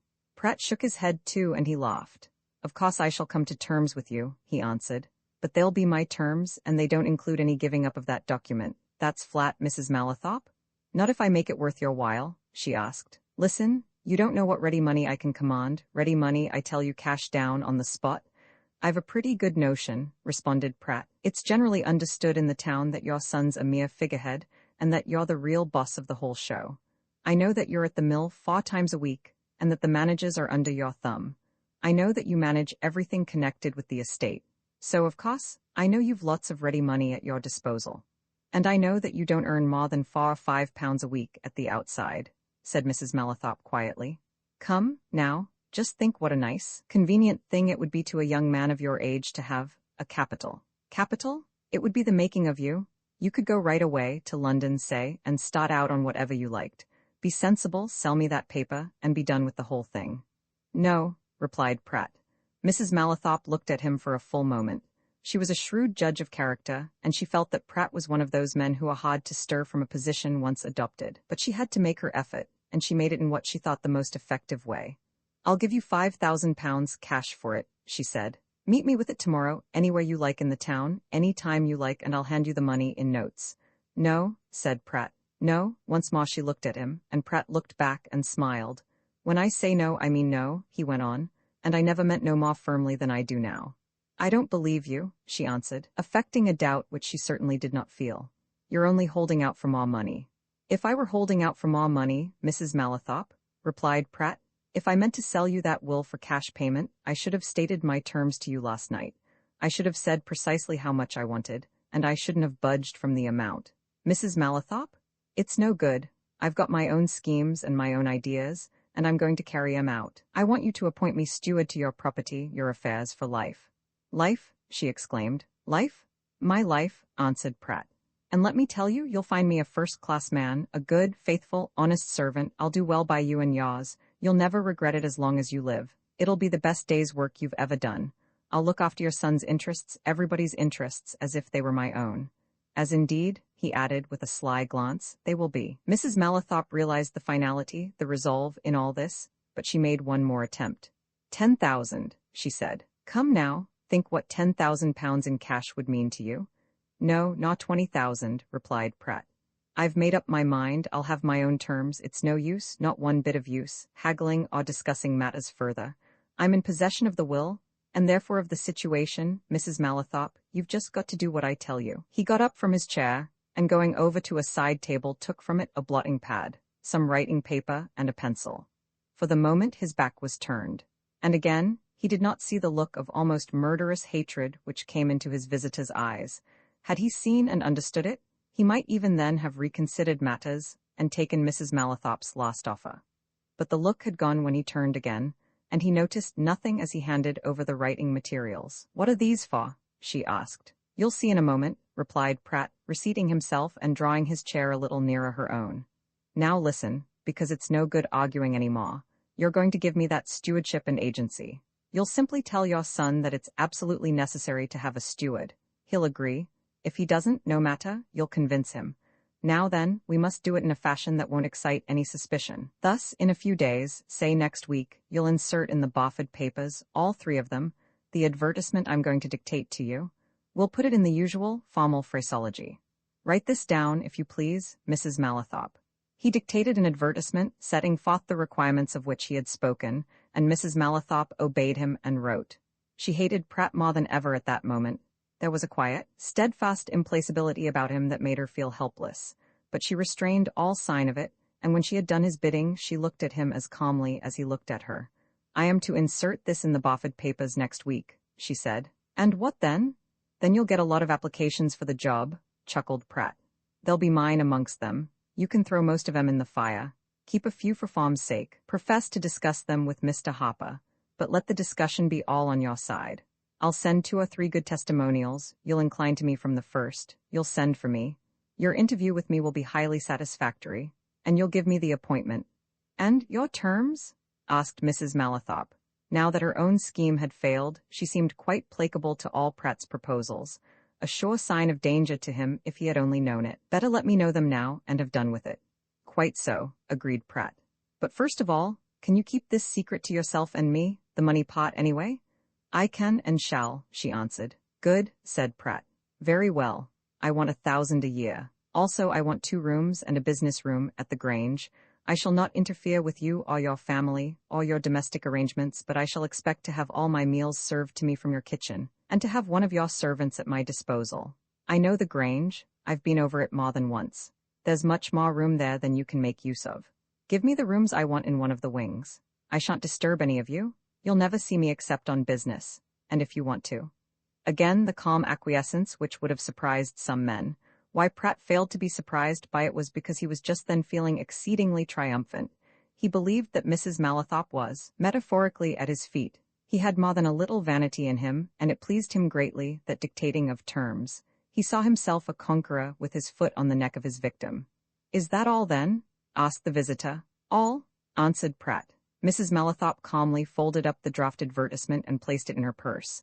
Then she rose and adjusted her veil. Then there is nothing to be done until I get your answer to this, your application? She asked. Very well. Pratt showed her out and walked to the cab with her. He went back to his rooms highly satisfied, and utterly ignorant of what Mrs. Malathop was thinking as she drove away. Roman 9, until next spring, within a week of his sudden death in Eldrick's private office, old Antony Bottle was safely laid in the tomb under the yew tree of which Mrs. Clough had spoken with such appreciation, and his grandson had entered into virtual possession of all that he had left. Collingwood found little difficulty in settling his grandfather's affairs. Everything had been left to him. He was sole executor, as well as sole residuary legatee. He found his various tasks made uncommonly easy. Another bookseller in the town hurried to buy the entire stock and business, goodwill, book debts, everything. Collingwood was free of all responsibility of the shop in Quag Alley within a few days of the old man's funeral. And when he had made a handsome present to the housekeeper, a suitable one to the shop boy, and paid his grandfather's last debts, he was free to depart, a richer man by some £25,000 than when he hurried down to Barford in response to Eldrick's telegram. He sat in Eldrick's office one afternoon, winding up his affairs with him.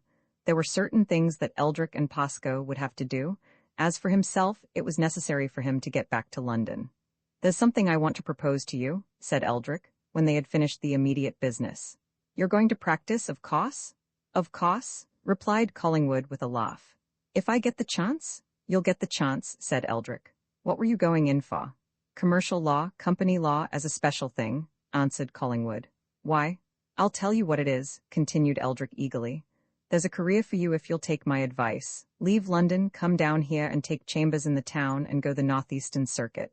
I'll promise you for our firm alone, plenty of work. You'll get more. There's lots of work waiting here for a good, smart young barrister.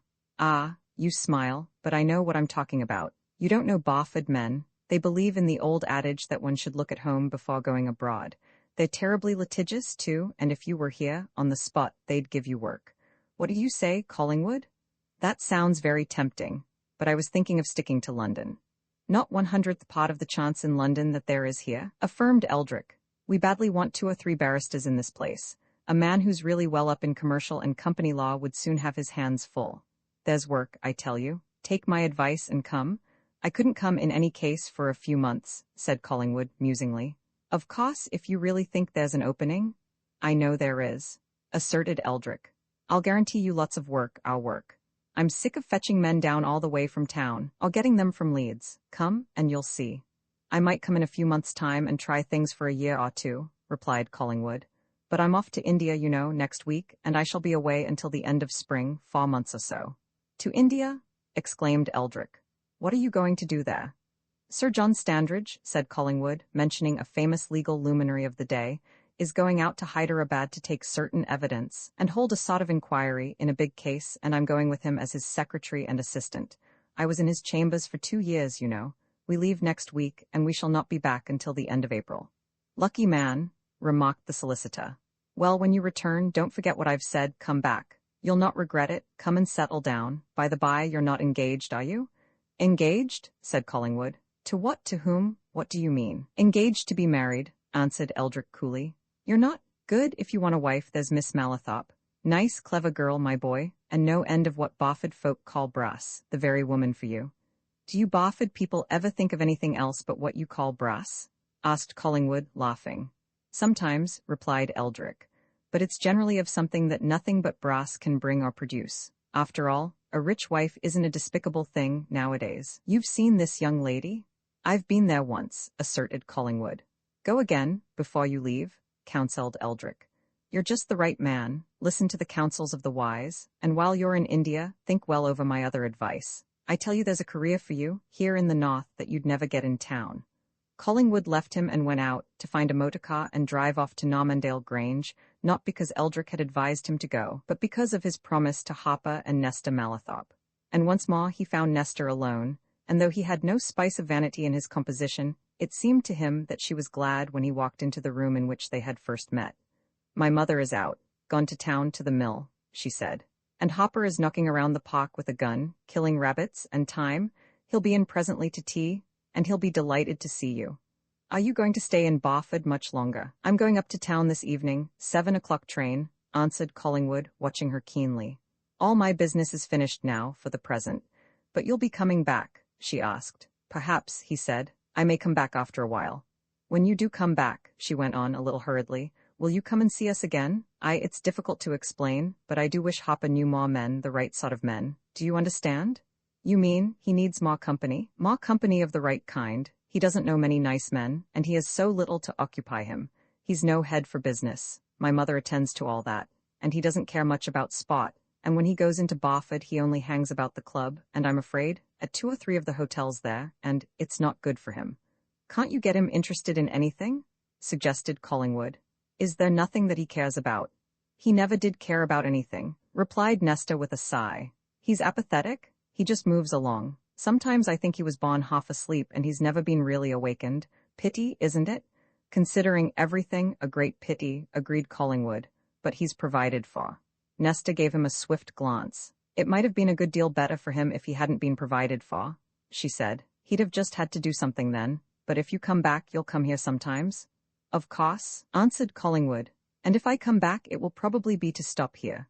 Mr. Eldrick says there's a lot of work going begging in Barford, for a smart young barrister well up in commercial law. Perhaps I may try to come up to his standard. I'm certainly young, but I don't know whether I'm smart. Better come and try, she said, smiling. Don't forget that I've seen you look the part, anyway. Your wig and gown suited you very well. Theatrical properties, he replied, laughing. The wig was too small and the gown too long. Well, we'll see. But in the meantime, I'm going away for 4 months to India. To India, 4 months, she exclaimed. That sounds nice. Legal business, said Collingwood. I shall be back about the end of April, and then I shall probably come down here again and seriously consider Eldrick's suggestion. I'm very much inclined to take it. Then you'd leave London? She asked. I've little to leave there, replied Collingwood. My father and mother are dead, and I've no brothers, no sisters, no very near relations. Sounds lonely, doesn't it? One can feel lonely when one has relations, said Nesta. Are you saying that from experience? He asked. I often wish I had more to do, she answered frankly.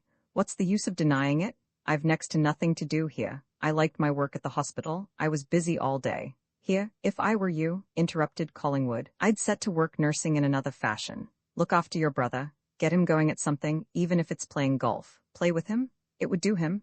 And you, all the good in the world if you got thoroughly infatuated with even a game. Don't you see? You mean anything is better than nothing, she replied. All right, I'll try that anyway, for I'm anxious about Hopper, all this money, and no occupation. Collingwood, who was sitting near the windows, looked out across the park and into the valley beyond. I should have thought that a man who had come into an estate like this would have found plenty of occupation, he remarked. What is there, beside the house and this park? Nesta, who had busied herself with some fancy work since Collingwood's entrance, laid it down and came to the windows. She pointed to certain roofs and gables in the valley. There's the whole village of Normandale, she said. A busy place, no doubt, but it's all Hopper's. He's lord of the manor. He's patron of the living, too. It's all his farms, cottages, everything. And the woods and the park and this house and a stretch of the moors as well. Of course, he ought to find a lot to do, but he doesn't. Perhaps because my mother does everything. She really is a businesswoman. Collingwood looked out over the area which Nesta had indicated. Hapa Malathop, he calculated, must be possessed of some 3 or 4,000 acres. A fine property, he said. He's a very fortunate fellow. Just then this very fortunate fellow came in. His face, dull enough as he entered, lighted up at sight of a visitor, and fell again when Collingwood explained that his visit was a mere flying one, and that he was returning to London that night. Collingwood led him on to the project which he had mentioned at his previous visit, the making of golf links in the park, and pointed out, as a devotee of the spot, what a fine cost could be made. Before he left, he had succeeded in arousing like interest in Hapa. He promised to go into the matter, and to employ a man whom Collingwood recommended as an expert in laying out golf courses. You'll have got your greens in something like order by this time next year, if you start operations soon, said Collingwood. And then, if I settle down at Barford, I'll come out now and then, if you'll let me. Let you? Exclaimed Hapa. By Jove, we're only too glad to have anybody out here, aren't we, Nesta? We shall always be glad to see Mr. Collingwood, said Nesta. Collingwood went away with that last intimation warm in his memory.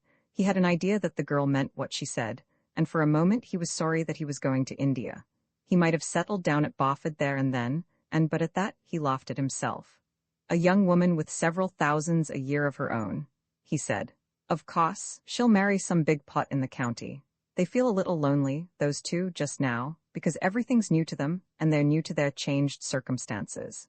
But when I get back, I guess they'll have got plenty of people around them. And he determined, being a young man of sense, not to think any more, for already he had thought a good deal of Nesta Malathop, until he returned from his Indian travels. Let him attend to his business, and leave possibilities until they came nearer. All the same, he mused as he drew near the town again, I'm pretty sure I shall come back here next spring, I feel like it. He called in at Eldrick's office on his way to the hotel to take some documents which had been preparing for him. It was then late in the afternoon, and no one but Pratt was there. Pratt, indeed, had been waiting until Collingwood called. Going back to town, Mr. Collingwood? Asked Pratt as he handed over a big envelope. When shall we have the pleasure of seeing you again, sir? Something in the clerk's tone made Collingwood think, he could not tell why, that Pratt was fishing for information. And also, for reasons which he could not explain, Collingwood had taken a curious dislike to Pratt, and was not inclined to give him any confidence. I don't know, he answered, a little icily. I am leaving for India next week. He bade the clerk a formal farewell and went off, and Pratt locked the office door and slowly followed him downstairs. To India? He said to himself, watching the young barrister's retreating figure. To India, for a time, or for what? Anyway, that was good news. Pratt had seen in Collingwood a possible rival.